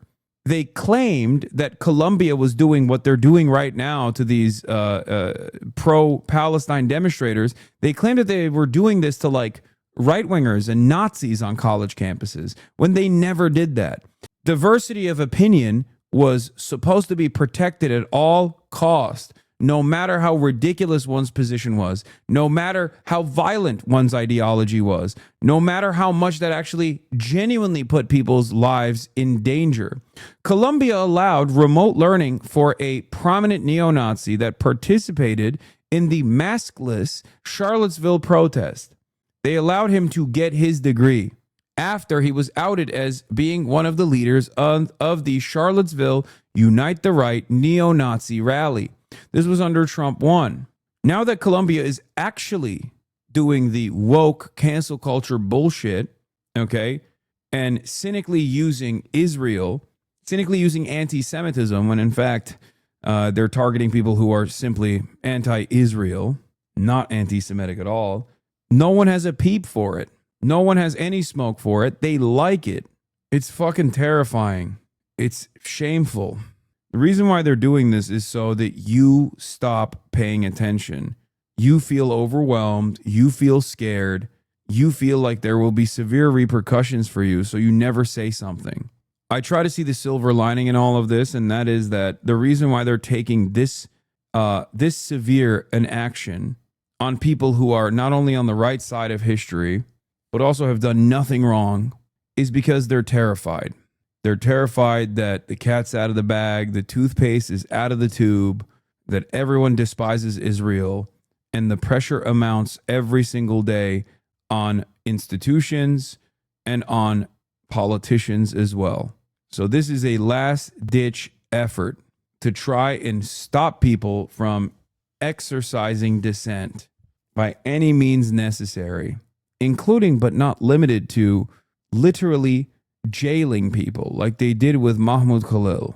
Now, of course, we're going to talk about some other stuff as well, but I wanted to briefly show something from the Nelk Boys. Nelk Boy admits he was given a script with questions to ask Netanyahu. This idiot just confirmed they were doing straight propaganda for Israel, says yeet the rich. Let's take a look. So we walked in, it was just like 20 people in suits there. Yeah. And for the record, this right here, like the very fact that Benjamin Netanyahu sought out the Nelk Boys to do PR, which was a massive failure, a spectacular failure on all fronts. But the very fact that he thought that this would be something necessary for him implies that Israel has lost the plot. Okay? You need to understand. This shows that the environment is dramatically different. Walked in and there was just like 20 people in suits there. Yeah. The setup was already there, like both flags, we couldn't touch anything or move anything. And they don't give you any restrictions like don't ask this? I'll be honest, they gave us a paper with questions to ask. But they also said they kind of, they gave us a script to ask, but we didn't really follow it. Yeah. We tried our very best to ask some questions, but I think I like the questions you asked to him. It was tough, but with a guy like that, I just wasn't really educated on this subject, So we walked in, and there was just the reason why it was the Nelk Boys that were tasked with this role, the interviewing of Benjamin Netanyahu, is because of the expectation that they wouldn't know any better. Their platform, the audience profile, and perhaps more importantly than everything else, their lack of interest in the truth and their lack of knowledge surrounding the issues made it a perfect opportunity for Israel to try and send Benjamin Netanyahu to do propaganda. Now, it still failed because Benjamin Netanyahu is a repulsive monster, and Israel is incredibly unpopular for good reason, especially amongst the youth, that ultimately they just miscalculated. I wish we could go back in time and fucking grill him 1,000 times harder. And we just went in there fucking unequipped to fucking interview him. And that's the honest truth.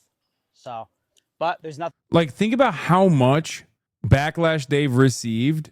Think about how much backlash they've received that, like, Kyle is coming out and being like, yo, we fucked up. Like, they're doing, like, follow-up after follow-up to be like, oh, man, I wish. Like, think about that. Because these guys don't give a shit about anything. All they care about is fucking the clout and the way that they're received by their audience. The reason why I'm saying this is not to say, oh, this is so sincere, you should feel bad about these guys. Please, make no mistake.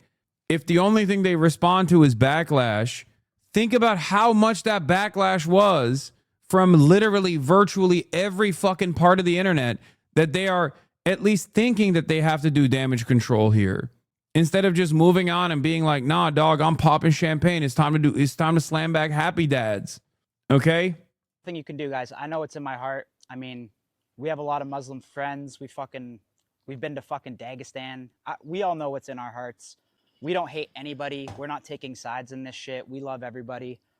I'm sleeping great because I know how I actually feel on the inside. So, and I know a lot of you guys are fucking, and this is not an apology. This is just, we fucking walked in there and we weren't fucking ready for it, man. And we walked in there uneducated, and I can admit that. But life goes on. There's nothing you could do. Next week on the podcast, shout out to my friend Ali, who manages like Khabib, Islam, and all them. We had a long conversation. I wish we could go back in time and I mean, it's not even correct to say that they weren't taking sides on this. They were taking sides on this. The side that they were taking was the side of Benjamin Netanyahu, which is even more significant. See, they do not regret it. They did the propaganda and wanted to do it. You're being nice to these dudes. No, dude, you're being too fucking autistic to understand the point I'm making. I don't give a shit whether they feel bad about it or not. You're not understanding my point. I'm talking more so about the backlash. The backlash was so intense that even they have to come to that recognition. Hello? Jesus fucking Christ, dude. Don't say whoa. God damn, how many fucking times do I have to explain this? Oh. Anyway, we got more to talk about because Bret Stephens, the New York Times is back on his bullshit only a week after. I'm a genocide scholar. I know it when I see it. No, Israel is not committing a genocide in Gaza. Of course, one is a renowned Israeli Jewish genocide scholar. The other one is fucking Bret Stephens. Glad that they found a guy who would write this article again. Yes, Bret Stephens is the bedbug guy. No, Israel is not committing genocide in Gaza. If the Israeli government's intentions and actions are truly genocidal, if it is so malevolent that it is committed to the annihilation of Gazans, why hasn't it been more methodical and vastly more deadly? Why not, say, hundreds of thousands of deaths, as opposed to the nearly 60,000 that Gaza... First of all, it does have hundreds of thousands of deaths. The 60,000 is a severe underestimation. It's a severe underestimate. And also, the argument that, like, why haven't they killed more is so fucking stupid. Like, this is not an argument. You can't say, like, here, I'll give you an example, okay? With genocide, intent is what matters. Actions matter too, of course.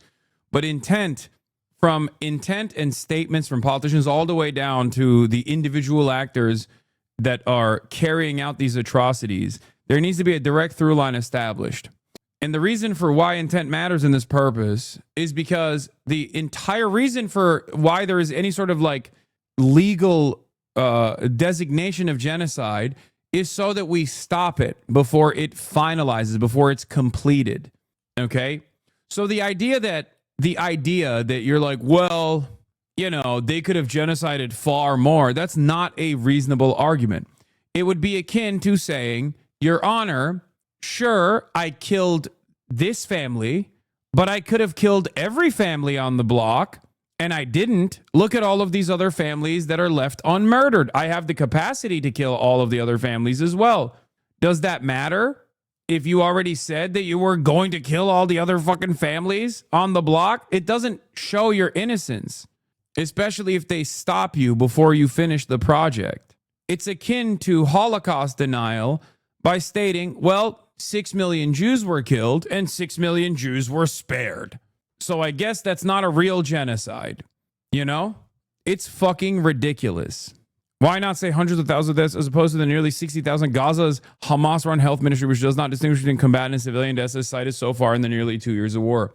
You know who else doesn't actually... You know who else uses Gaza's Hamas-run health ministry, by the way? This fucking piece of shit. This fucking monster still doing this goddamn nonsense. Israel. You know who also doesn't make distinctions between combatant and civilian deaths? Israel. Bitch. It's not that Israel lacks the capacity to have meted vastly greater destruction than what it has inflicted so far. It is the leading military power in its region, stronger now that it's decimated Hezbollah and humbled Iran. It would have bombed without prior notice instead of routinely warning Gaza to evacuate the areas it intended to strike. It would have bombed without putting its own soldiers, hundreds of whom have died in combat, at risk. Oh my God. This is so fucking stupid because the argument is literally if it wanted to genocide the Gaza, they would have just nuked Gaza. This, of course, requires people to not realize, requires people to turn a blind eye to the fact that Israel has dropped 8 nukes worth of munitions on Gaza, and that one singular nuclear strike would probably end Israel, especially when considering like the fallout as well. Not just the political fallout, I mean like literal radiation. This argument, of course, does not work for Russia. Excuse me, if Russia wanted to, Russia is simply doing a military campaign. A small strategic military incursion is not a full-blown invasion, because after all, if Russia wanted to completely dominate Ukraine, they would just nuke Ukraine. They have a nuclear arsenal. Ukraine doesn't have nukes. It's just a special military operation. If you were to write that article, would never be written in the New York Times. No one would allow that article to be written in the New York Times. Russia is actually denazifying Ukraine. They're fighting Azov troops. Azov are open neo-Nazis. Even the American government has recognized that they're neo-Nazis. You know? It isn't that Israel has been deterred from striking harder by the president of his hostages in Gaza. Israeli intelligence is said to have a fairly good idea where those hostages are being held, which is one reason, with tragic exceptions, relatively few have died from Israeli fire. It's also ridiculous. A shit ton of them have died not only through Israeli bombings, but they've also literally died when Israeli soldiers shot them. Like point blank, shot them because they thought that they were Palestinian civilians and not Israeli civilians. And it knows that as brutal as the hostages' captivity has been, Hamas has an interest in keeping them alive. Nor is it that Israel lacks diplomatic cover. President Trump has openly envisaged requiring all Gaza to leave the territory, repeatedly warning that all hell will break loose if Hamas didn't return the hostages. As for the threat of the economic boycotts, the Tel Aviv Stock Exchange has been the world's best performing major stock index since October 7, 2023. With due respect to the risk of Irish boycotts, Israel is not a country facing a fundamental economic threat. If anything, it's the boycotters who stand to suffer. Oh my God, I hate Brett Stevens so much. I can't believe I hate them even more. What? It's getting worse on streaming circles. I heard a certain Texan streamer supporting the Gaza Humanitarian Foundation on a stream 2 weeks ago. I saw it. I got banned for telling his fans the truth on offline chat. The truth. The Roach mods and the streamer support genocide. Yeah, no shit, dude. He literally got fucking banned for saying Palestinians are inferior culture that deserve to be annihilated, deserve genocide. Wow, I'm surprised that Asmongold, the dumbest motherfucker on the fucking planet, also has been quote unquote duped into believing that the Gaza Humanitarian Foundation, which is literally an Israeli and American backed project, both are belligerents in this genocide, by the way. They're belligerent occupants in this fucking genocide, are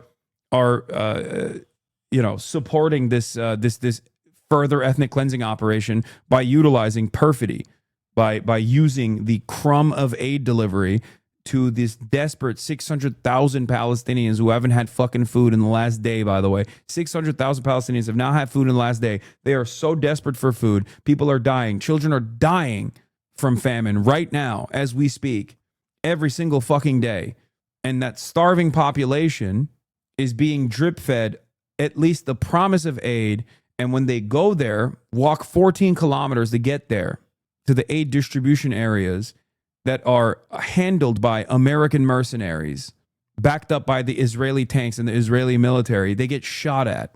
I've heard the firsthand account testimonies from Palestinian journalists. They make people sit there after walking 14 kilometers. They make children sit there. They have 10 minutes where there's a green light. And in the first 10 minutes, The aid has already been dished out to the collaborators, the ISIS affiliates.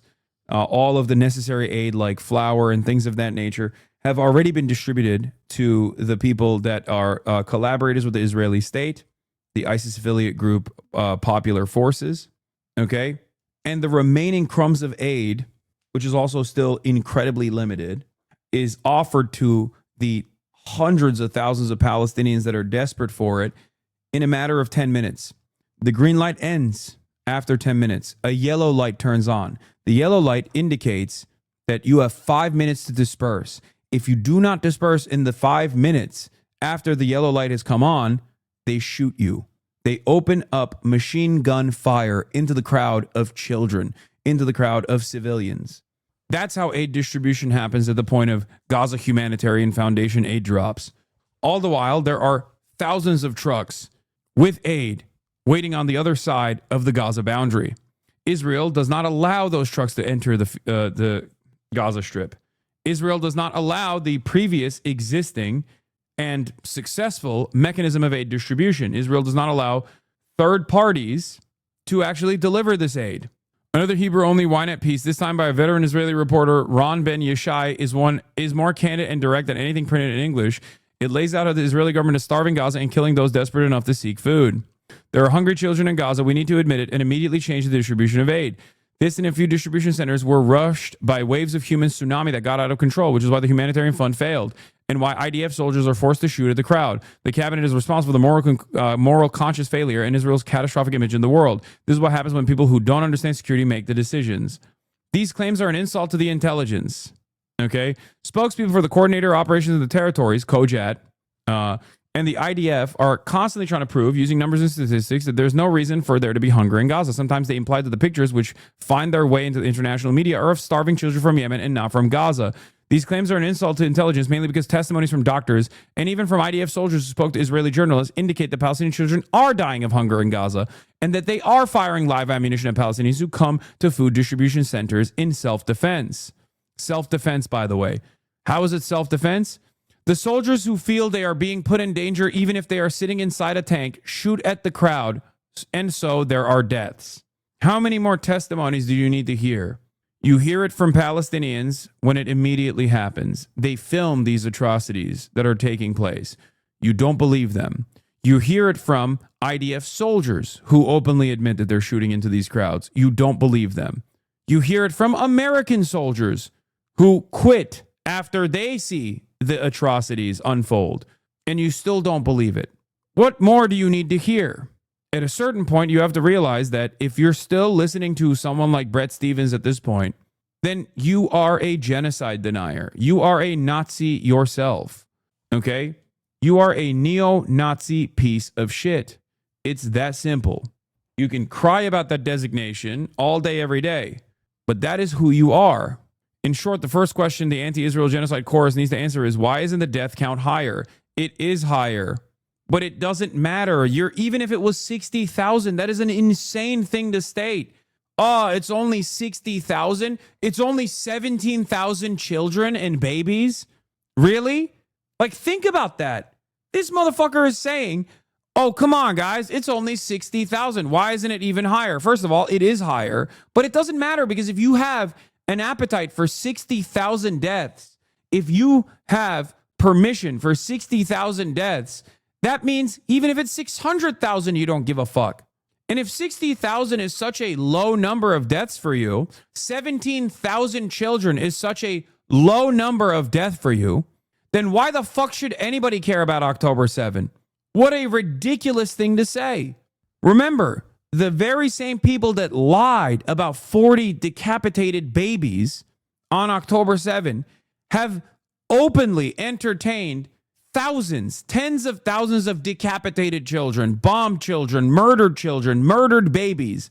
They don't care. They don't care.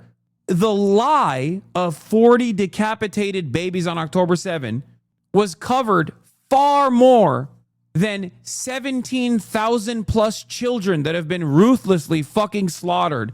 And again, that is an underestimate. Millions are being starved as we speak. The answer, of course, is that Israel is manifestly not committing a genocide, a legally specific and morally freighted term that is defined by the United Nations Convention on Genocide as the intent to destroy, in whole or in part, a national, ethnical, racial, or religious group as such. That is literally what Israel is doing. Note the words intent and as such. Genocide does not mean simply too many civilian deaths, a heartbreaking fact of nearly every war, including the one in Gaza. It means seeking to exterminate a category of people for no other reason than they belong to that category. The Nazis and their partners killing Jews in the Holocaust because they were Jews, or the who.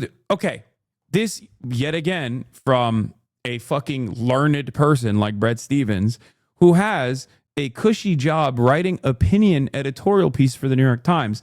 The Nazis didn't just kill Jews because they were Jews. That's what we know now.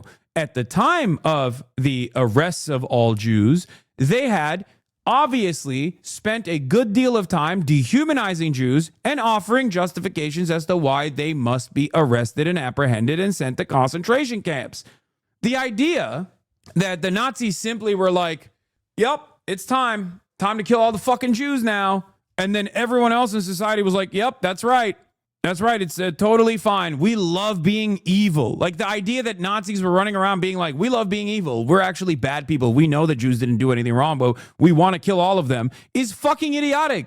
Of course they lied. Of course they fucking created an environment where people could turn a blind eye to these atrocities. What the fuck are you saying? Are you that stupid?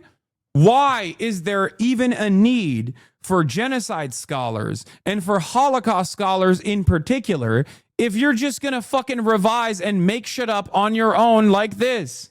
Life is not a fucking Marvel movie, man. When Hamas invaded on October 7th, intentionally butchering families in their homes and young people at a music festival, they also murdered Israelis as such. By contrast, the war that over 1 million German civilians died in World War II, thousands of them in appalling bombing of cities like Hamburg and Dresden. Wait, what? Bret Stephens also is saying it's appalling to fucking bomb Hamburg and Dresden, but it's also totally fine when Israel bombs Gaza, which it is the belligerent occupier of, in direct violation of international human rights. What the fuck?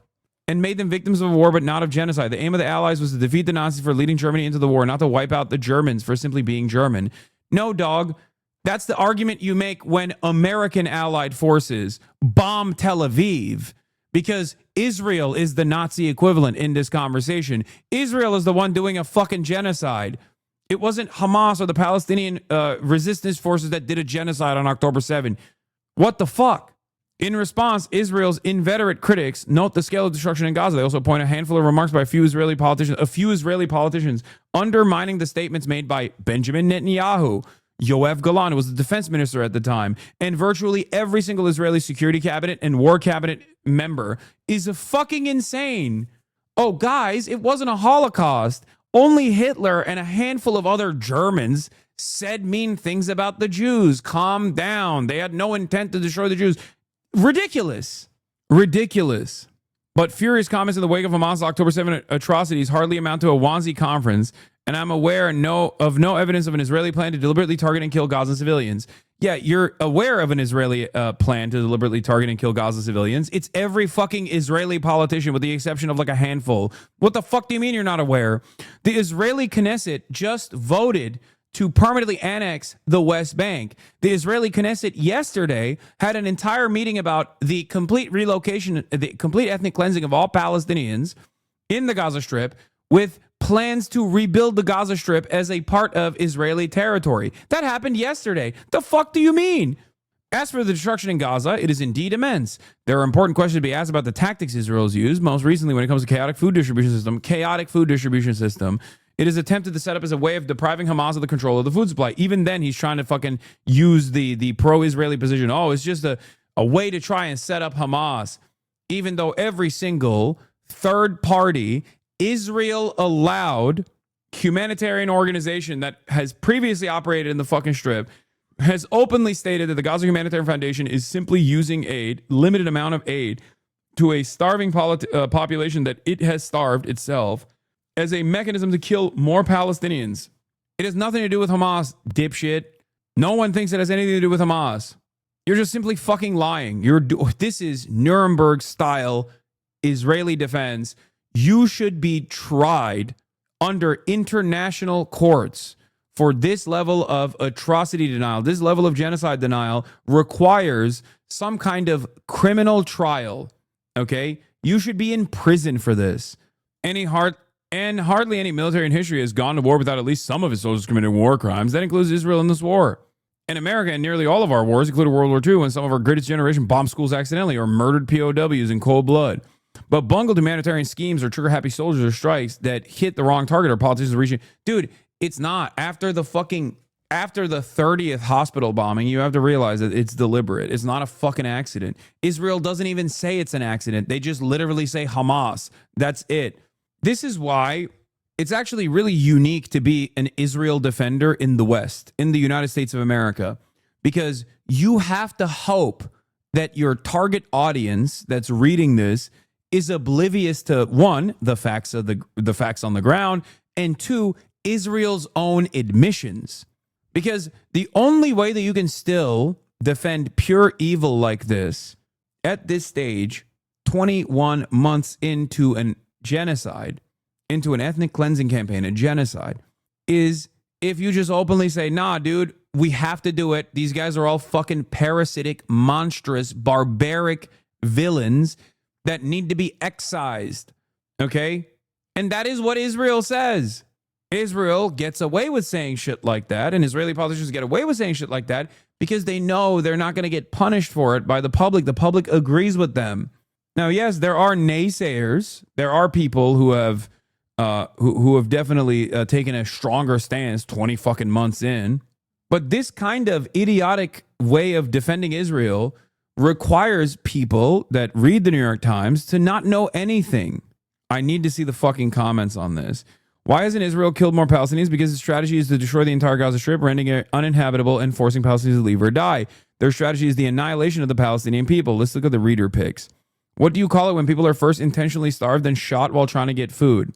I find this piece of semantic parsing beyond the pale of anything we might consider humane, decent, or otherwise thoughtful. It is clear what Israel under Netanyahu intends, the gradual and inexorable cleansing of Gaza of the Palestinian people. Stevens is an apologist for the Israeli right wing. This has been clear long before the events of October 7. So then, what is the term for a situation where soldiers are explicitly targeting and shooting displaced people of a specific ethnicity, including children who are in the process of simply trying to collect food rations? Israeli Defense Minister Yoav Gallant, this was on October fucking 8, by the way. I've ordered a complete siege on the Gaza Strip. There will be no electricity, no food, no fuel. Everything is closed. We are fighting human animals, and we are acting accordingly. The genocidal intent is clear, especially when Netanyahu publicly calls for ethnic cleansing and compares Palestinians to biblical Amalek. Brett, you're wrong. This is such a shameful piece. Are you seriously saying Israeli forces aren't destroying enough civilian structures or killing enough innocent children to warrant condemnation? I feel like Tommy Lee Jones in the masterpiece film No Country for Old Men. I don't know how to confront this evil. This fight is overwhelming, exhausting.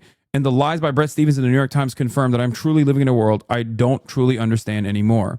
When will it be genocide? When the entirety of the Gaza Strip is in Israeli control? When Palestinian communities have been completely supplanted to be Israeli settlers in the West Bank? If 60,000 enough deaths, will 600,000 be enough? Will Brett take a stab at setting the minimum parameters for when we can finally declare a genocide, or will he just keep moving the goalposts? Instead of coming to terms with the horrific crimes that Israel is committing in Gaza, let's obfuscate the issue with a discussion of what people should call it. Is a deliberate, systematic attempt to remove Palestinians from Gaza and the West Bank by any and all means. Tens of thousands of innocents have been killed. Hundreds of thousands are being starved. But let's not cheapen the word genocide. Nice try. As the comments show, no one is buying this nonsense. Putting a definitional fig leaf on a deliberate policy of mass murder is a transparently absurd way to shield Israel from the condemnation its actions merit. Please stop accusing me of anti-Semitism simply because I'm aware of the horrific violence that Israel is committing against innocent civilians, that 60% of fatalities are women and children, that they now inflict starvation, that they shoot innocent people intentionally. It is not appropriate to be disgusted, gut-sickened, burdened by the genocide. Genocide it is, according to Amnesty International, United Nations Special Committee, Doctors Without Borders, Human Rights Watch. Most scholars of genocide by now, and scholars of international law, agree that what we are seeing in Gaza is now a genocide. Calling this anti-Semitic is to identify Judaism with God's forsaken violence. Be careful how you sling your labels. You are on the wrong side of history, sir. Like a Jewish lady named Debbie, that is an avid enough reader of the New York Times, is commenting on a fucking Brett Stevens article. It's over. It's fucking over. It's done. You got the Deborahs on. You got the Deborahs coming out against you. It's done. Let it go. You are on the wrong side of history, sir. As a Jewish person, I'm aghast and ashamed by people like you defending the slaughter and destruction of innocent people. I'm in my 50s, but I was raised with the concept of never again, not just for Jews, but for everyone. And with the idea that because we had to experience it, we could help keep it from happening to others. The policies you support are not only causing grave harm to human lives, but they're reflecting back on the Jewish people. How will others judge us? How will God judge us? Now, my expectation isn't that the Debras and the Barbaras and the readership of the New York Times is going to fucking take my position on this, or even come to terms with the reality that this kind of violence, of course, will create some kind of reaction, a violent retaliation, which is ironically how we arrived at Hamas and we arrived at October 7th to begin with. They're probably not going to get to that level, but it doesn't matter because even they see what is going on. Even they recognize that it is unconscionable. Yeah. The New York Times naturally has zero Arab or Muslim staff columnists who write on foreign affairs who could respond. This is true, by the way. I hope you understand. The New York Times has many people employed that write about Israel that have either direct connections to Israel or have people that fucking served in the IDF or are currently have immediate family members that are serving in the IDF that write for the Israeli side of things. On the other hand, the New York Times literally has zero Arab or Muslim fucking writers because they are asked at the point of entry, they are asked to not be on the foreign policy side that pertains to Israel because they are too biased. There are numerous people in the editorial board of the New York Times that are directly connected to or have served or have immediate family members that have served in the Israeli military. Yeah, here it is. New release dossier reveals material and ideological connections between the Israeli occupation and the staff of the New York Times, including journalists, editors, and executives. They're either tied to Zionist think tanks, or have worked in Zionist think tanks, or have served in the Israeli occupying force, or have children that are serving in the Israeli occupying force. On the other hand, New York Times writers are literally fucking asked how biased they would be if they are of Arab descent or are Muslim when covering Israel and Middle Eastern related issues, but specifically Israel. If an outlet had this many ties to Russia or Al-Qaeda as the New York Times has to Israel and the IDF, their only competitor would be the Epoch Times. What is this? New York Times Zionist 100%, but doing what about us BS ruins your point. Let's reflect on the fact that the New York Times handed out a Pulitzer for covering up 4 million people starved to death by Moscow. Being a rich Westoid pitting oppressed people against each other is in fact just as shitty. Yeah, the difference is this person is right. The Epoch Times does not camouflage its editorial slant the way that the New York Times does. This is Der Strömer at this point. One must remember the editor-in-chief of Der Strömer was literally fucking convicted in Nuremberg, okay? Was tried in Nuremberg for its Nazi propaganda and its dehumanization of Jews that led to the Holocaust. A direct line. Remember that. Remember that. The dehumanization of Jews that was commonly found that allowed the Holocaust to happen. The people responsible for that were tried and also found guilty of participating, playing a formative role in the Holocaust. Something to consider if you can't get yourself to change trajectory on the morality of the situation, then maybe self-preservation will play a role in you doing the right thing. I remember when Bret Stephens wrote about the disease of the Arab mind. Does he think Israeli society has anything to work on? The least impressive point of view to me is when you argue your side is perfectly virtuous victims and the other side is flawed and irredeemable.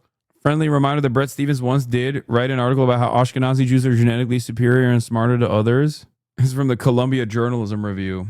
This would be an anti-Semitic article nowadays. To ever call into question someone who is writing extensively about the genetic superiority of Ashkenazi Jews and the high IQs that they have, like they're a fucking race scientist neo-Nazi. A growing majority of genocide and Holocaust scholars, human rights organizations, and international law experts all agree that Israel is committing a genocide in Gaza, but opinion columnist and avowed Zionist Bret Stephens disagrees. Luckily, you get to decide on who to believe. A rabid dog. That's what Bret Stephens is. Disgusting little freak. Speaking of rabid dogs and disgusting little freaks, I had to talk about this guy. Okay. Oh, wait, hold on. I have Alonzo Gramendi's assessment here. The article makes two main claims. If it doesn't look like the Holocaust, it can't be genocide. If it were genocide, Israel will kill more people. Both make little sense. First, no genocide looks like the Holocaust, just like no genocide looks like the Rwandan genocide or the Herero genocide. There are common aspects and patterns, but genocide does not come with a franchising manual. Russia's kidnapping and transferring of Ukrainian children to Russian families is also genocidal under international law. It looks nothing like the Holocaust. What it has in common is the intent to destroy another group. Russia does not believe that Ukrainians exist as a people. The belief that the Holocaust must be the blueprint for all future genocides is rooted in the belief that it was singularly different from all other mass killings because it had no other ulterior political motivation. It was just pure apolitical hatred. That's wrong, by the way. That's wrong. These guys don't realize, for some weird reason, that there were decades of buildup of dehumanization of Jews built on top of thousands of years of anti-Semitism that they could rely on to single out Jews as the responsible party for all of the issues that German society was facing. They didn't just overnight decide one day Jews are bad, and actually Jews aren't even bad. They're good people, but we want to kill them because we're bad. That's not how this works. And I guess the reason why they can't come to terms with that is because if they do come to terms with that, it's a somber reminder that it is exactly the same thing that they are doing to Arabs and Muslims in general, all Palestinians in general, but all Arabs across the board. That's it. That's exactly the same shit. That is exactly what Israel and Israel defenders are doing globally that the Nazis did to the Jews. First, you create an environment of anti-Semitism. You take advantage of pre-existing anti-Semitic leanings and teachings. You have to create an environment where it is justified to do untold amounts of atrocities to these people. We are already at the point of untold amounts of atrocities happening to these people. The only major difference here between what happened in the Holocaust and what's happening now is that we know that they're being slaughtered. We know that the Palestinians are being slaughtered, as opposed to the plausible deniability for many people around the globe that did not know the extent of the death camps. I won't say that about, German society broadly. And so if Israel or Russia or the Spanish conquistadors and the U.S. cowboys have another political goal, defeat Hamas, defend its sphere of influence to spread Christianity or manifest destiny, then their actions are not like the Holocaust and so not genocidal. This is why Rwanda has been accepted as a genocide too. It is seen as Hutus irrationally and apolitically hating the Tutsi. But this is not how genocide works. No genocide is entirely apolitical. Mahmoud Mamdani has already shown how there was a very clear political dimension to the Hutu killing Tutsis brought about by the social order imposed in Rwanda by Belgian colonization. Similarly, in the Holocaust, Dirk Moses has shown how the Nazi extermination of the world's Jews was framed through a murderous need to secure permanent security from a racialized threat. Jews were considered ruthless cosmopolitans that were trying to destroy German civilization from within. All of the economic instability and all the economic volatility that German society was experiencing post-World War I was directed back in the form of enmity towards a vulnerable population of Jews. That's it. Yes, that is Zohran's dad, by the way. So yes, no genocide looks like the Holocaust, not even the Holocaust. Holocaust exceptionalism is an old concern in genocide studies. The discipline is moving away from it because its inevitable result is the belief that there can only be one genocide in history, the Holocaust. Second, the idea that Israel is somehow not doing enough to qualify as genocide is honestly perverse. What more does it need to do? Gaza is uninhabitable. The vast majority of homes, hospitals, universities, etc. destroyed for the purpose of making Palestinian life impossible. That it did not happen quickly enough or more systematically or with gas chambers or in any other preferred way sounds more like snuff fantasy than legal or political analysis. At the end of the day, this is a question that can be asked of any genocide. It's like saying, Your Honor, I murdered this person with my fucking bare hands, as opposed to that other person who shot this victim with a gun. So what I did is not murder. What that person did is murder. It's still murder. I hate Palestine. Keep going, Israel. Dave Smith, Hassan, a little Arab. Ugh. Okay, man. I don't know what to tell you. Hosmer is no longer effectively disseminated on these publications. That's true, but I'm sorry to break it to you, but the propaganda is now being spread by your peers on this platform, and the king of cockroaches is literally making a case for Israeli defense systems. I don't fucking care what that moron has to say about the defense of Israel. Why the fuck do you? He knows that the walls are closing in on him. He knows that he can't hold on to this like pro-Trump, pro-Israel position for as long as he has. Once that horse is spent, he will move on to the next. He'll go back to talking about titties and video games. Shut the fuck up. Okay? That's it. For him, it's not a matter of ideological consistency. He doesn't give a shit about Israel. He doesn't care about Jews. He doesn't care about anything. He just cares about having people like him. He cares about an environment of positive support that he gets. And he recognizes that if he grabbed onto the fucking Trump train, that he could get many benefits out of it. And he has. But even the smoothest of brains recognize what Israel is doing is atrocious. Stop. Every single thing that every single YouTube content creator has said will be remembered. Okay? Even if people try to distance themselves from Donald Trump, or even if they later on act like they were always on board with the Palestinian cause, we will remember. You will remember. People have spent countless hours. My former podcast co-host, for example, still to this day does not realize how different the media environment is and how not receptive most audiences are to this wishy-washy Israel's doing a genocide, but also all of Israel's enemies are far worse than Israel ever could be. And anyone who actually fucking speaks out against the atrocities of Israel in the terms that are necessary, in the appropriate terms. When I say this is vile, when I say a society that allows genocide is a vile society, when I say that about Nazi Germany, no one fucking sheds a tear. No one even bats an eye. But when I say that about Israel, whoa, hold on now. Why? Does Israel have a special status? It does not. Fuck them. Fuck them. Do you understand? Time will reveal their depravity. What is this? Exposing a clear conflict of interest in this guy's content and his personal life is journalistic interest. It's why, for example, I can tell you that the YouTuber Zoomer Historian, a neo-Nazi history YouTuber, is this guy, Sam Wilkes. I can tell you this because it is within journalistic interest to do so, even though he did not release his information himself publicly. Just like how I can tell you that Willie Mack Show is William McConville, and he is getting married to a Yale. Now, I am not going to give you the full name of the person he's getting married to, but I can tell you she is Israeli, and she was assigned to him by... Best to skip, to be honest. This is Drama Slob Empanada content. Yeah, I don't really fucking give a shit about this. I don't care. Anyway, as I was saying, time will already show the depravity of these people. I'm sure that there are still plenty of fucking people. I'm sure that there are still plenty of people that are in those communities that think to themselves like, well, I don't really like Israel, but you know who I hate more? Hasan, you know? But slowly but surely, they will inevitably realize that what Israel is doing is completely untenable, completely indefensible. And they will either quietly change their perspective and act as though they never said those things in the past, or they'll shut the fuck up. That's it. They already have shut the fuck up. So when you guys send me this kind of shit, all you're basically doing is relitigating it. You're giving them additional reason to come after me and make more fucking slop. Let them keep chirping.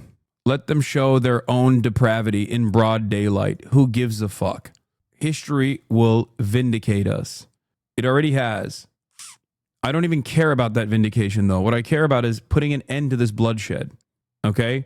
If the conquistadors had wanted to genocide the Inca, why did they build reducciones where indigenous communities were ethnically cleansed and relocated closer to the places of forced labor? If the cowboys had wanted to do genocide of the Native Americans, why did they not go village to village, assassinating every man, woman, and child in them? Why goad these communities into war? Why sign treaties for the land?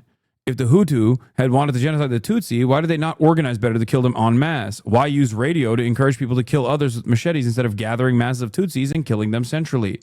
This can be done even with the Holocaust. In fact, Holocaust deniers do so often. Feeding into the genocide denial arguments feels simply wrong and perverse to victims of genocide. The fact is that Palestinian life is impossible in Gaza today. People are dying because Israel's imposed on them conditions of life calculated to bring about the destruction of Palestinians in Gaza, at least in part, as part of a colonization campaign. That's monstrous enough. There really is no need to fantasize about what would have made the destruction of Palestinians more widespread or faster. It's a disturbing talking point that dehumanizes Palestinians and makes whoever makes the argument appear completely devoid of humanity as well. The article wraps up by saying that not everything can be genocide because then genocide will lose its gravitas. The reality is the reverse. In our world, in the hegemonic view of global powers, nothing is ever genocide. That is how genocide loses its gravitas. Rwanda wasn't genocide while it was happening. The U.S. could only tell the press that it saw genocidal acts at best. So it's literally the other way around. If nothing is genocide, then what does the word genocide even mean? The entire purpose of the legislation and the rules surrounding what is declared a genocide is there And the importance of intent is there so that we can put a stop to it before it finalizes, before it completes. Okay?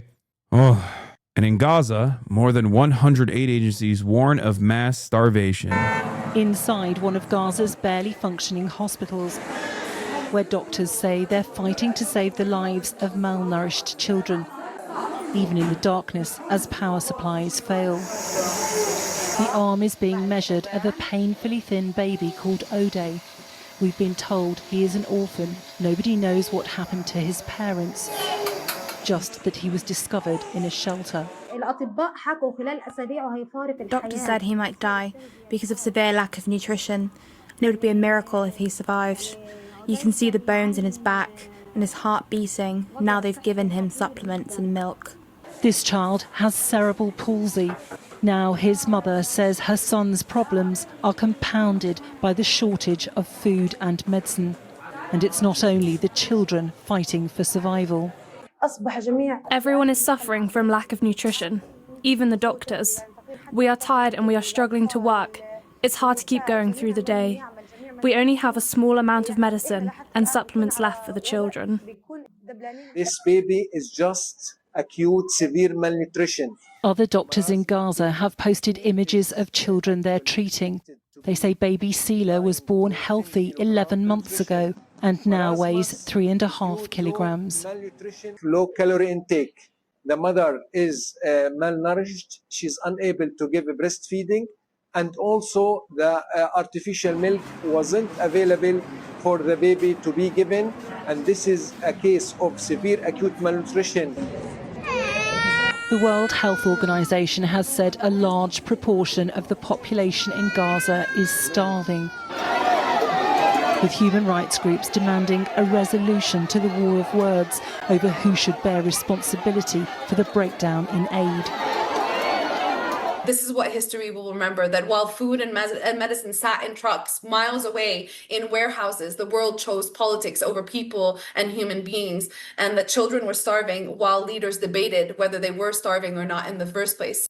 After the UN claimed Israel was preventing aid crossing into Gaza, the Israeli army released this drone footage claiming to show humanitarian aid supplies on the Gaza side of the border waiting to be distributed to Palestine. Yeah, their new meta is to say, the new lie is to say, oh, Israel is actually letting in aid. It's just that these independent third-party human rights groups are not simply delivering the aid to Gaza Humanitarian Foundation points because they don't want the aid to be distributed evenly amongst the public through UNRWA. It's a lie. They're literally fucking not allowing any of the fucking humanitarian aid organizations to operate, and claiming that the only way to distribute this aid is through the Gaza Humanitarian Foundation, Ethan Klein's favorite fucking charity, which he has repeatedly fucking promoted on his Instagram stories because he's a monstrous Zionist piece of shit who loves Israel's genocide. He must. After all, he runs so much cover by attacking all of Israel's critics. Even Destiny conceded it's a genocide 20 months late. Oh, fuck him. Fuck that piece of shit. 20 months of being a paid fucking propagandist, and only now is he like, oh, I guess it's a fucking genocide now. Because the Israeli military, which now exercises varying levels of control over most of Gaza, refuses to reliably guarantee safe passage of UN aid operations, is a deliberate strategy to ensure that the Israel-controlled GHF aid traps are the only aid points in Gaza. There used to be over 400 aid distribution points across Gaza. Israel's reduced that number to a grand total of 4, 3 of which are in the south near the border with Egypt. 4 aid points supposedly serving 2 million people. He also called you an out-and-about Nazi-style anti-Semite a few days ago, so it cancels out still. Oh, Sex Pestiny called me an out-and-about Nazi-style anti-Semite? I don't remember him sucking my dick. If he truly believed that, he would be begging to suck my cock, I think. So, considering his past interactions with out-and-about Nazi anti-Semites. So, it's weird that he's claiming this. Palestinians. There is no famine in Gaza. There is a famine of the truth, and Israel will not stop telling it. 87 million meals, 1.8 million tons of aid, which we facilitated, aid getting in. Hamas loots, it starves its own people, and the world looks away. One thing is clear. Alongside the aid crisis, the conflict is raging on. In Gaza City, a mother in a hospital bed facing the unimaginable act of her children being brought to her to say goodbye in the aftermath of continuing airstrikes by Israel in its war with Hamas. Lisa Holland, Sky News, Jerusalem.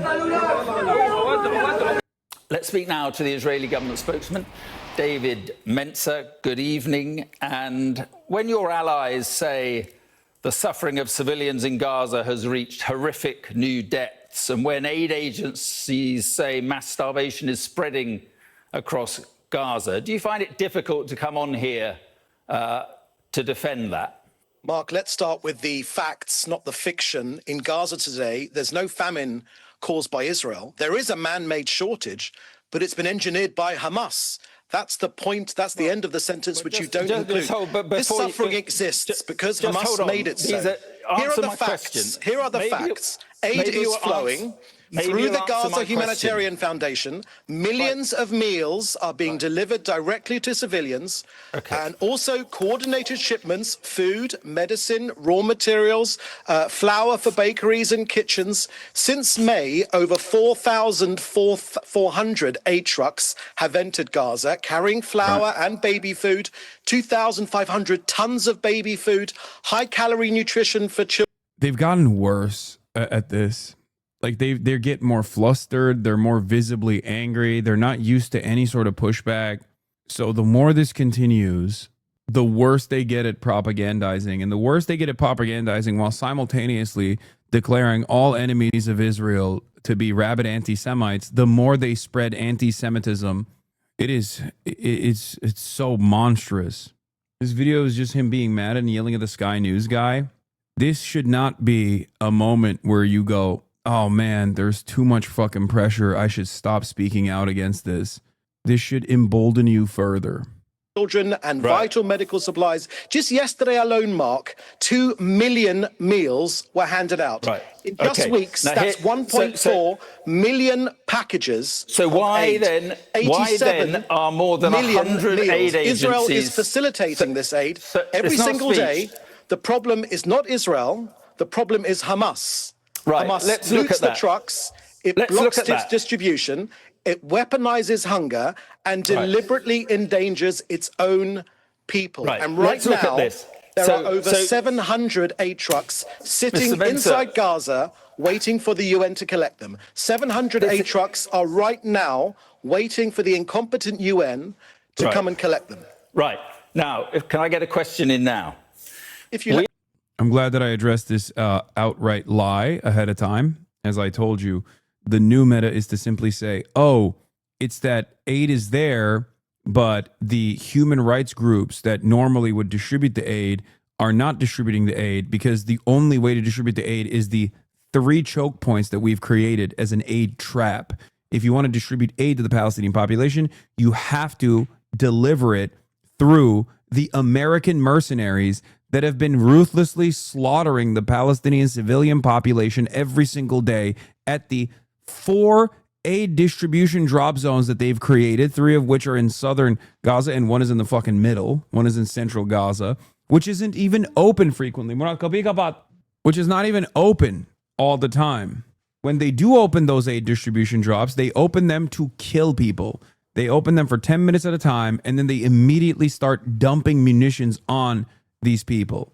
We're talking about 28 of your closest allies. We're talking about 100 aid agencies, not 1, not 2, all.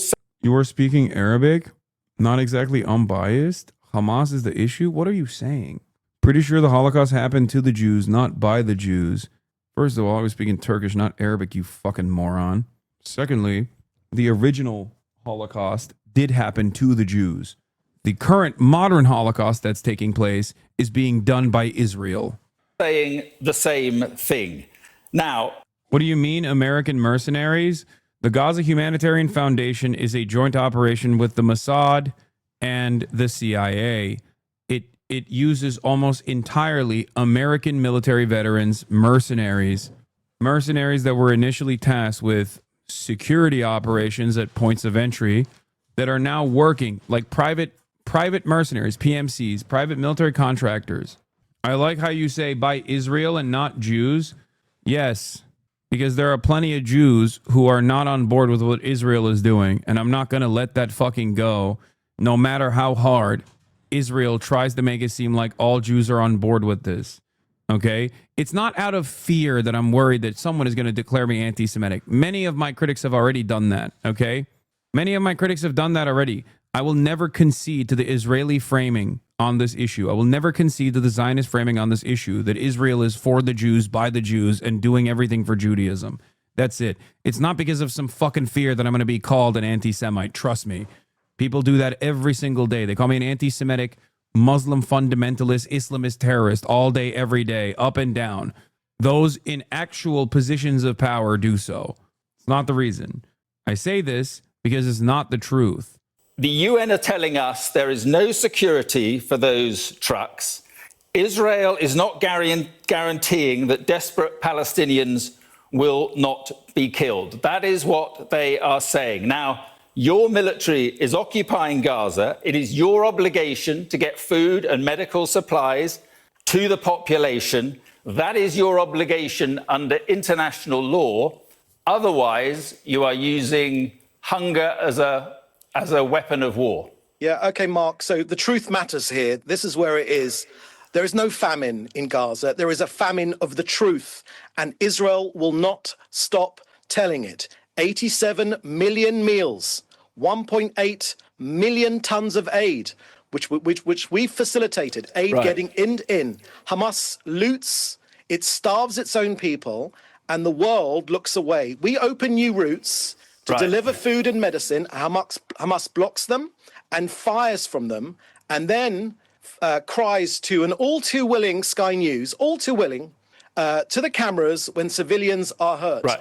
They Why don't fire you at us why from don't you civilian provide areas. security then? Why don't you provide security then for the UN to get those supplies into Gaza? You can't say, here's the point, you can't say on the one hand that the Gaza Humanitarian Foundation is now distributing the aid in Gaza, and then when it's a disaster with up to 1,000 people shot dead, you start Dead by blaming who, the UN. Mark? You start Shot dead by blaming the who? UN for Shot causing dead by hunger. who? I mean, it's Shot dead simply by nonsense. Hamas. The media shows pictures of hungry people, but won't say the words that matter. Hamas stole their food. Hamas caused their suffering. Hamas turned charity into $1 billion racket, just like. To what end? To what end? What are they going to do with the legal tender? What can they do? Ironically enough, there is a group that is actually stealing aid, the collaborators, who can make use of the shekels. But those guys, although they are of Palestinian descent, are ISIS affiliates that work alongside the Israeli occupying force. What the fuck can Hamas do with the dollars at this point? Let's say that they are stealing 85 million tons of food, and then they're redistributing that food to the Palestinian population, and they're getting money in return. There's a massive, massive inflation crisis in Gaza, which is so crazy to think that there is even like some kind of commerce taking place inside of the Gaza Strip, but it's true. I know many people who still are living inside of the Gaza Strip, many people who are surviving this genocide, who talk about their day-to-day experiences where they will show, they'll show like a can of fucking beans and one pita, and how much it costs to purchase these things, and it's like $300. What could Hamas do with that, with the money that they're getting? What could Hamas do with the money that they're getting? What can they purchase? Can they purchase weapons? Can they purchase munitions? What could they be buying with the food that they're selling? Are they buying more food? Is that what they're doing? It makes no sense. It's just pure racist nonsense. That's it. Mafia, they steal the aid, they sell it on the black market, and they're hoarding it for their own terrorist fighters, recruiting killers with that money. So when we have disrupted that pipeline of theft, Hamas saw Israel as a threat to their business model, not their people's salvation. So we've attacked the terrorists. It's crazy. Everything is racist to you. They're all going to die anyway. Hamas will be no more. Drugs, everything is racist to you. Dog, you just said that Hamas is hoarding the aid so they can steal it, hoard it, and then sell it back to the Palestinian population so they can purchase drugs, while also simultaneously saying they are all going to die anyway. Hamas will be no more. What do I call you? Everything is racist to you. Brother, I'm going to be honest with you. Fuck Palestine and Israel. Yeah, okay, dude. Well, once again, I'm choosing to look at the bright side of this, which is that even the most monstrous scumbags like this at least are too pussy to say, fuck Palestine, Israel is winning. You know? They still, even the biggest fucking Nazi piece of shit like this guy, who in Asmongold's chat is talking about how he wants a sugar mommy, same as immigrants, drugs, brainwashed snowflakes, it's a game to them, leave weed out of this, IQ test the vote. Even guys like this have to still say fuck Israel too, actually. Fuck Palestine, but also fuck Israel. Israel's even lost this fucking dude. This person is not even a human, okay? They are barely sentient. And even a barely sentient moron still has to literally couch their bloodlust for all Arabs and all Palestinians and all Muslims with, I also hate Israel, to be honest. Like, Israel fucking still sucks, you know what I mean? Lol, I agree. Yes, you're so fucking stupid that I just said you're barely sentient and you agreed with me. That's how fucking stupid you are. Get back to Asmongold's chat. Don't come in here. See, that's the point.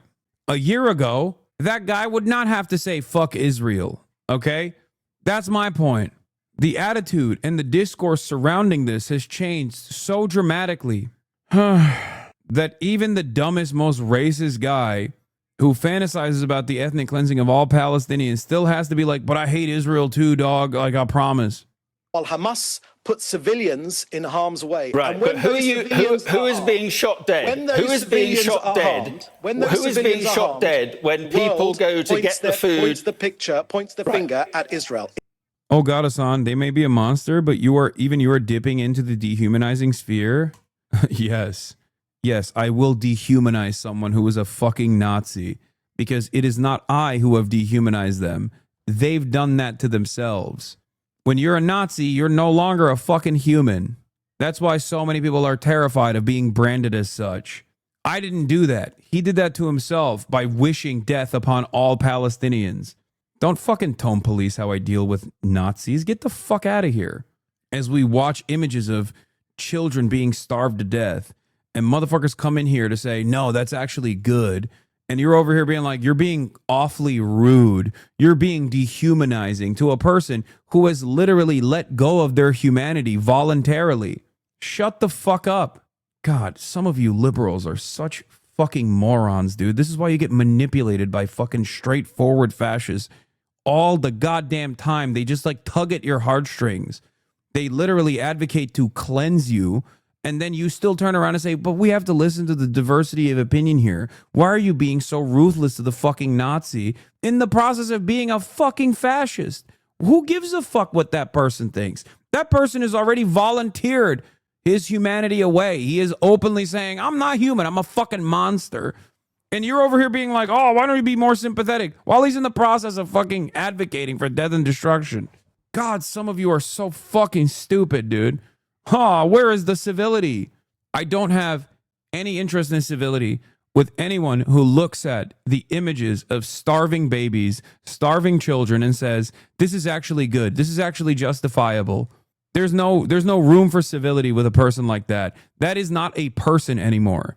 They have destroyed all notion of personhood at that point. You understand? This isn't me being woke or out of pocket or something. I don't give a shit. Especially in the process of like moderating this fucking community. It's not like I'm saying I'm going to go kill that person. You're upset by my words in retaliation to someone who is advocating for ethnic cleansing. Think about that. So fucking dumb. Yes, dude, I'm going to hurt your fucking feelings if you advocate for a child holocaust. Okay? Your feelings are going to get hurt. It takes $0 to fucking not say that you are in favor of this live stream child holocaust. Okay? It's free. It's free 99. You don't have to do it. You don't have to type it out. You don't have to say it. You don't have to try to like invoke some kind of fucking anger out of me and others in this community.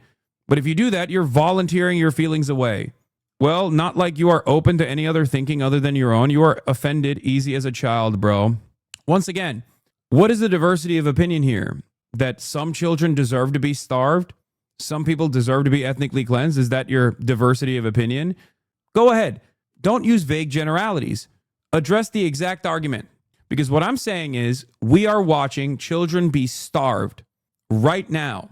We are watching an entire population of people be genocided in broad daylight. Okay? Not saying that you're wrong, but you're triggered pretty easy. Are you a sea cucumber? Are you that fucking stupid that you only can like see my reaction? Oh man, you got emotional. Yeah, of course I get angry. Why are you not angry? If you are more concerned with my reaction being emotional to someone who is saying, yeah, some children deserve to be starved, big dog. What are you going to do about it? It's actually good. Then you're a fucking moron. If you can't show any semblance of emotion in a situation like this, what can you show emotion to? Once again, dangerously coming close to this dehumanization territory on your own. Do you notice that? Because it is the most humane thing. It is the most normal thing to feel angry and frustrated. Billions of people see these images and they also feel incredibly frustrated by it. They want a solution to it. They want an end to it. If you look at that and you turn around and go, why are you guys so angry? It's just a couple starving children. Who gives a fuck? Well, then I guess you don't give a shit. But you haven't proven anything beyond the fact that most people that hear you respond this way, and I doubt that you respond this way in real life, in broad daylight, around other human beings that are within striking distance, you know. But if what draws some kind of response, some kind of negative reaction out of you in this process is my response to someone being so indignant and so fucking immoral in the face of starving children, then you are forfeiting your humanity. Not only are you forfeiting it, you seemingly are flexing it. You're like, oh, no, dude, I'm a sociopath. Like, it's awesome. But perhaps your goal here is to get me so mad that I say something that you can, like, try to clip and say, look at how unreasonable Hasan is. I think it is you who's unreasonable. I think many people probably also would agree with me here, too. There's nothing more unreasonable than seeing starving children and then not having a human response to that. You got anything else to say? They unfollowed. Lol. Nice. They went nonverbal. Is out with a new argument now that over the last 48 hours, more than 100 people in Gaza have died of malnutrition and starvation. They're saying that the problem is actually the United Nations, because there are, and it has varied how they've said it, there are some 600 or 700 or 800 or 900 trucks that Israel has cleared to enter Gaza that the UN is refusing to deliver. I spoke to people in the humanitarian aid organization world to get a sense of what Israel is talking about here. And the background is this. Well, let's step back even further. We all saw Israel run a global campaign to drive UNRWA basically out of Gaza. UNRWA was the organization that was overseeing aid distribution in Gaza and has been for many decades and was doing it effectively. If you noticed, before Israel took over aid distribution over the last several months, you actually never saw any news reports about aid seekers getting mowed down while they were going to seek aid. You might remember the World Central Kitchen workers who were killed by Israeli drone strikes. You might remember the flour massacre from early on in this conflict. That was late 2023, early 2024. That was an effort by Israel to control aid distribution. It failed miserably as they slaughtered huge numbers of people. And as a result of the flour massacre, aid delivery was turned back over to international humanitarian aid organizations. And we didn't have massacres up until this Israeli-backed and U.S.-backed Gaza Humanitarian Foundation took back over. So that's the background. So on July 20th, the World Food Program, which is run by Cindy McCain, the widow of John McCain, went on a 25-truck aid delivery effort in northern Gaza. Once they got cleared in, mobs of people began surrounding the trucks. These are hungry, starving people trying to kind of just grab the flour off the back of the truck, and the IDF opened fire on them, killing many of them. And so after this disaster, the World Food Program said that it was going to pause aid delivery until the IDF would guarantee that its soldiers would stop firing on people who were seeking aid. So that's why those trucks are still sitting there. Now, the UN said in response to Israel's claim that it's the UN to blame, that they're happy to deliver these trucks. Now, pause for a second and consider that people say that you need about 900 to 1,000 The invisible mirror. Thank you for the 100 gifted subs. trucks per day to make sure that people are not dying of starvation. And we're talking about 900 trucks total that have been sitting there, since July 21st. So the UN noted that Israel recently forced the evacuation of UN workers from the last remaining civilian area that has not been completely destroyed, which is Deir el-Balah. That's where the UN and other relief agencies have their headquarters. And Israel also repeatedly rejects requests by UN staff to be able to move around Gaza.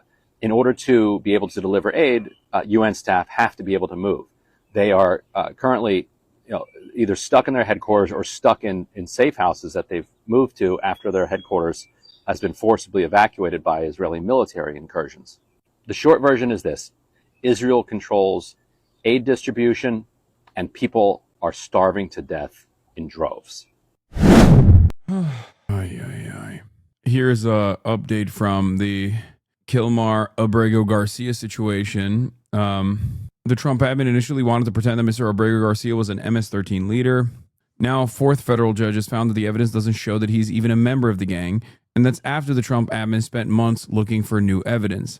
From the beginning, this has always been more than the person.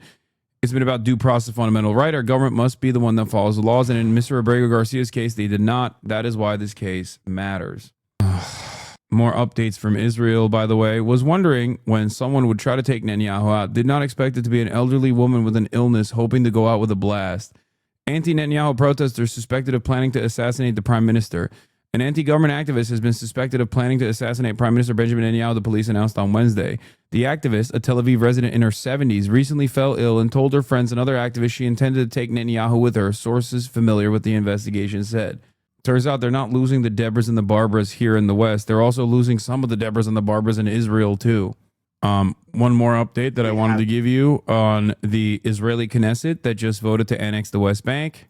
Here's Andre X. The Israeli Knesset just voted to annex the West Bank, and there are two things that you need to know about this. One, the vote doesn't actually do anything. It's a non-binding motion, it has no legal power, and the reason they did it is to unite the Israeli right around something that they agree on, because they've been fighting for a very long time over whether to conscript the ultra-Orthodox community into the army. So it makes for nice headlines, but it doesn't actually do anything on the ground. And two, the West Bank is already de facto annexed, and it has been for a very long time. Israel has controlled the West Bank completely for almost 70 years now. And even in Area A, which is supposed to be under Palestinian Authority, Israel practically has all the power. They control the checkpoints, they control the energy, they control the taxes, and whenever they want, they can just invade it with the army, as they often do. So, de facto, we are living in a one apartheid state solution. It's been that way, though. Also, here's 1997. Israeli Prime Minister Netanyahu allegedly used tapes of Clinton's phone sex calls with Monica Lewinsky to pressure the White House into releasing convicted spy Jonathan Pollard. Clinton reportedly told Lewinsky that a foreign embassy had tapped their phone. The story, long buried, resurfaced amid speculation about Israel's role in blackmail operations tied to Epstein. Here is Drop Site and Breaking Points' Ryan Grimm breaking it down below. This is crazy. The 1990s, Benjamin Netanyahu, Bill Clinton, and Monica Lewinsky. Stick around for this one. So in a scandal that has been largely lost to contemporary memory, Israeli Prime Minister Benjamin Netanyahu was alleged to have blackmailed then-President Bill Clinton bombed the Sudanese pharmaceutical factory Al-Shifa on the 20th of August 1999 during the height of the Lewinsky scandal, 3 days after his grand jury testimony on August 17th. Bill Clinton by revealing to him that Israel had collected tapes of phone sex calls between the 42nd president and White House intern Monica Lewinsky. The story is worth revisiting amid allegations that Jeffrey Epstein was involved in a long-running Israeli blackmail operation of his own. So Clinton met with Netanyahu in the Oval Office in February 1997. Subsequently, according to testimony Lewinsky gave to the special counsel's office, Clinton's secretary Betty Curry reached out to Lewinsky to invite her to an Oval Office meeting, telling her Clinton, quote, had something important to tell her, unquote. It would turn out to be their final sexual encounter, but Clinton also used the opportunity to tell her that a, quote, foreign embassy had tapped his phone and recorded their conversation, Lewinsky said. Clinton did not specify which embassy, though the meeting with Lewinsky came the month after his meeting with Netanyahu. The special prosecutor's report was far more concerned with Lewinsky's claim of the sexual encounter that day because it contradicted Clinton's claim that they had had only one encounter that year than they were with the fact that a foreign government was spying on the president and letting him know about it. The prosecutor was also interested in Clinton's response, namely that he proposed cover stories. These are cover stories that the two could employ if they were confronted with the tapes. Clinton suggested the pair say they knew they were under surveillance and the phone sex was a, quote, put on for whoever was listening. That's an awfully flimsy idea, but look, he was guilty. The man did not have much to work with. Now in April, Netanyahu and Clinton met again for a, quote, private visit. On a Saturday then in May 1997, Clinton again had Curry invite Lewinsky to the White House. During that visit, he broke up with her, Lewinsky testified. The next fall, so this is fall of 1998, Clinton hosted Netanyahu and Palestinian leader Yasser Arafat for a summit at Wye River, Maryland. Toward the end of the summit, at 7 a.m., after a long night of final negotiations and handshakes, Netanyahu approached Clinton privately to demand the release of convicted Israeli spy Jonathan Pollard, long a cause célèbre of the Israeli far right. That's according to reporting at the time from the New York Times. Now, Netanyahu brought up the sex tapes in the context of the Pollard demand, according to subsequent reporting by Washington Examiner editor Daniel Harper in his book, Clinton, Inc., The Audacious Rebuilding of a Political Machine. He writes, quote, not wanting to directly threaten the powerful American president, a crucial Israeli ally, Clinton was told that the Israeli government had thrown the tapes away, but the very mention of them was enough to constitute a form of blackmail, Halpern reported. The talks almost broke down as CIA chief George Tenet told Clinton he would resign on the spot if Clinton agreed to the terms. So instead, Clinton agreed to, quote, review Pollard's case. He did not release him. Pollard was eventually freed in 2015 under the Obama administration. Now, on the last day of his first term, Trump pardoned Pollard's handler. Back in Israel, Pollard is now an outspoken supporter of extremist National Security Minister Ben-Gvir, Itamar Ben-Gvir. Jonathan, all Jews have dual loyalty, Pollard, by the way. And I say this because he said this. He literally said, all Jews in America have dual loyalty and actually care about Israel more than they care about America, which is such a psychotic thing to say as like one of the most notorious American Jews that directly was prosecuted for doing espionage at the behest of Israel. And has called for the full ethnic cleansing of Gaza. I don't know, Emily, what do you think? What did Netanyahu tell Bill Clinton? I'm so curious. There's another foreign embassy that this could be? That sounds anti-Semitic as fuck. I mean, it is. Was Obama blackmailed? No. That's why he was... No. Look, I'm very critical of Barack Obama. Obama was, of course, just like every other fucking American president, 100% in support of Israel. But there were definitely moments. I would say Barack Obama was the last time that the American administrations had actually sidestepped away from letting Israel control whatever our Middle Eastern policy was.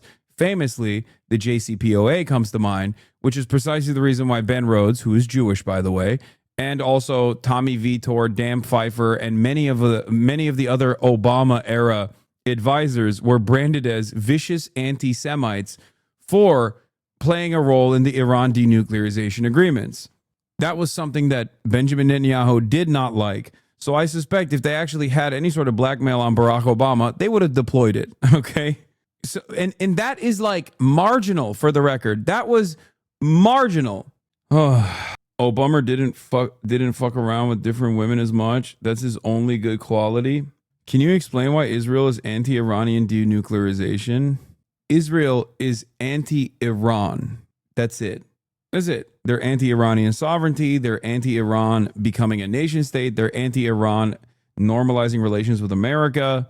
They want Iran to be wiped out, or at least be kept in a permanent status of destabilization as a failed state, so that they can continue fucking killing as many people as they want to as they go along with their greater Israel project of ethnic cleansing, wiping out whatever population they want to and repopulating those areas with Jewish people, even though there isn't enough Jewish people to repopulate these areas around the fucking planet. So there is also that problem too. Ever since Smotrich got control over the deputy head of the civil administration last year, the situation has been de jure annexation. De facto annexation was the previous regime, where the military had official control, supposedly separate from the government. Now Smotrich's office in the defense ministry have complete governing power in Area C. In the coming weeks, the government will try to advance huge settlement expansion out of East Jerusalem, severing the West Bank's north and south. Oh yeah, I saw Josh Shapiro shit on Zoran as well. By friend of the show, Gabby Deutsch, if you recall her name. She is the senior national correspondent for the Jewish Insider and has written extensively about yours truly being a dangerous anti-Semite, a dangerous critic of Israel, and a dangerous anti-Semite. Well, she's got another piece about Josh Shapiro. Apparently, Josh Shapiro said, when supporters of yours say things that are blatantly anti-Semitic, you've got to condemn that. First public comments from the PA governor on the New York City mayoral candidate in a new interview with me at the Jewish Insider. Thanks, man. We really needed your feedback on this. This is the other thing that I wanted to read. The fundamental problem with Israel-Palestine is that the Israelis are too scared to take civilian casualties. Israel can be completely secure without the war if they accept casualties. The only way to have no civilian casualties is to eradicate the Palestinians as a people. Israel again and again gets sentimental. The exchange of 1,027 prisoners for one man was an act of abominable cowardice and served only to enable Hamas's future actions. Dude, this guy literally has like made cat ears. Classic fucking... Dude, I'm sorry, but globe emoji Twitter is just gay Nazis, okay? They are just straightforward gay Nazis. Every single one of them, every single time. This is a guy who is also is a rage poster. He literally defended bestiality on the timeline, said it's not that big of a deal. But it is so funny that all of the Ukrainian flag in the Twitter bio, globe emoji Twitter bio guys are just such fucking out and about neo-Nazis. It's crazy to me. Like, is there no shame at all? Of course, it is the U.S. which is sentimental now. We are quite taken by the plight of the hostages. We must bring them back. I don't think Israel has much interest in a few hostages now, though. As long as they remain, Gaza can be destroyed. I think Israel may finally be engaged in a genocide if they are indeed starving them out. This is also the only path Israel has to having no civilian casualties. This is why it is a mad goal, and they must give it up. And obviously, like, even when he's arriving at the right conclusions, one, it takes so long, and two, he takes the worst possible fucking way. And obviously, one must understand that the core of the Palestinian cause has not one principle besides victory. Now that they are behind, they cry out for mercy. They would not give it to themselves if they had won. You don't know that. And also, victory for the Palestinians is emancipation. Victory for the Palestinians is sovereignty, something that Israeli society gets to enjoy, while also simultaneously not just doing sovereignty, but also dominance to others, the indigenous population of the Palestinians.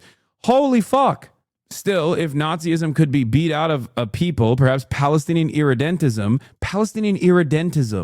Palestinians wanting to get rid of the occupation that has killed them and their families and destroyed their homes, that is currently doing a genocide, that has always operated an apartheid structure, is actually irredentism. This dude is just NATO Himmler. I know, so many globe accounts, so many fucking globe emoji pro-NATO accounts on the timeline are just straight up gay Hitler, okay? That's it. They're just gay Adolf Hitler. Yeah. It's additionally funny that he says like this is irredentism. Is Ukraine engaging in irredentism, which must have been stopped by Russians? Is that what it is? Irredentism is what Russia is doing to Ukraine, chatters, ironically enough. If you want to understand what it is. Genocide is what Israel is doing to Gaza. Irredentism is what Russia is doing to Ukraine. Okay? Straight up. So to sum it up, Israel bad, Palestine bad. Ugh. Putting this to make it clear, the civilian casualties are Israeli casualties. I need to make this extremely clear. There are Israeli casualties I am referring to, not Palestinian casualties. I feel like I'm going insane. Y'all are misinterpreting the words. What are you talking about? He's literally saying Israel has to do a genocide because Palestinians are fucking monstrous pieces of shit that are engaging in irredentist acts of violence against Israel. And Israel has no other way of beating the Nazi out of the Palestinian.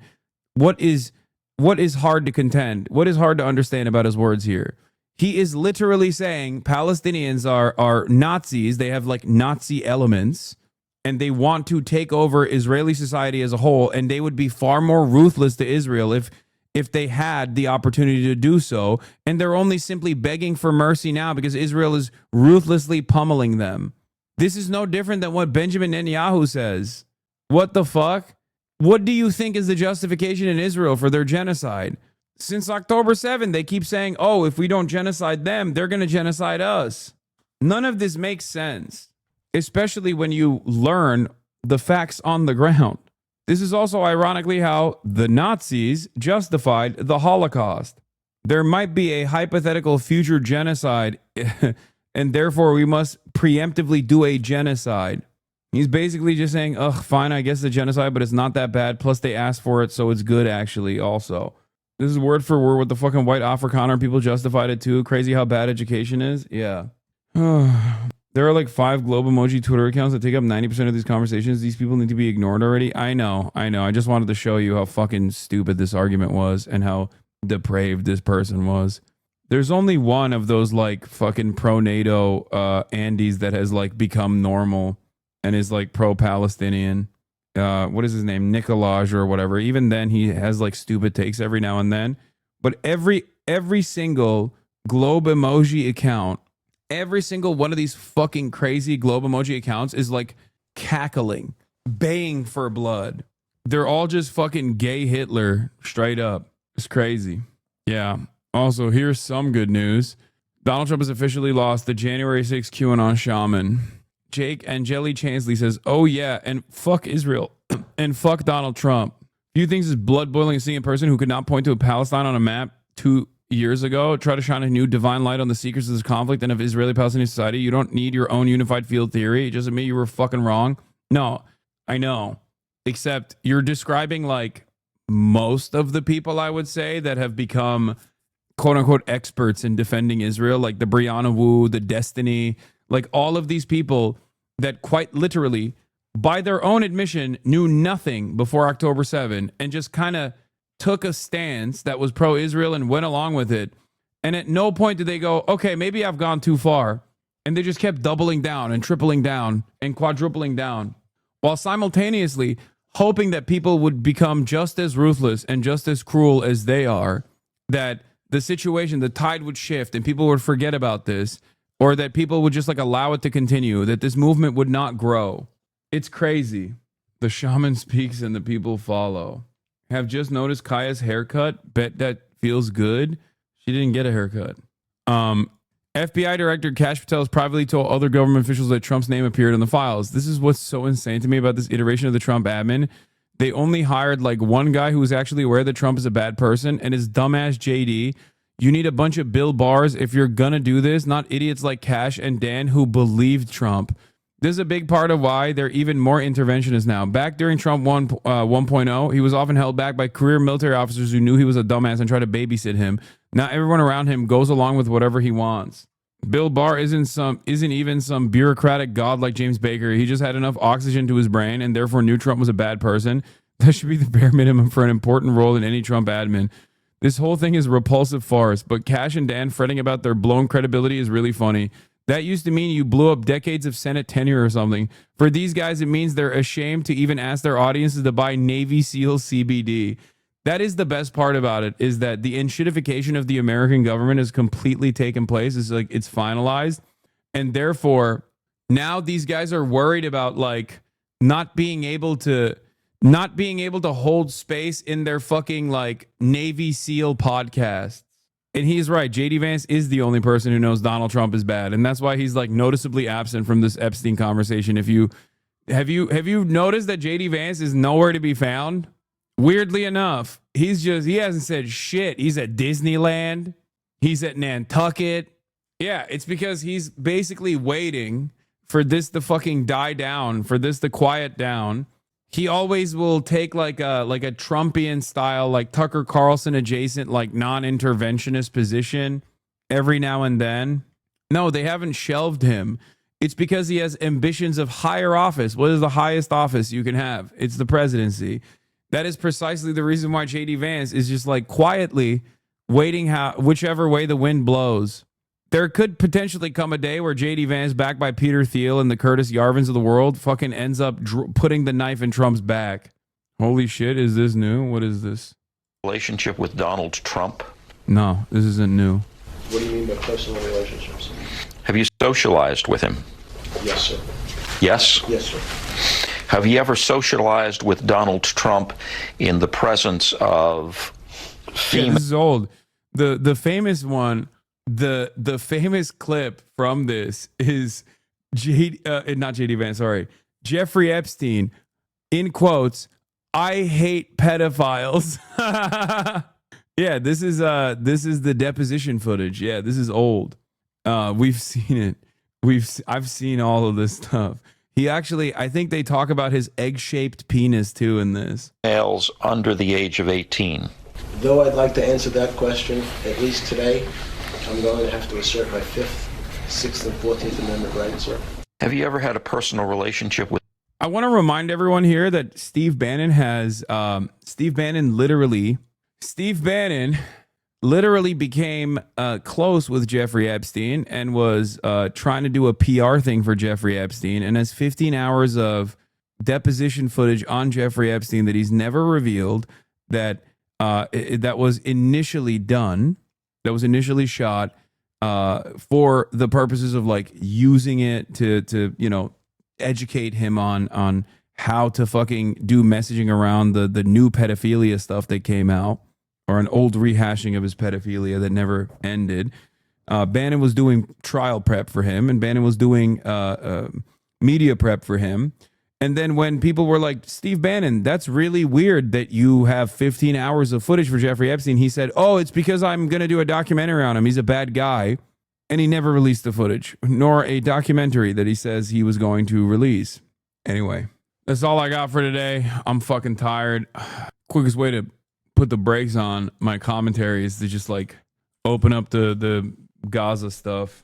It just like it kills all momentum for me, but it has to be talked about.